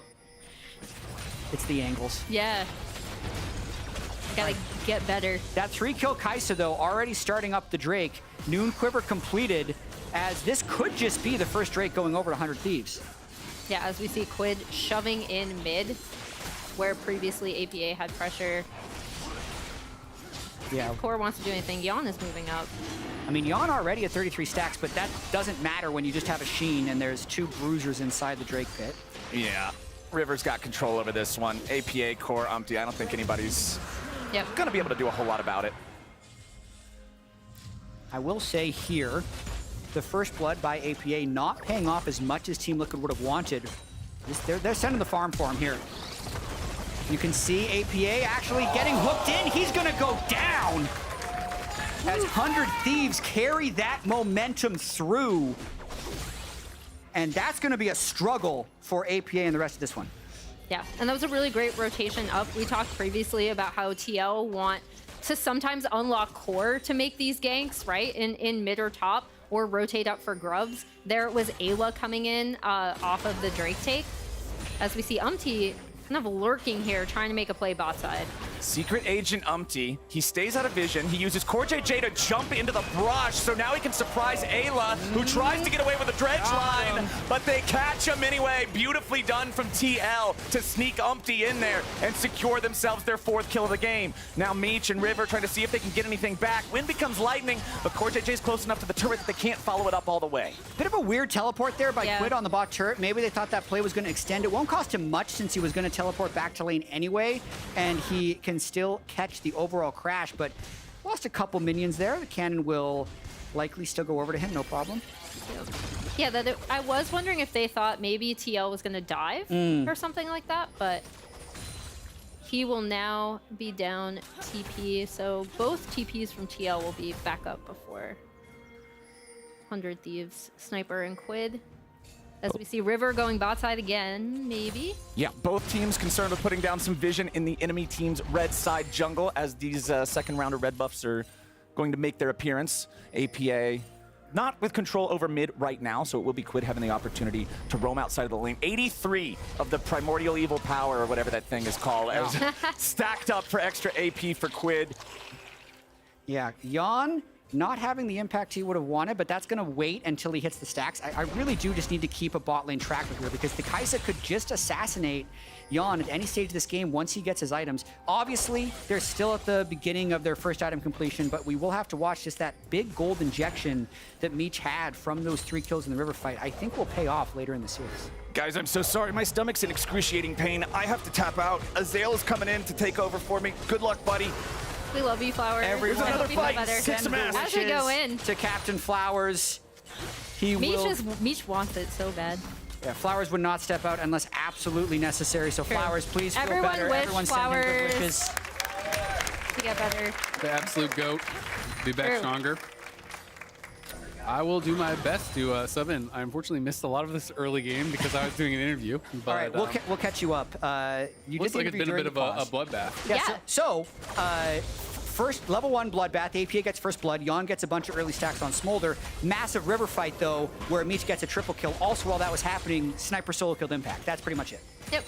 All right, Umty's going to be looking. Counter-strike forward. He's on a Quid. The cage is going to get dropped, but the seismic shove connects on both. And the first kill is there already. Umty pushing forward. River's going to try to get out of there. Ayla flashed in. Dredgeline connects. Here comes Meech. The plasma is there, but Mom gets called over the top, and it's an absolute slam dunk from Jan. Getting that kill on River. Ayla with nowhere to go. He flashed in for the Dredgeline, but now he regrets it. And Jan coming in to that fight, he's 1-1-5 now at 69. The lucky 69. Sniper, though, looking like he's going to take down Impact. 2. Impact looking to try to fight it out, but he can't do it. The Croc bites him in half. Impact falls, second solo kill of the game there for Sniper. I gotta say, one of the most effective red 5 counter pick Renekton's I've seen. True. 2 solo kills in lane for Sniper, but more importantly, this game is absolutely insane. APA with the Taliyah 2-0 in the series so far. Both APA and Quid are just making things happen. The fact that everyone does jump on Umty to try and peel him off Quid just lines them up for APA to get the double seismic shove. They also chunk River low enough so by the time Core JJ arrives, they can pick up that final kill, and extra fortunate that it goes over to Jan with the Mom. And we've talked about how Umty is also someone who really just likes to take an angle, as we saw from that level 1, right? On this Jax, it gives him a lot of power going in. As we see this Renekton Cassante matchup, once again, Sniper getting the best of Impact. Yeah, and we'll see if the top lane matters, because honestly, this series, top lane is just... Come on, they're trying their best, Jax. Top lane's been ignored, but this is, I think, worse. Umty counter-strike on 2. Quid's in trouble. Nice sidestep, though, on the seismic shove. And now APA potentially in trouble, but Jan comes in and Eds does Core JJ. TL movement on the map has been faster these last couple scraps, and now seismic shove connects. River's in trouble. Counter-strike is there from Umty, but it's not even needed as he slams him into the ground. Another kill go the way of the TL. It definitely feels like someone buffed the radius of seismic shove this series. Yeah. Because it has landed in every single fight. More gold going over to APA. Jan able to pick up this early Drakus Smolder as Meech nearly steals it. And Team Liquid just back in this bloody game. 16 kills in the first 11.5 minutes. Yeah.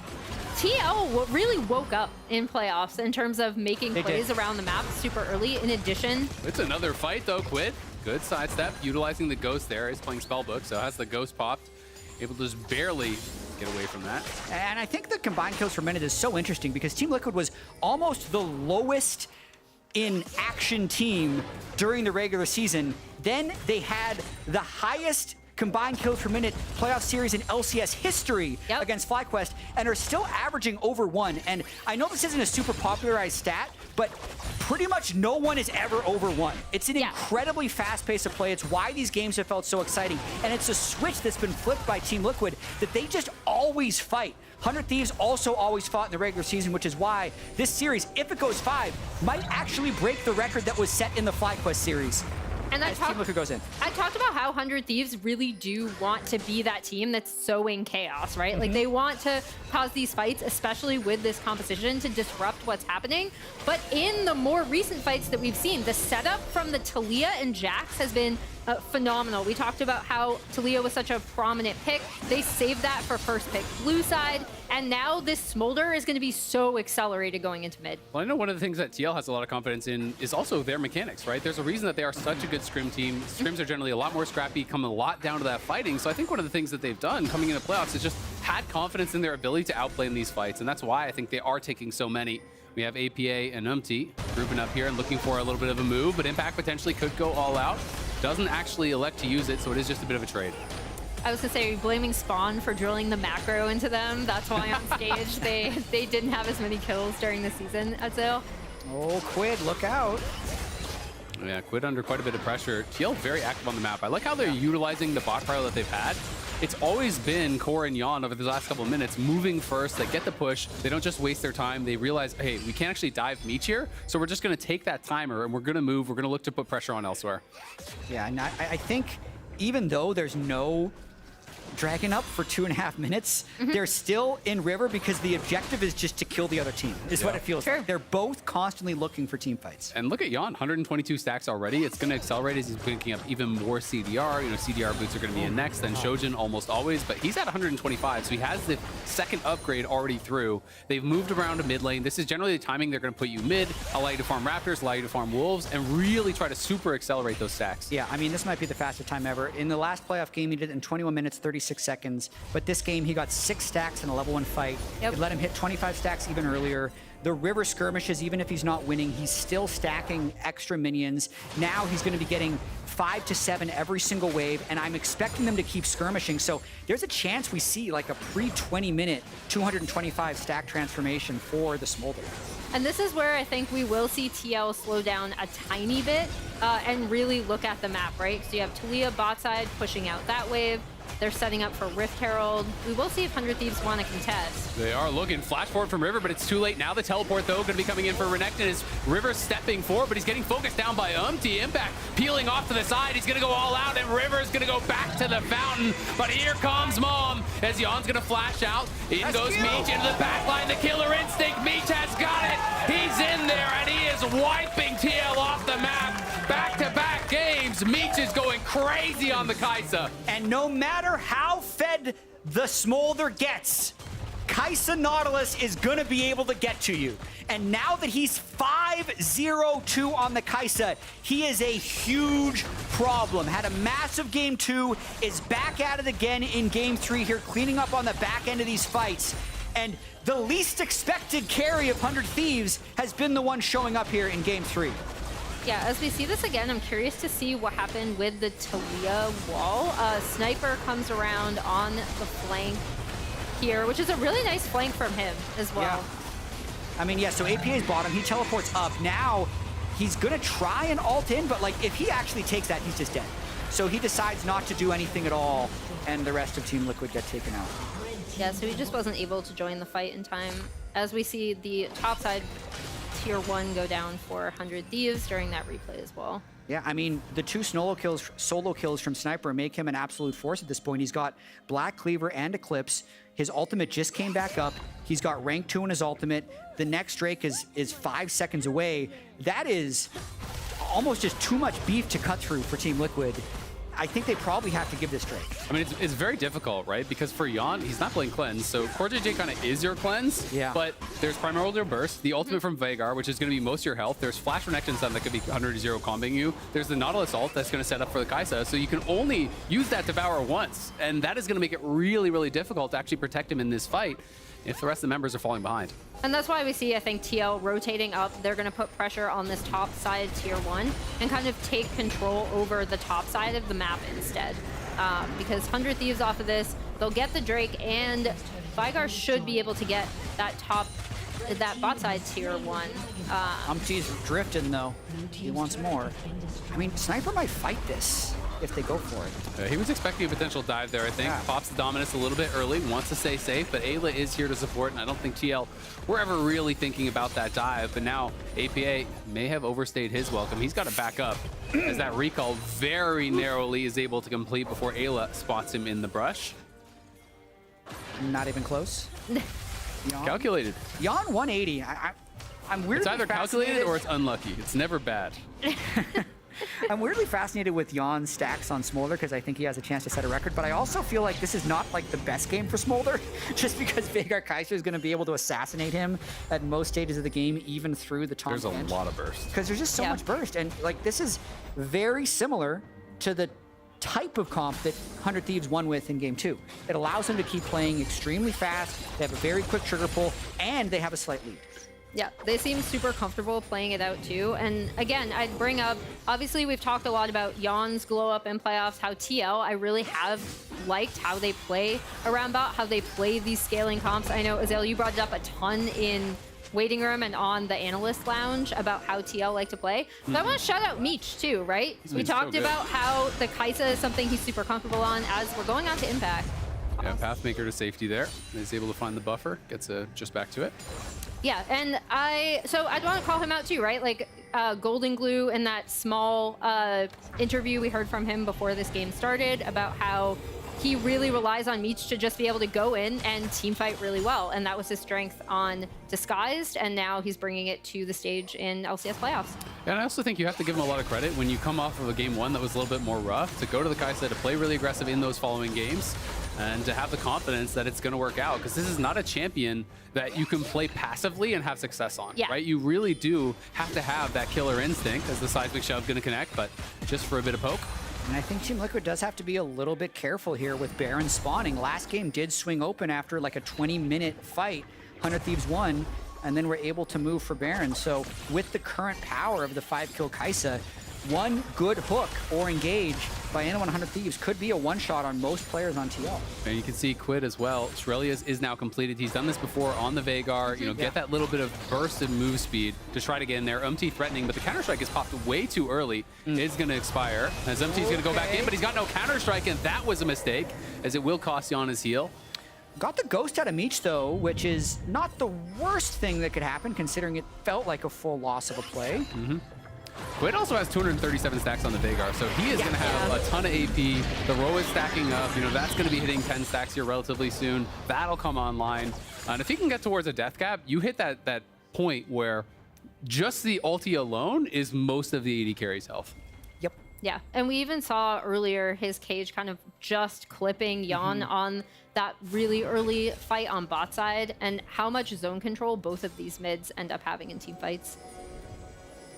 All right, well, Veigar answering that top wave for now. Jan just going to continue staying around mid. Is up to 211 stacks as they're going to look for River. River trying to dodge the seismic shove. Is not going to be able to. Splash. But does pop the ulti and will be okay, as TL don't want to fully commit to it.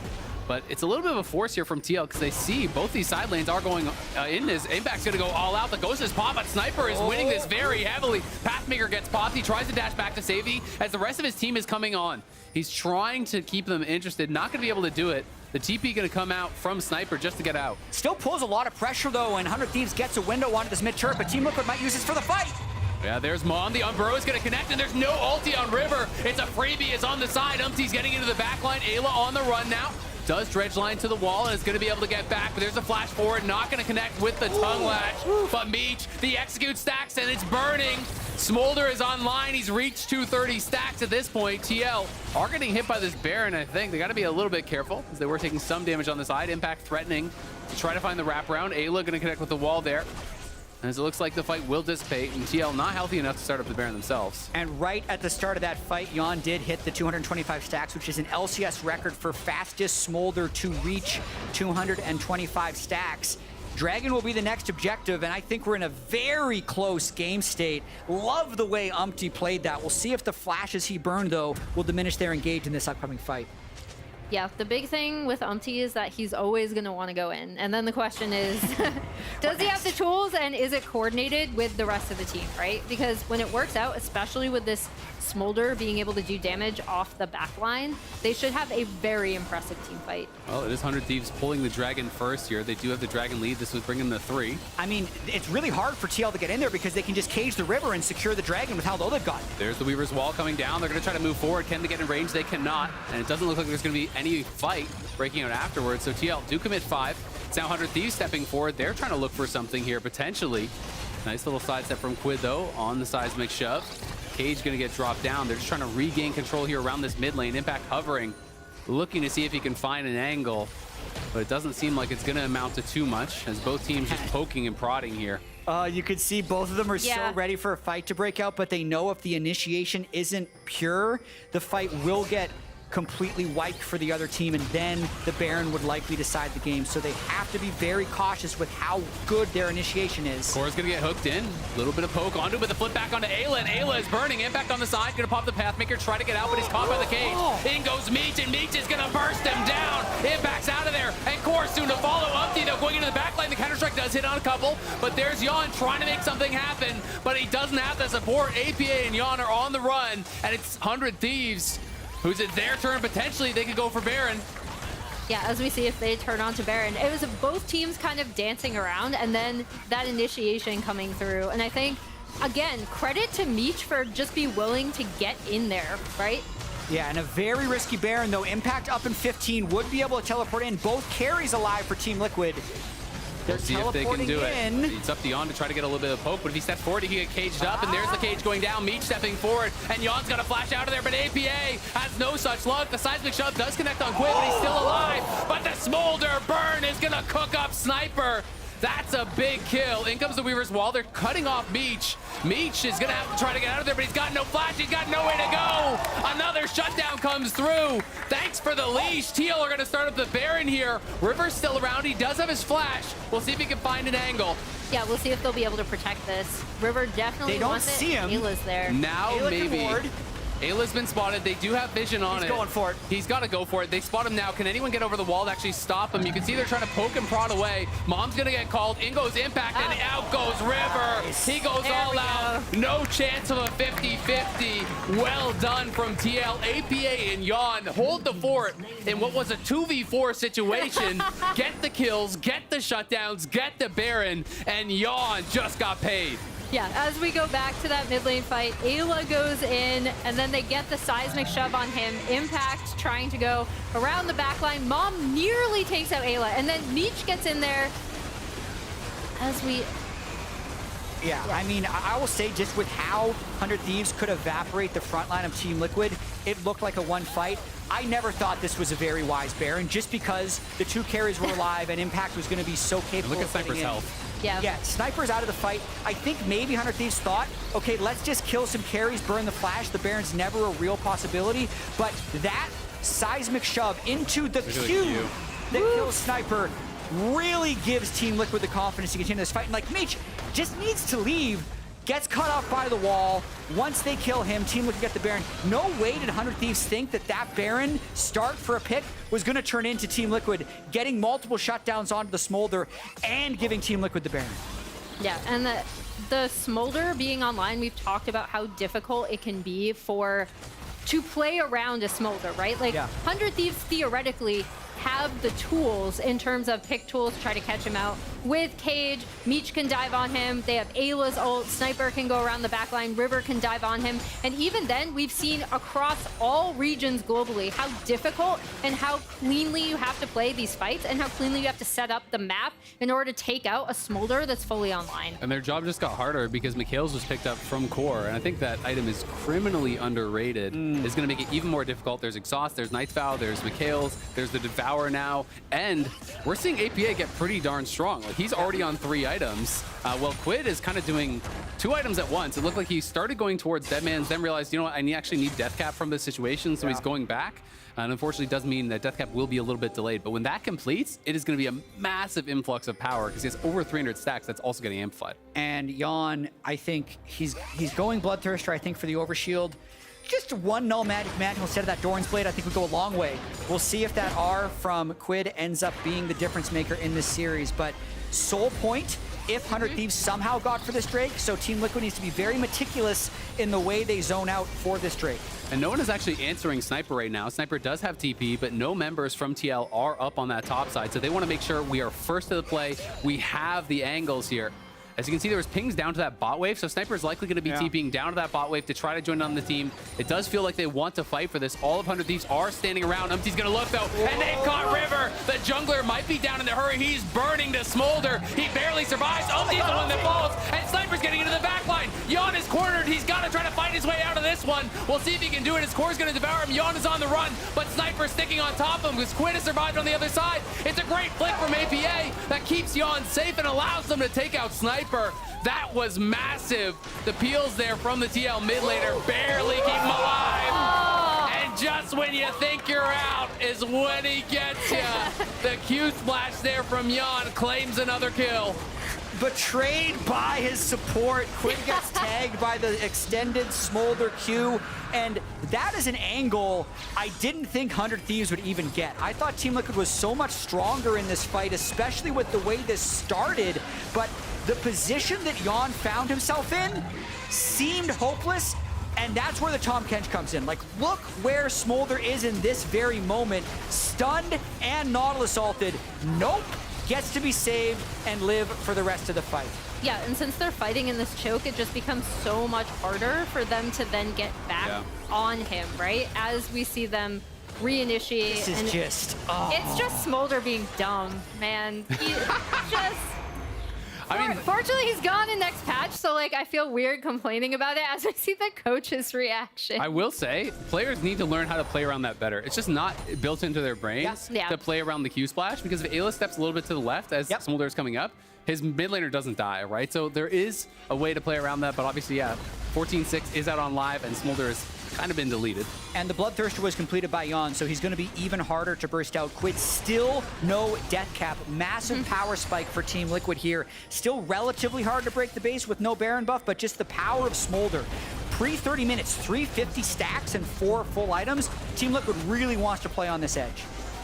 Yeah, and we'll see how they're able to push in a few of these waves to try to set up the rest of the map going forward. This is where I think TL are generally pretty good in terms of looking at where they do want to push in and how they do want to close the game once they take control of it. And if 100 Thieves start a fight, again, as we talked about, they're going to have to do it so carefully to try to get on this Smolder. I mean, they basically have to be perfect, I think, from this point on, because you win one more major fight on the side of TL, the game's likely over, right? So 100 Thieves, if they go for that engage, you have to be sure it's one that's going to work. So if Team Liquid wins this game, they'd be 1 game away from guaranteeing themselves top 3, which is how they finished last summer's split before changing the top side of their map. Impact and Umpty were brought into the team. It's just such a crucial final 10 minutes in this game. Going up 2-1 in the series with the current leads they have, they're in a lot of control. But if 100 Thieves were somehow able to fight their way back from this, just think of the momentum that would give them for the rest of the series. So Quid does have Gathering Storm, and let's see if they're going to be able to disengage this. The Mom is going to come over the top. He's at 950 AP now. They all can do up to over 2,000 damage, as River's going to have to back out from that threat and counter-strike there from Umpty. But TL has gained control over mid lane as the wave is actually coming in through mid. Impact's going to have to back this one out, but APA could stay around here and look for it.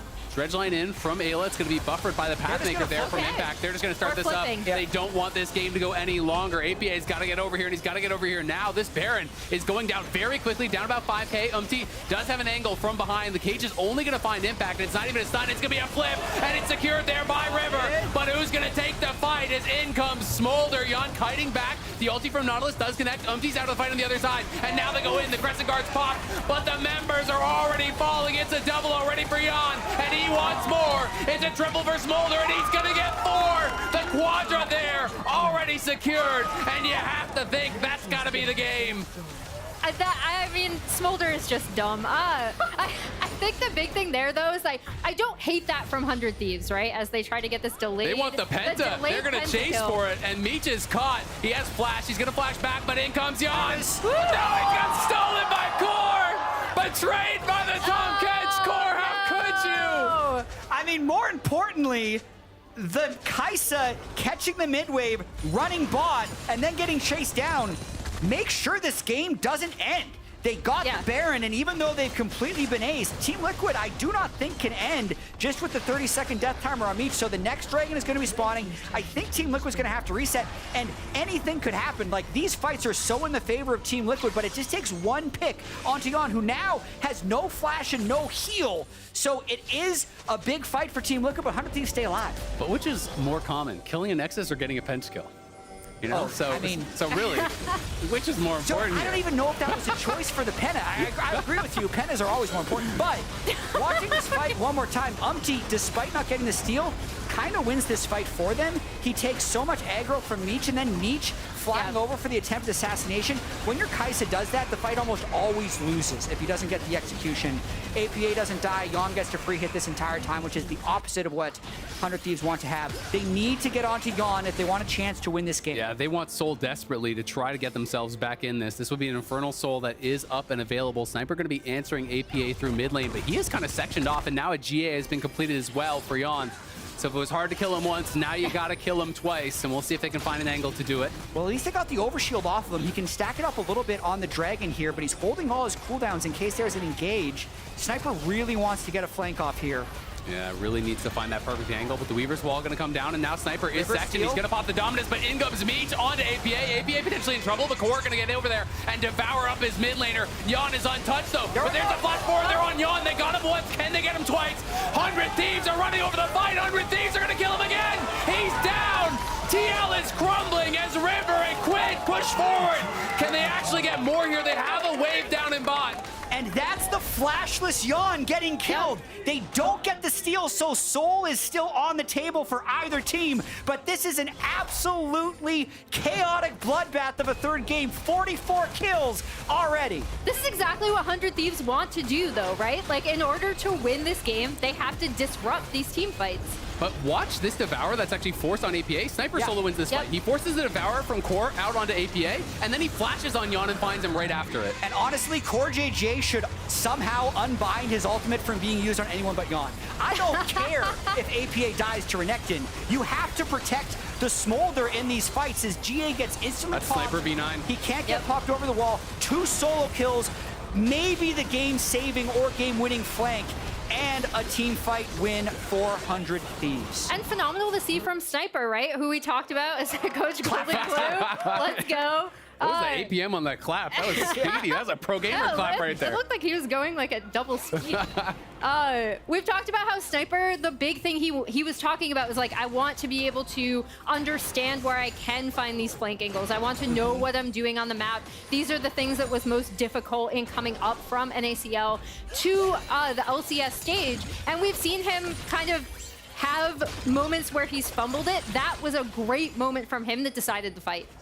Void Staff now fully bought up there for Quid. 1156 AP. And another 5 minutes, he'll get some more Gathering Storm. Yeah. The Storm is gathering. He should actually not build another AP item. He actually only needs tank items at this point because his AP is so ludicrously high. It's just about survivability. So Quid, he's online. Yon is definitely online unless he gets flanked by Sniper and his Tom Kench doesn't have ult. Yon did sell the GA. He bought a Seekers, so he knows he needs to be able to have the ability to immune something, you know, like that Primordial Burst or something coming through from that Veigar that could mean the end of the game potentially. And 1 minute until Baron, 2.5 minutes until that Infernal Drake. At this point, you could get a pick, but it has to be like such a guaranteed play to even try for it because something going wrong at this stage is just not the way you play League of Legends. You need to set up around this objective and hope to get a fight around Baron. I mean, even if you get a kill, if you spend a flash to do it, it may not be worth it, right? Unless it is that decisive victory.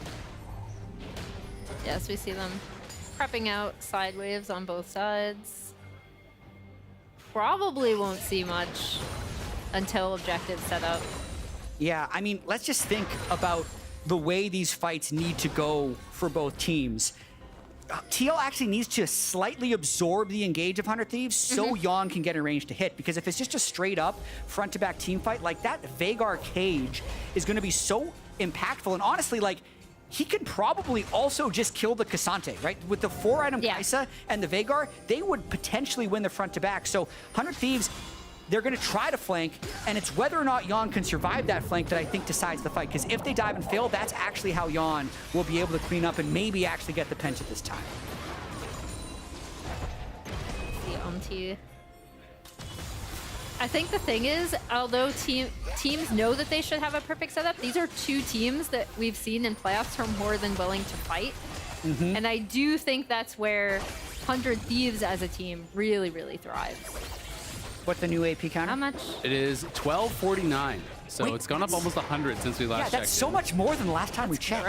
It is actually pretty crazy how fast that can go up, and Gathering Storm going to be ready here pretty soon, but a fight might be breaking out. Look at that Q splash from Smolder. Mom comes over the top. The Crescent Guard actually rejected Umpty. That was huge from River. Perfect timing on that one, but doesn't even matter as Impact's going to go all out, pulls River back. The jungler is down. TL have mid prio. They're just going to push it down, forget the Baron. Yeah, they might be going for the game if they can somehow get a fight off of this one, and they've stuck 100 Thieves in a bad situation. If they do recall, then Team Liquid Sniper go got for the Baron. If they don't, they're going all the way for the Nexus. All right, they're posturing for it, but they are going to retreat back towards that Baron. Sniper is going to have to retreat out of there. TL maybe could look for something.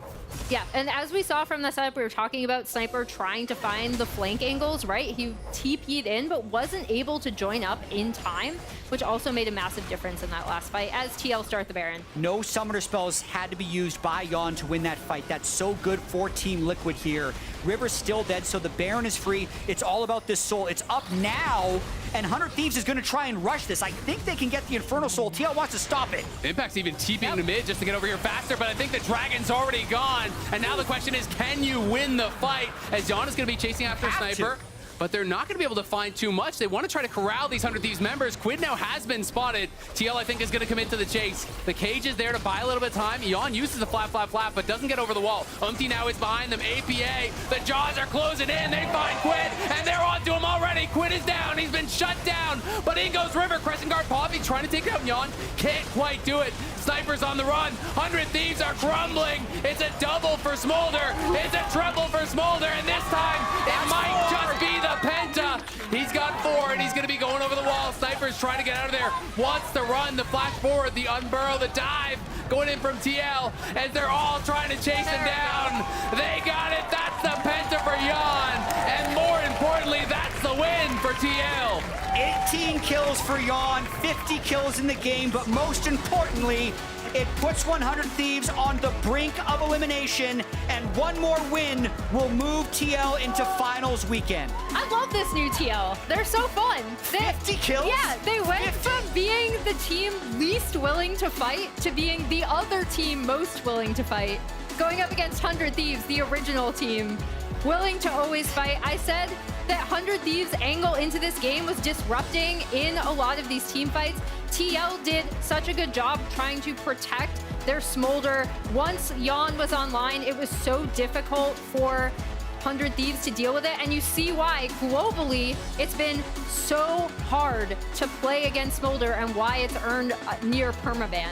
And I think this is kind of one of the quiet things that really impressed me about TL in this fight, how Umpty and Impact were playing out the fight. It's protection through aggression, right? They're attacking Quid and making it so Quid can never be the one to step forward and attack Yon. Yeah, absolutely. I'd say Umpty's Jax was so crucial with how they engaged a lot of these team fights, and it really was about who was able to engage on whom first, because this one here, it's a 1200 AP Veigar. You're waiting for that inevitability, and then he's just gone because Impact Umpty find the right flank on him.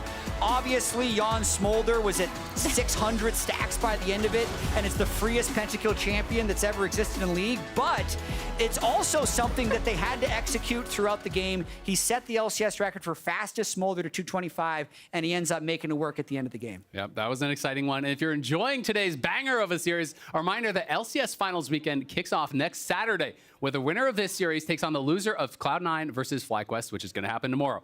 Let's head on over to the LCS Lounge to break that one down. Welcome back. We miss you, Azael. It's now the Raz and Kobe duo. Yes, it is. The Roby. I want to get into a quick replay here because early on in this game, even though it went a super long time, we got a really good example of how important positioning and focus fire are in the early skirmishes. So this was an early jungle invade, and you'll see Team Liquid here, they made the early move, but because down here, Smolder is so far away, and it's early game Smolder, there's gonna be a huge advantage for 100 Thieves, where Ayla is gonna be able to focus fire on APA, Quid and him pincer APA, and when he throws the hook, AP has to use Flash and isolates himself away from the rest of Team Liquid. So we'll keep track of how close 100 Thieves stay here and how disparate Team Liquid are, because we've got one carry down here for Team Liquid, the other carry just flashed over here, and so even though TL are gonna get the first kill onto this Xin Zhao, because 100 Thieves have the focus fire here, they're gonna not only be able to answer the jungle kill, but then they're also gonna be able to turn back onto APA. So first kill goes over, then they answer onto Umpty, and then they charge through. Lethal tempo Kaisa is so much better for you than an early Smolder with nothing here. That Meech is able to get huge off of this play. And this was gonna be the most important play of the series, but as you know, it went quite a bit longer, and then Smolder grew up and started executing. But this is one of the biggest things that gave 100 Thieves, you know, a big chance. It got Meech so fed to where this Kaisa was going to be a big problem. And it really made it clear how good 100 Thieves were in a scrap, because you mentioned the positioning that Meech had, and of course how much stronger they were in their focus firing. Like, big credit to Ayla. Like, Ayla as a support pick, just like zoning away APA and then being able to help him out. But now, let's go into the other play. Quick swap. Woo! Let's go. Let's get straight into it. So for me, it was around when Team Liquid actually picks up after a bit of a Baron throw from 100 Thieves. So let's just play this one through. This was the team fight that 100 Thieves end up picking up. Now, in this team fight, major win is that they end up getting the pick on Cassante. And so after that, Umpty goes in to try and follow up after the pick on towards the support, but he goes down too, and Yan and APA completely get zoned out. So what do you do here? 100 Thieves say, let's go to Baron. But what's the problem here, Kobe? Oh, the Smolder's got execute power. That's going to be dangerous. I can see it. I can see it coming. And Sniper, your front line is really low on HP. You don't see it here, but he has no TP. Guess who has TP? Can you circle Cassante's TP for me? I can't. You have the draw tool. Oh my God, you're right. I can't. Here we go. There we go. He has TP, and as you can see from the mini-map, Tom Kench is strolling on over. So actually, this is a really good timer for Team Liquid. All you got to do if you're Yan and APA is buy enough time. Yan, of course, has to use Flash, and it's really close for APA, but boom! Smolder picks up Renekton, and the rest of the squad comes through. TP from Impact, and Core JJ ends up making the round. So this is actually really troll of a timer. Great Weaver's Wall to isolate Meech. So this is when Team Liquid are able to blow the game wide open off of a missed decision-making from 100 Thieves. They got so many shutdowns, so much money. Yan gets plenty of stacks here, and they even get one more kill afterwards, River on the other side. So yeah, definitely a big turning point there. Team Liquid successfully scale their Smolder. They successfully get the dub here. So, I mean, honestly though, the game went so long. Like, this series is quite exciting. We are already approaching again more kill records here in the LCS. And we're getting like wildly different expectations for this series. Like, I thought it goes to 5. Zale was thinking, oh, is this a 3-game series or a 4-game series? And it does feel like, to me, we're getting closer and closer to that 5-game series because of how well 100 Thieves are answering in fights. And Meech is stepping up as an AD carry. For the whole split, he was generally pretty quiet as they were focusing a lot of their attention towards mid and top lane.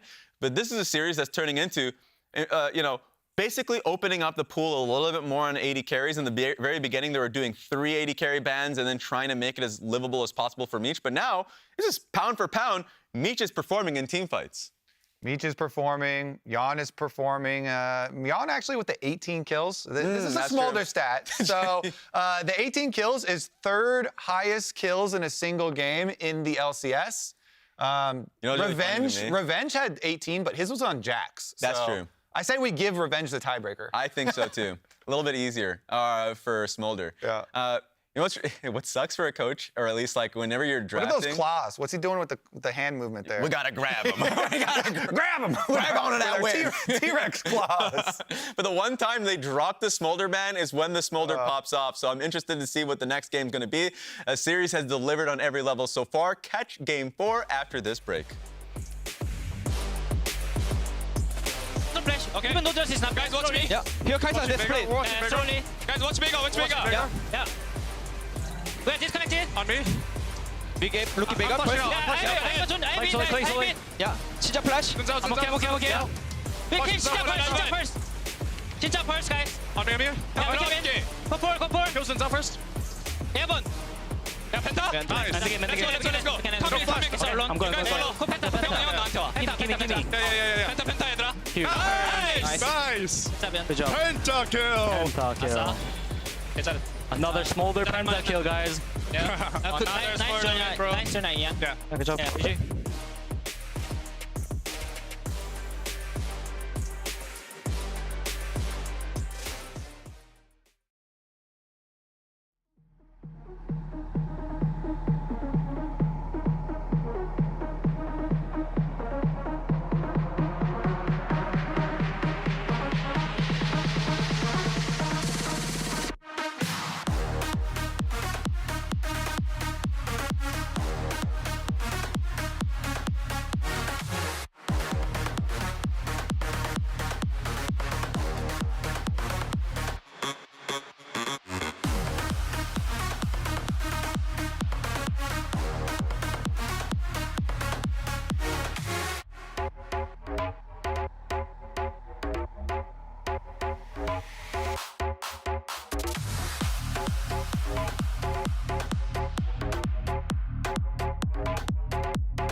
Welcome back. Team Liquid are at match point. I'm joined by Kobe here. What's your updated take on the clause? I think that was when you're playing Smolder, you just spit fire on him. Spit fire and then we win, okay? Just keep doing that. So Smolder ban, I think comes back. I'm a fan, yeah? Yeah, same. I said it before, but it feels so bad when you're like, okay, for this one game, we're dropping the Smolder ban into Smolder just terrorizing. They definitely, because, you know, with the replays that we went over, 100 Thieves definitely could have won that game. Yeah. They could have won that game if some decisions were different, if some play was different, and not allow it to get to the Smolder point. Yes. But I'm just so frustrated that that point exists. So I would like it to not exist, and we just go back on the bans. The Veigar, I think, is really big for Quid, though. I think it has been a really useful answer in a lot of cases.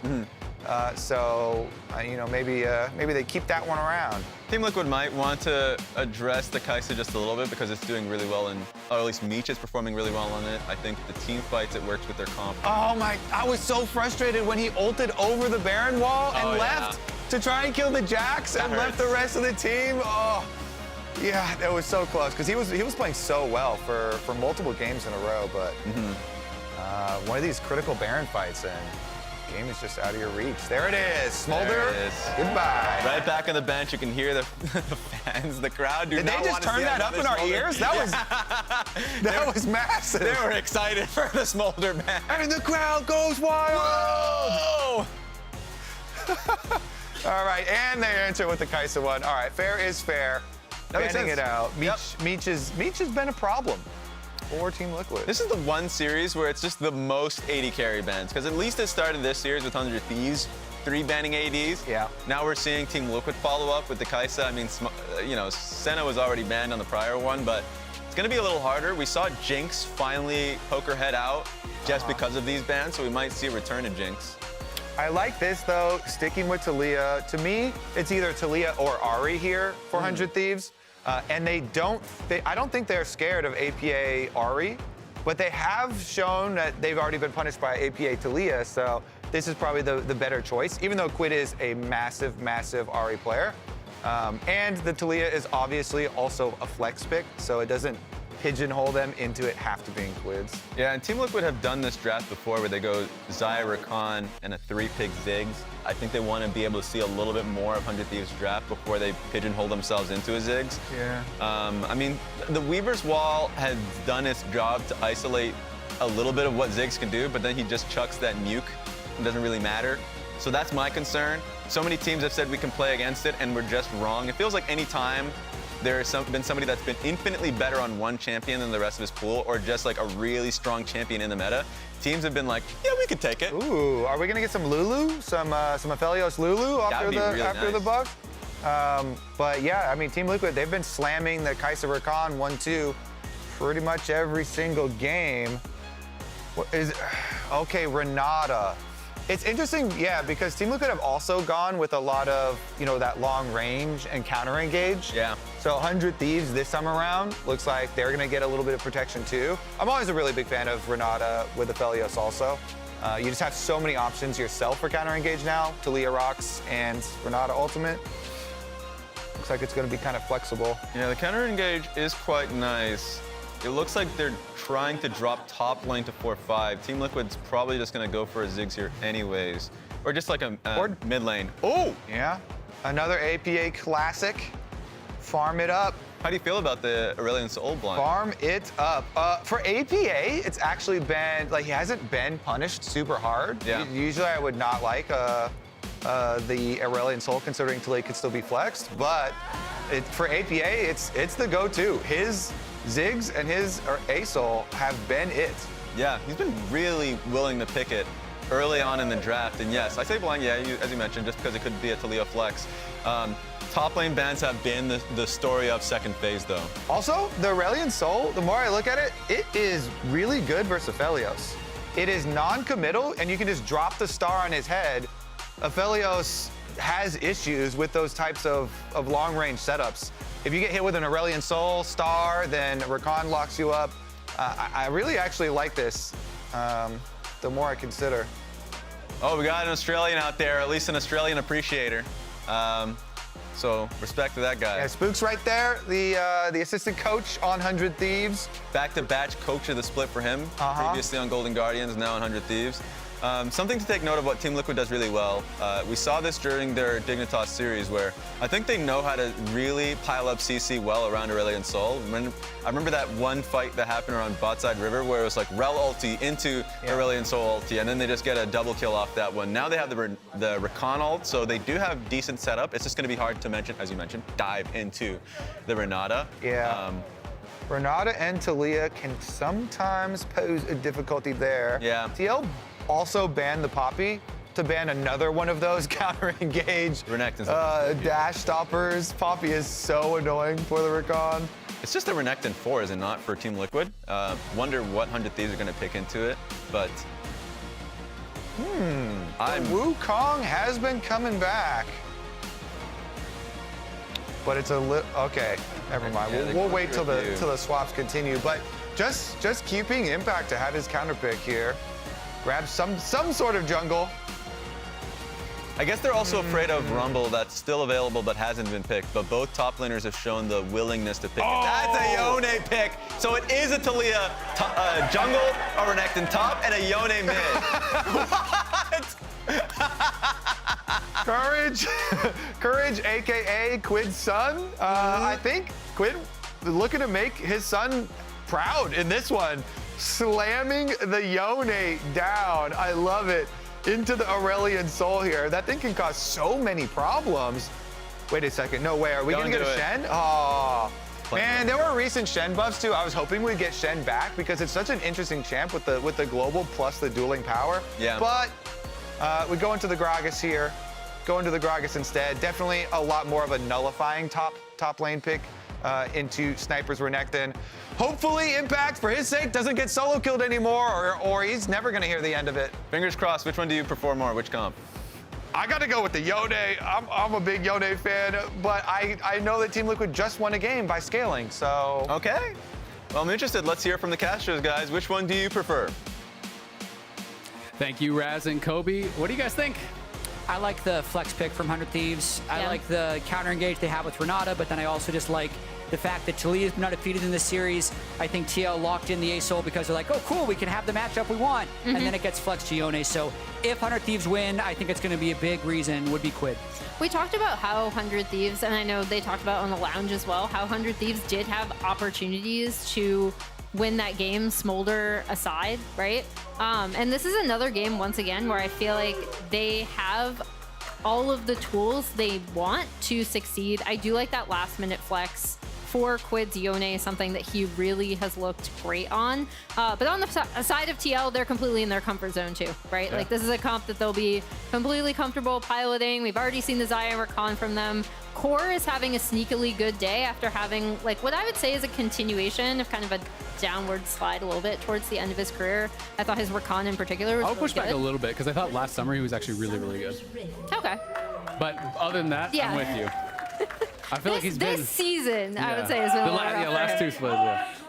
For sure. But it's going to be a really fun game. I mean, I think Quid and APA, these are the two champions that kind of exemplify the playstyles that I think these guys are best at. It's Quid on a champion that has the ability to make plays. It's APA on a champion that can kind of neutralize the lane, that can farm up, and that can put out a lot of damage in team fights. And the Lee Sin, which has been a pick that's been banned this entire series, as well as the timer we've had in the first 3 games of before 4 minutes, he's going to invade the enemy jungle. We'll have to track that. All right, we got Kobe standing by with TL coach Spawn. Thank you, Isaac. I'm here with Jake, Spawn, Tiberi. How are you happy with the draft? You've been slamming the Xayah plus Recon, and they're face checking right now. Yeah, I mean, I'm pretty happy with the draft, to be honest. I think that this time around, however, they're playing much more of what they played earlier in the playoffs, like a little bit more lane pride, a little bit more play for early fights. So I think as long as we get through relatively unscathed, which we are not right now, then it will be okay. So you just won a game scaling with one of the dragons. Decided since Smolder's banned, we're going to go with APA's dragon. Are you worried about the Yone slam at all? Yeah, a little bit. Obviously, last time we took our mid early and they had Talia, we banned Yone. But we thought Talia was actually a better mid lane pick for them. So kind of trying to incentivize getting it out of the mid lane, which we did. So now we just, we hold on for dear life in the early game and we see how late game goes. All right, number one most important thing in the early game for you to survive. What is it? Not giving kills to the Yone. All right, there you go. Casters, take it away. We'll see if they can succeed there, but rough start in level 1 for the bot lane. All 3 pots gone level 1, didn't force a single one out there. As Meech getting a lot of use out of that fleet footwork move speed, plus the sniper gun, was able to kind of just walk them down. You could see Spawn's face as it was happening. It's like, we just need to get through the early game, which we're not doing right now. As we see all lanes, 100 Thieves have taken control over that bot. The life of a coach is not an easy one. It's a weak role, man. Coach needs to be buffed this patch? Yeah, I'm just saying, like, a lot of times you're just going with what the guys want to play anyway, and then once you're in game, like, they're the ones pressing all the buttons. You can't be like, look out for the gank bot. Like, no, they just have to know that for themselves. Coach sucks. Are you sitting there at your computer, like, mimicking, like, oh man, I'm gonna do this ability, like your hand like is over if I was in there with Udyr. QWER, you're all set. We don't need to get into this too much, but I'll say the best thing a coach can do is not lose the game, because it's true. really the weakest of the 6 by far. I would Just agree. win, forehead. Yeah. All right, Sounds good to me. Early base here from me. But Spawn, okay, this is not a flame. Spawn is a really good coach. Like, I think he's actually really competent. He's been all the way through Academy. Both these guys have as well, and they consistently met each other in finals. How would that be flame? That's just a straight up compliment. Because I just flamed the role. So like, you're like, this is not flame. He's a great guy. Yeah. He's a stand-up guy. Spawn, you're so knows great. everything No about the game. flame. His drafting is solid. Not flame. All right, well, Umpty hovering around mid lane here. He's got an absolute comfort pick. Most played for him as Quid's going to step forward there with the soul unbound. Good sidestep on the Q from Umpty, but Umpty going to ward hop in and does use a safeguard to protect APA a little bit. Now they're just going to help him to reset this wave. And while River will continue farming, he's just going to be over on the Raptors for now. And I do wonder if this game is going to be significantly slower than the first 3 games we've seen so far. As an update, the combined kills per minute in this series is 1.19, which is absurdly high. And just because game 1 was so fast, it's going to be hard to reset the LCS record for most kills in an overall 5-game series. But we've had 24 kills in game 1, 44 kills in game 2, 50 kills in game 3, and would need 44 kills per game throughout the next 2 to break the LCS record the Team Liquid and FlyQuest set in their series. Based on these comps, I don't think that's likely, since we do know the Team Liquid really just want to sit back and scale, but you never know once these teams get into the mud. Yeah, TL want to sit back and scale, and I think this is the first time we haven't really seen Umpty go for a super invade. Instead, he goes mid, helps his mid get a better reset, which is really, really important in this matchup. Spawn talked about how worried they were for Quid's Yone with that flex pick coming late in draft. And I think it's gonna look a lot more like game 1, where then suddenly the game is gonna explode. I think that's a real possibility, but I'm also really interested to see like how good 100 Thieves is at accelerating this specific game, because I'd say game 2 was the weird one for me, where Team Liquid with like the Zig Zaya was constantly diving into 100 Thieves. Like, it's been Team Liquid that has engaged at least half of these fights, and now that only one team wants to engage, it's a test, because it's not like there's this handshake agreement that we all want to fight all the time. You actually have to get your correct setup. TL's not going to give it to them. Yeah, and there's not really a lot of like guaranteed engage, shall we say, over on the 100 Thieves side, right? So they're the team that wants to push the pace, but it's got to be, you know, a flank from Sniper, or it's got to be an engage from Quid. There's not that easy go button. That is going to make things happen, but there goes Core as he's going to be able to step forward. Ayla gets caught, the Ignite is down, and Umpty is coming around the side. It's time to run here. The Sonic Wave going to be blocked by Meech, and that'll be the end of it. Good job by Meech, recognizing I'm full health. He can't actually finish me off. Ayla's the only one in danger.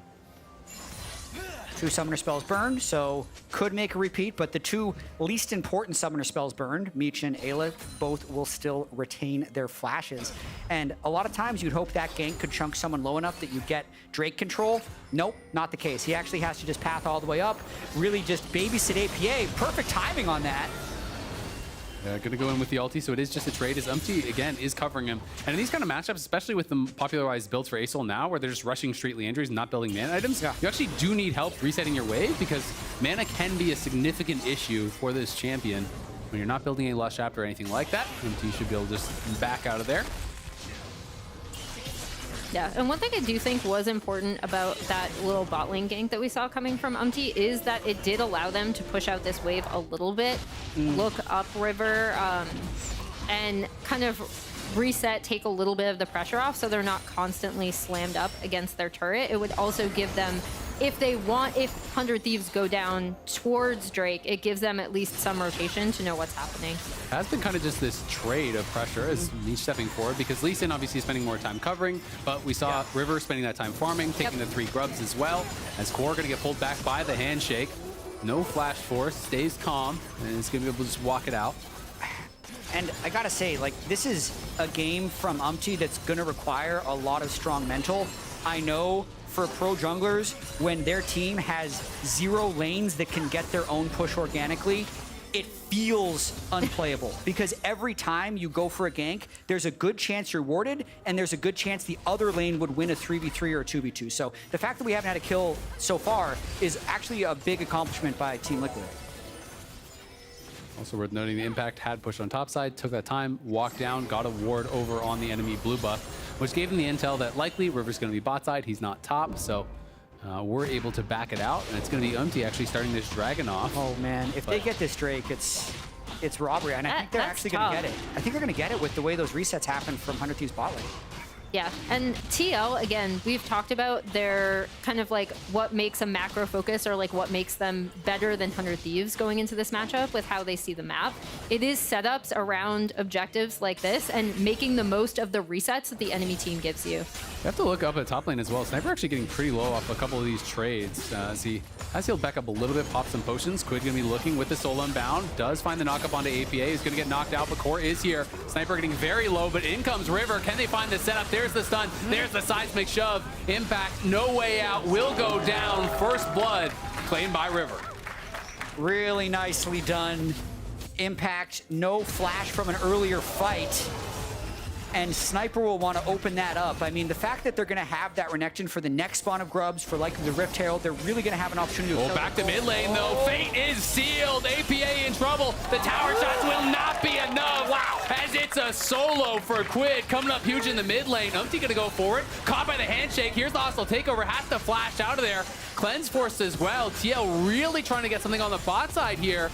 But the CS advantage is so small. Now they're stepping forward. Yon could be in trouble. They're looking for Meech. In goes Umti. There's the kick. There's the bailout. It's going to expire. Down goes Meech, and now Ayla's in trouble. TL can just wait, reset this. Core needs to pull aggro. He's going to do it with the ulti. Now just step out of range.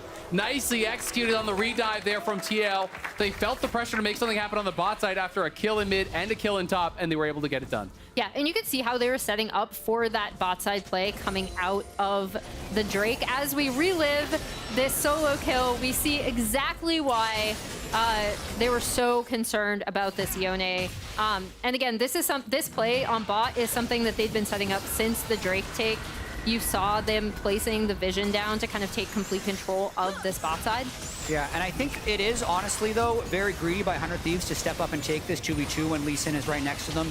They were only losing about 3 additional minions. They could have waited for Quid to walk down, and they had just gained advantages in both the top and the mid lane. They were so primed to run away with 2 of the lanes and only be slightly behind the bot lane, but I think now Team Liquid might have a window to bridge towards the end of the game. They burned both summoners from Meech. They can continue to target him, and Yon has the opportunity to get very strong now. And we'll see if he's going to be able to do it, because he's going to need to, as Quid is going to be putting on a lot of pressure. Up a good 20 CS mid lane, got a solo kill, took a plate, and that's even with Umti making multiple trips to mid lane to try to help APA reset that wave. I'd say maybe the best game Quid played in the spring split was when they flexed the Aatrox mid lane to play against Insanity's Scion. And obviously, a lot of players can play flex picks and you can get counter picks, but it just seems to be extremely effective for Quid. When they have the Talia, they set up this counter pick, and he's poised to really take over this game. He already 1v1 solo killed the Ace Soul under his turret. He's 20 CS up, and I really want to see what Quid can do with this advantage. Yeah, as we see River covering towards bot side, and looking for something mid now onto Quid. There's the kick. We'll see if they can find it. Falling Star comes through. It does connect. The stun is there. Sonic Wave, Resonating Strike, not going to be enough damage. Quid uses Fate of Seal to get out, plus the flash. So nice little attempt. Doesn't cost TL too much. I mean, it did cost them the 2 ultimates, but if it can actually give them a window into picking up these grubs and denying the 6 grubs from 100 Thieves, it would be more than worth it, because they only had to sack a little bit of bot lane pressure to make that happen. Yeah, let's see his MT. They got the 1, 5-1. Yep. Not a total disaster. True. I mean, it's actually pretty important. The difference between the 5 and the 6, double Void Might spawn is big, but River's coming up here. I believe he has that ulti ready, so Weaver's Wall could come through. Quid and River are looking, but gonna elect to just go for that red buff instead, as Ayla had made a move up towards them, and Umti now spots that River is on this. Don't think he's gonna want to take that in, as it would be a bit dangerous. The red's just gonna be secured by River, and should be an easy exit. Yeah, as we see Ayla looking mid, the thing that's really impressive coming out from TL is how much vision they do have around this bot side. Oh, wow.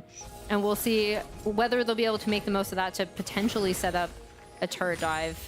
I mean, or just control this Drake. They already got the first Drake, and they can buy themselves a ton of time if they get the first 2. Oh, Ayla's spotted. Umti sees him. Thought he might have looked for to go there.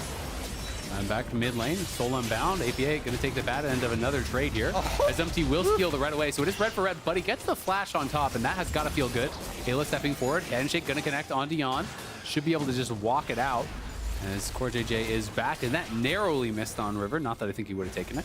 Yeah, really trying to put the pressure on this bottom lane, buy time for APA and Impact to scale up. They haven't lost those lanes that badly, 10 CS and 30 CS plus a death on both of them, but the overall game being the second one sounded kind of bad. 10 CS didn't sound so bad.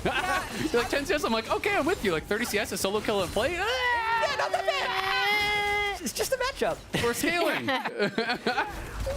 So here's the question, like, I really haven't seen that much many Ace Soul Gragas Lee Sin comps. Like, does that really scale that much better than Talia, Renekton, Yone? I think it is somewhat close. Like, I think overall 100 Thieves is primed for a pretty successful game. I think the one thing I will say is there's a lot of pressure on Quid, and when you're going in as that primary engage, you don't have something to really follow up on as much. Yeah. If you go in and you get CC'd by Core, you know, body slammed and so on by Impact, you could get 100 to 0, and that's where I think the ease of execution is there much more on the side of TL.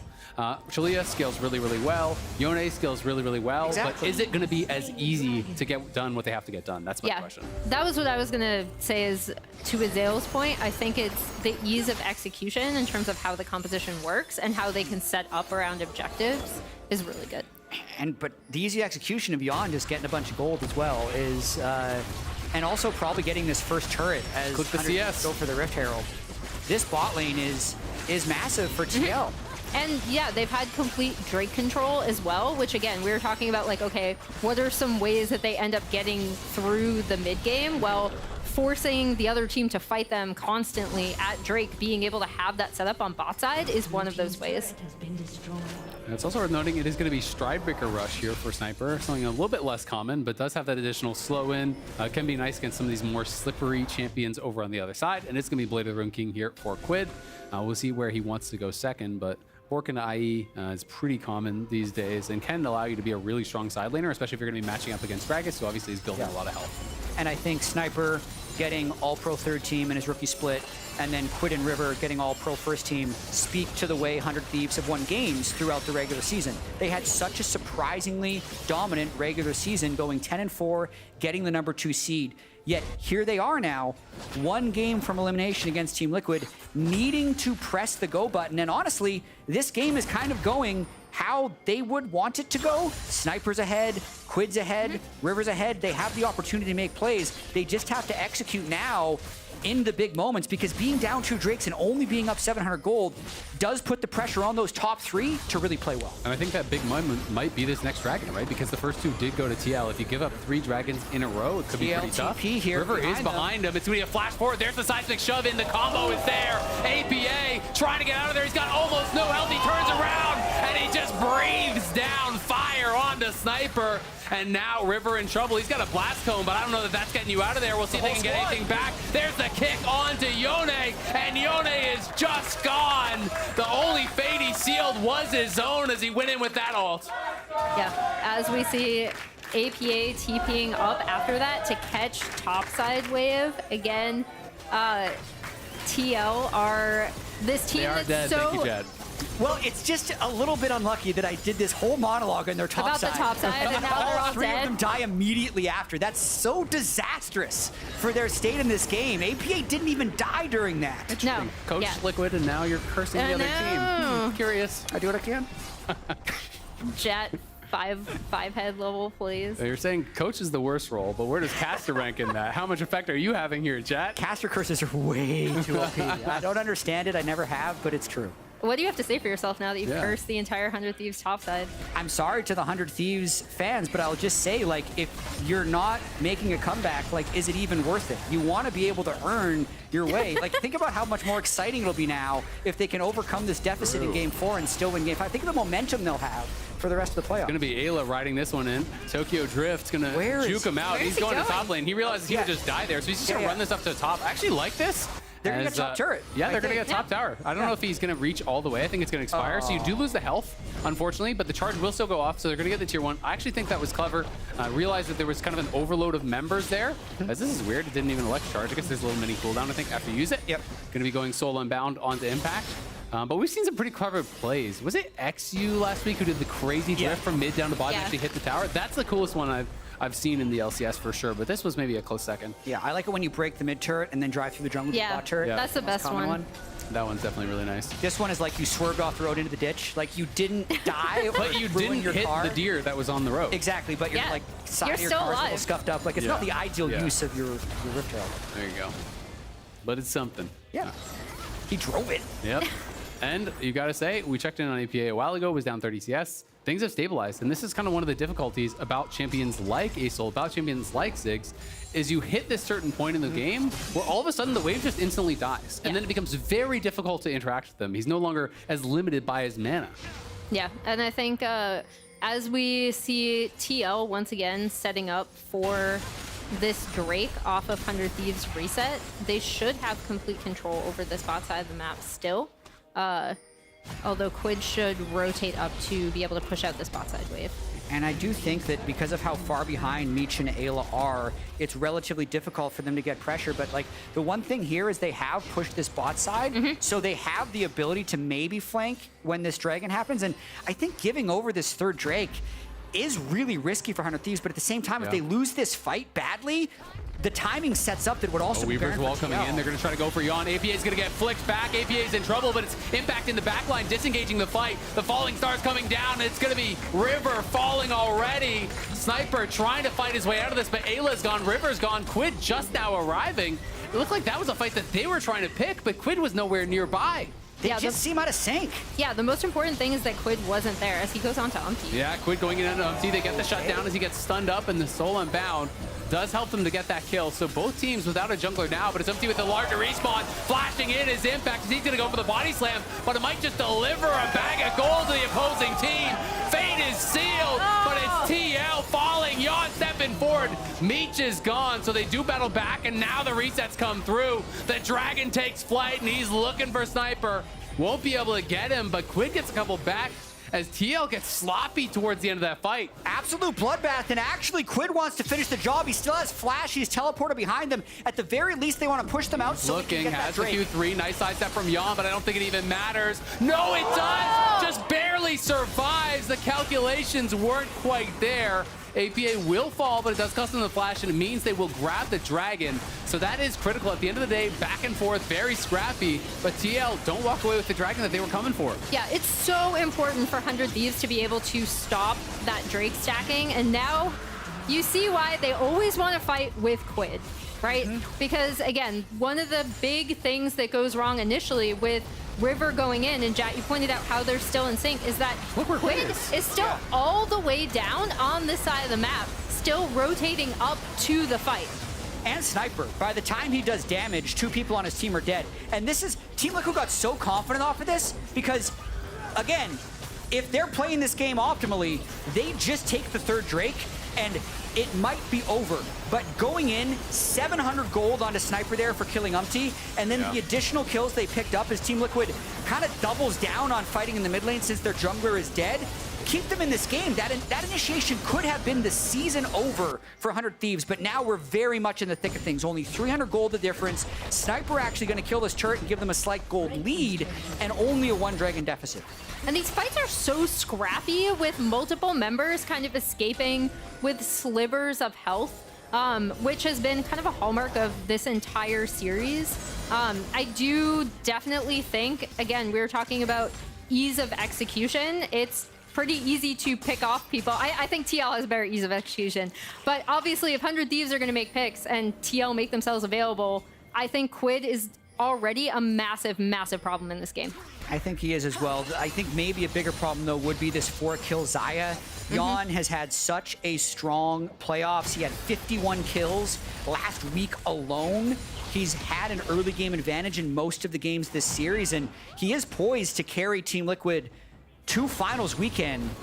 If he can protect this lead, I think the things he definitely needs to watch out for is just any wombo combo. Falling Star coming down, and they've caught Ayla. We'll see if he can find any way out of this. Doesn't look like it. He's going to be charmed up, but Sniper TP's into the backline. Ayla's still alive. There's the kick flash. It's onto River, but there's not a follow-up until just now. River is down, but Sniper is going to get caught. He's going to get caught by the Blade Caller. Yon has a perfect one, but he's shut down by Sniper as he survives the onslaught. He gets into the backline. It's up to APA now. He flashes forward. He's going to be able to get a big shutdown there, and now gets the resets. Flying forward. He's looking for Quid, but he's going to be rooted by Meech, and he's going to be finished off. But on the other side, Impact and Umpty, they get 1-2, and now they're hunting for Meech. They have to be careful, though. Meech is full health.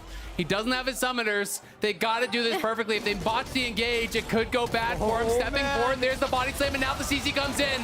No way out for Meech. Well executed by TL. These fights are being decided on such slim margins. You could see the trepidation with Core JJ not wanting to over-engage, knowing that the bailout was going to come at one point, Renata. And then 100 Thieves use that to buy time for the teleport to come in. And I really want to watch Yon on the back end of this fight because he buys so much time and does so much damage. Yeah, Xayah, inherently a champion that just has so much escape on her own, gets the Blade Caller route there. And even though they are able to shut him down, then APA is still a massive damage problem.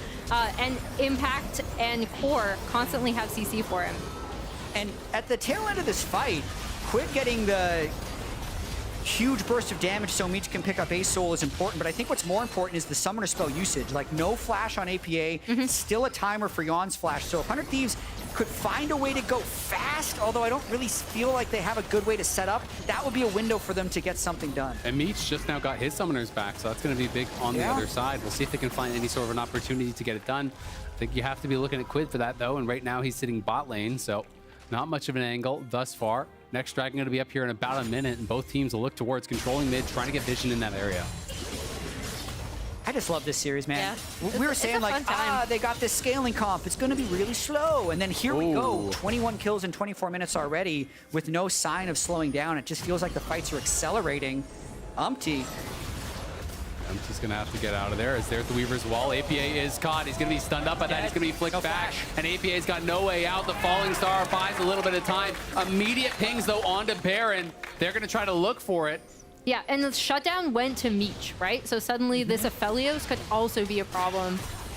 And 100 Thieves, I think they're willing to flip it. Sniper going forward, going to be able to force out the Feather Storm. The Blade Caller could be there to follow it up. Not going to find the angle onto Sniper to root him off of that. Now that you force the ulti on Yon, the turn is so easy. That's the big thing. Even if he does have his flash up, it's really hard for them to approach this fight. They got white-red. That usually means don't fight. It's up to Quid, though. He's going to have to do it. Quid has flash and ult, and he's going to be the key member here. We'll see if he can find Yon. He's going to look now. There's the knock-up. He's going to get CC'd, though, and he might just get burst down. He tries to go with the Vader Seal, but it's flashed, and the bailout will not be enough.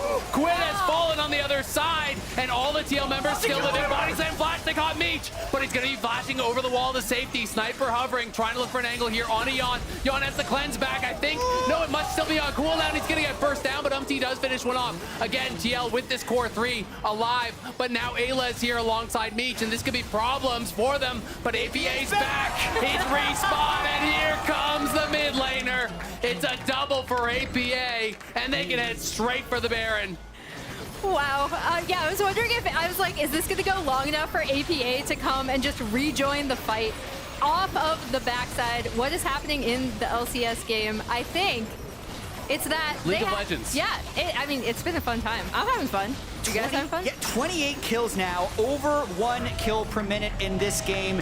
Absolutely razor-thin margins in these team fights. The start of it was the pick onto the flashless APA. We knew 100 Thieves was going to flip it, and watch Quid. He needs to make this play happen, but Yon bursts him as his whole team peels for him. He flashes the ult, gets the last hit. Look at how low Core is. If Core dies there, quick resets, he doesn't die. That's how close this is. Umpty executes River on the back end to secure it, and it's just a bloodbath. And I just got to call out how perfectly they CC chained Quid. It was body slam into the root from Yon, into the charm from Core JJ, into a knockup from Core JJ. Everything layered pretty much perfectly there. And that is the danger when you're going in. Even with the shield bow, he couldn't survive. We're back to live, though, in another fight as the Falling Star is going to connect immediately down on the River, and River's got nowhere to go. The bailout buys no time at all, and on the other side, another is down. Meech is gone. This could potentially just be the end. They're going to be pushing forward here. They've already got a wave. The pings are going in. Can they get another kill? Can they even try to end this game? There's no base happening right yet from Quid. He's going to try to make them come back, but I mean, this is a Baroned up team. Even if they do base, it's 5v2. Sniper, 1 level 16 Crocodile. He's got to try and keep 100 Thieves season alive. All right, it's all up to this. It's up to Sniper. It's up to Quid. Can they find the angle? Soul Inbound. He's going forward, but he's CC'd up, and Quid has got to get out of there. Sniper now trying to make something happen, but both ultis are used. Their Sniper's used his. Quid still has his, but TL are focusing the Nexus towers. They can smell the next round of the playoff, and they're going for it. Quid goes in, but he's down. Sniper is down. River and Meech are back, but I don't think it's going to be enough. TL with their eyes on the Nexus. They're going to take it. 3-1 is the series. TL will advance in the lower bracket and make it to finals weekend. Congrats to TL. It's so exciting to see how they've evolved over playoffs, right? We were talking about how shaky they were in season, how it didn't seem like they were necessarily all on the same page as we see them hug. They're focused on bot side. Yon really showing up in these team fights today throughout their entire playoff run has made such a massive difference for this team. Now 2 series away from an LCS title. They take down 100 Thieves 3-1. I'd say APA, for me, overperformed his expectations so much.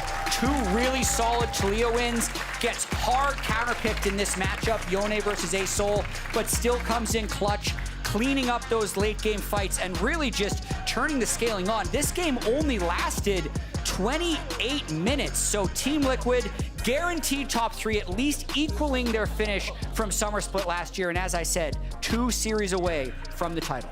We've talked about Scrim 100 Thieves. Is this Scrim TL?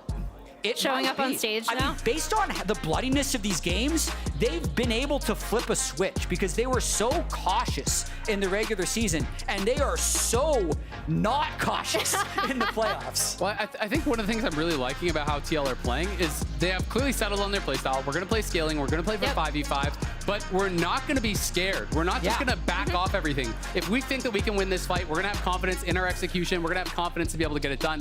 We also have to talk about 100 Thieves and their run. Really young team. People were thinking they were going to be a bot 4 team. They finished second, tied for first even in the regular season. They're able to win against Energy, the defending champions. A lot of young players over on that side and a tremendous amount of promise.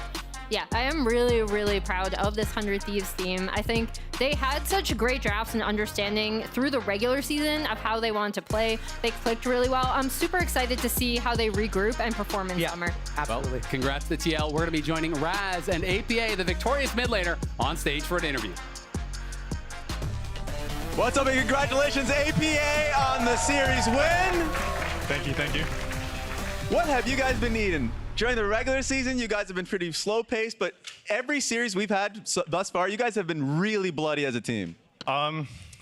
I think we just realized that we're actually really good in scrims. Like, we have an insane win rate in scrims. So we just said we're going to play like scrims. And I think that's been like our entire goal. And I mean, to be honest, we smash everyone in scrims. What has been the breakout? Because that has been Spawn's, like, anytime he's been in front of camera, he's just like, we play better in scrims. We're a lot more bloody in scrims. That's something that he said during the regular season. But, like, what was that break point? What really pushed you guys to kind of be as bloody and take more risks? I think we all had our own, like, revelations about that. Like, for me, it was our second game versus 100 Thieves when, to be honest, I had a really shit Orianna game, just to be completely blunt about it. And I could have carried, I should have carried, but then I played just super, super scared. So that was my revelation. I'm sure others had like a similar thing in a different game. It was just like, once we all came to that revelation, we all just like started just being aggressive like we are in scrims. And you guys are been killing it. You in particular took a sabbatical from trash talking during this Dignitas series.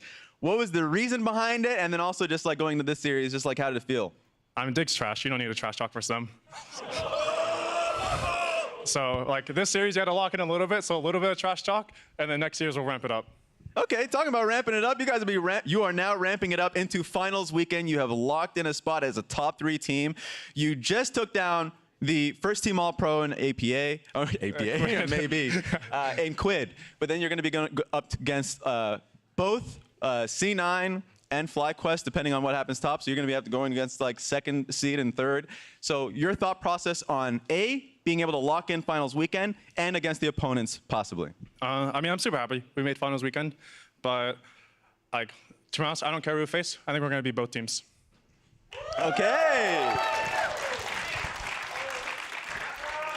Your guys' series is looking cleaner and cleaner. So just like any thoughts on what you guys feel like you need to be consistent at or what you need to be better at going into the next one, because it's going to only be harder from there. Well, I think Dig or 100 Thieves don't really have good side lanes, so I didn't have to worry about it then. But I remember FlyQuest, I was dying a lot in side lane, so I have to make sure not to be in and turn the side lane in the coming series. All right, thank you. I appreciate that. You can go back and join your team on that one. Congratulations one more time. Can we hear it for APA one more time, guys? All right, thanks again, brother. And have a good one. You can join your team now. Actually, good call. I'll take that one from you. You don't go away from that one. We will be talking to Sniper. Oh, you actually have your own. You know what? Never mind. He could have taken that. I do, yeah. I do. Thank you, Sniper, for joining me. It was a bit rough of a series, but can you just reflect on the series and overall just a split as a whole, because you've had a great split yourself? Yeah, I mean, this series, honestly, I wasn't playing too good. Like, all playoffs, I was kind of just, like, choking in a way. I don't know if it was, like, because I was nervous, but it just sucks, because I had a really good regular season, and I thought I'd translate that into playoffs, but I guess I'm just a choker. Like, hey, I mean... Before you're too critical on yourself, what would you say is like a big learning point just for the playoffs alone? Because for you to be able to come into your first split as a rookie and then get third team All-Pro is a pretty significant feat. But also just like going into playoffs, can you tell me about like what were some of the changes you have felt like you needed to make and like what are your major learning points? Yeah, I think, I mean, I just learned that there's like no point in getting inside of your head when all I've been doing this split was just like having fun and just kind of being myself. But in playoffs, like, I kind of just like completely just lost that mentality, you know, and then I started playing bad. But it was definitely a very good learning experience for sure, I think. I definitely learned a lot. I appreciate that. Any words you have to, just like, because your guys' team has been like a special team. You guys have talked about the fact that, you know, you guys were underdogs, being able to like break expectations, the teammates that you've had along the way. Any like shout out to the teammates, the organization, even just the fans here who have been supporting you today? I mean, yeah, like, I honestly wouldn't be here without you guys. So I appreciate like every single one of you guys watching our games and supporting 100 Thieves. And I mean, shout out to my family for being very supportive, to my teammates. I let them down, but I also let myself down. So there's a lot to reflect for next split. I don't feel like they think you let them down at all after a split like this. So thank you again, 100% congratulations on what has been a beautiful split for you guys. And summer split feels like it's going to be a lot better. Appreciate you for taking the interview. Yes, sir. It will 100%. And we're going to be sending this one back to the lounge, guys. Thank you. See you guys. See ya. Bye, Sniper. Come on. he always has such a good attitude. Yeah. Love that kid. But welcome, Jan and Umti. Congratulations. Another dub here. I mean, Jan, you guys are slamming Isaiah, Rakan all over the place. What gives? The main thing is just the way 100 Thieves play is like very, not one-dimensional, but they have a very stylistic way of playing, which is like very dive-heavy. So you're like, I don't think they can punish us in lane that hard, and we can go through it. For example, we messed up pretty hard in the last game, but we managed to get it out of it. Mostly, I think they're pretty decent at team fighting, but their laning phase is not as strong as others. It's the main thing. Why are you so confident now? Like, I don't know, playoff Jan and regular season Jan seem different. Does it feel different to you, or is it just happening? I did shift my mindset a little bit towards that last week. Okay. Towards where I should have a bigger ego and try to do more than what I wanted to do during the regular season. Mostly, I just wanted to like beat everyone as well. Okay. Why? All the cringe drama that's been happening is like very annoying to listen to. That's like one of the other things, and like because we didn't have the best regular season as well, and I wasn't like happy with how it went. Yeah, and Umti, I know you're always like a pretty aggressive player, but the regular season Team Liquid was really low in terms of bloodiness in their games. True. Yeah. Whereas now it's like maybe the bloodiest I got run we've stats ever right had. now checking actually on LCS overall. Yeah. If we are top in the world, because we've had just bloody games all over. But you guys playoffs. are like over 1 combined kills per minute. The game 3 had like 50 kills. Even game 4 had like 40 kills. Like, has there been a mindset shift or something that's unlocked your guys' ability to play so aggressively? I think I can tell you guys at once was like, I think we just, at the regular season, we were same at the scrims, like kind of bloody games we played at the scrims, but we just didn't play at the scrims, like kind of like, we don't have to do this. I think we can just win at the slowly, but now, like, I think all the mindset has changed. We can do this group, we can do this war, we can just eat all, just don't give them all, like kind of this thing. Then, so they're very annoying, right? So they're now fight back, then we're gonna play the bloody game right now. It's gonna be the scream now, because it's kind of emotional things. Like we are just touching their emotions. Then they're like, "You guys take this a lot?" Like kind of this thing. Then we just fight back, like kind of, and we just think that's our game. I love that game. It is so fun to watch that game. The touching of the emotions is really good. Honestly, how do you guys attach to that Gromp River? I'm gonna take it. Are either of you gonna get in on this all chat game? Speaking of like touching on emotions and getting in people's heads, or are you like, you know what? That's APA's game. Nah, I don't like it that much. Yeah, you're good. Focus on the game. Yeah, that's quite like kind of AP special, by the way. But I cannot join, bro. I'm from Korea. I cannot join that. That's very hard to me because like I think like kind of they are, to me, it's like very respectful players, like pro players are. So I cannot do that. But to me, it's like AP is an alien. Me, he's an alien to me. All right, well, we've got some extra news here. Jan, you won Player of the Series this time around. I think last time we had Impact, and Impact was saying, no, give it to Jan. We should have given it to Jan. So here we go this time around. You did 1,100 damage per minute. Do those stats mean anything to you, or is it just like you feel like you played well or you didn't? I'm definitely playing a lot better. I think that last second game was I should have been able to carry, but I was just not as focused as the other games. Because I could have easily taken over that game as well. Oh, the Tom Kench taking your first penta. What happened? It's a smolder penta. I didn't realize. Yeah? I mean, I kind of realized, I'm like, it's fine, I don't care that much. I looked at their death hammer, like, oh, it's a penta, I don't care. Can we end the game or not? And then you couldn't. But then you bought you time for the I got another one. Yeah. I like Jan, but I think if we play smaller, we should reduce the damage. Like, it's a 1,100, right? Let's take some damage, like a 900 now. I think he should be minus. I think Smolder is actually one of the lower damage. Should be. Is it? Is it? Should be one of my lower damage. Bro, I saw a lot of matches. He was always like 17K or something. Depends on how many fights you get. But this one was like decent amount. You get about 70% credit for everything you do on Smolder. How about that? 70%. You did 63,000 damage in that game that was like... And you're saying lower damage champion. I was lying. We fought more than I thought. I thought we'd actually fight that much. So I have a question though on you're talking about playing more confidently and you know wanting to do more. Is that more in your individual play or more in talking with your front line and your teammates? More individually, but then now I like actually try to say what I want and to do and need, and then I'll just get another like communication back and forth. So I'm definitely taking more of time to like communicate, but not like the top, not at the top of the board of the talking part. Yeah. Actually, I feel like because I'm from LCK, right? I know all the AD calls like a lot because I played a lot. But Yon's call is being like a LCK good AD players. So I think he's growing very well to me, improving. I feel like it's a very good way. Actually, for Umti, if we're looking ahead at the FlyQuest Cloud9 matchup, I also want to ask you on the junglers. Not on, you know, how you're going to fight the junglers, but how is Blabber going to fight Inspired?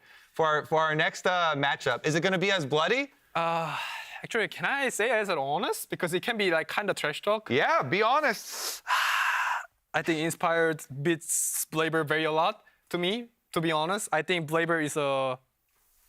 I just like played with him a lot now, right? So I'm just being honest. Like I don't think Blaber is a good player right now, because but I feel Inspired is a very good jungler. So I think in the mind game and he's playing the way Inspired is a very good jungler. So I think he's gonna beat Blaber. Yeah. Am I fine, guys? Zoom in on this. Am I fine, Yon? No, Inspired Ego's gonna go off the roof. No. Am I gonna dead to I mean, LCS either way. Well, you're gonna play whoever loses that series. So if Blabber does lose, then you're happy with that? Yeah, I'm happy. Yeah. I'm more happy than that. Yeah. And if Inspire comes, yeah, I don't care. That's gonna be the line diff or kind of something, so it's okay. I mean, it's confidence, right? Yeah.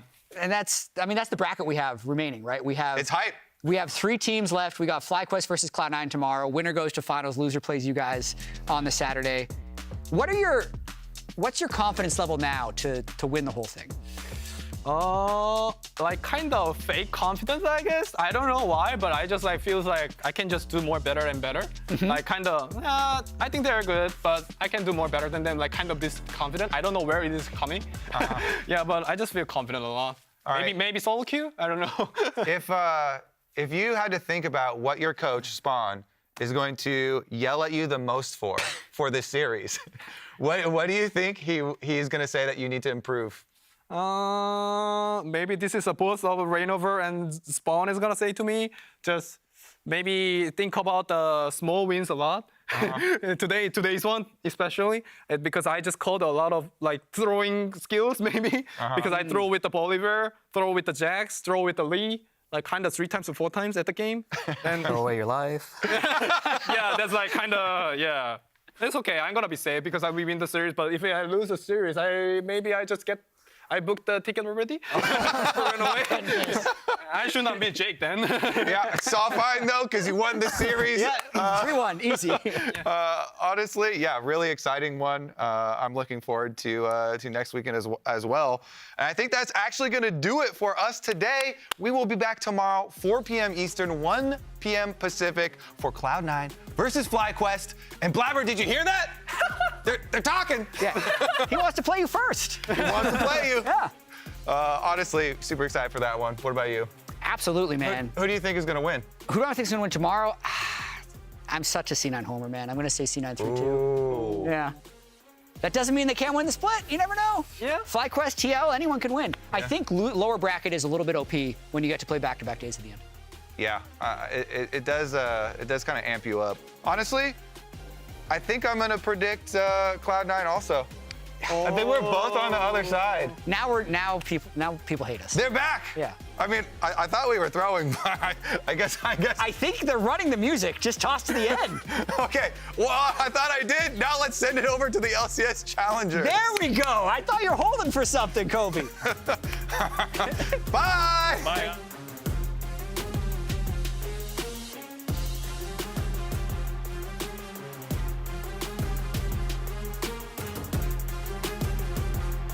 He's going for the engage alongside Core. You're to the killing spree. 100 Thieves are already done. It's Ayla and Meech just trying to head to the hills. Good fight. Has ult. Can we look sit front, look for Khan? Hey, look top, look Zion. Jix no flash, Jix. Jix no flash, Jix. Zion flashed. Jix no flash, Jix. I can flash. Nice. Don't like breathing anymore. Dredge line there starts off the fight. Impacts him with the front line, but the burst goes through on River. They drop him, and Core JJ's gonna follow up engage. There's the Mega Inferno Bomb damage on the 2, and Sniper has to get away. Thanks to the Sterix Gauge. Meech goes in a killing spree, and he flies into the back line for the assassination. A double kill on Yawn, as Core's still trying to get away. Sniper kills him, and Meech escapes off to the... Ziggs. Ziggs. I can maybe chase. Oh, Meech. Go down mid, go Go top. Okay. GG. Oh, Meech. Yeah, this is really awesome.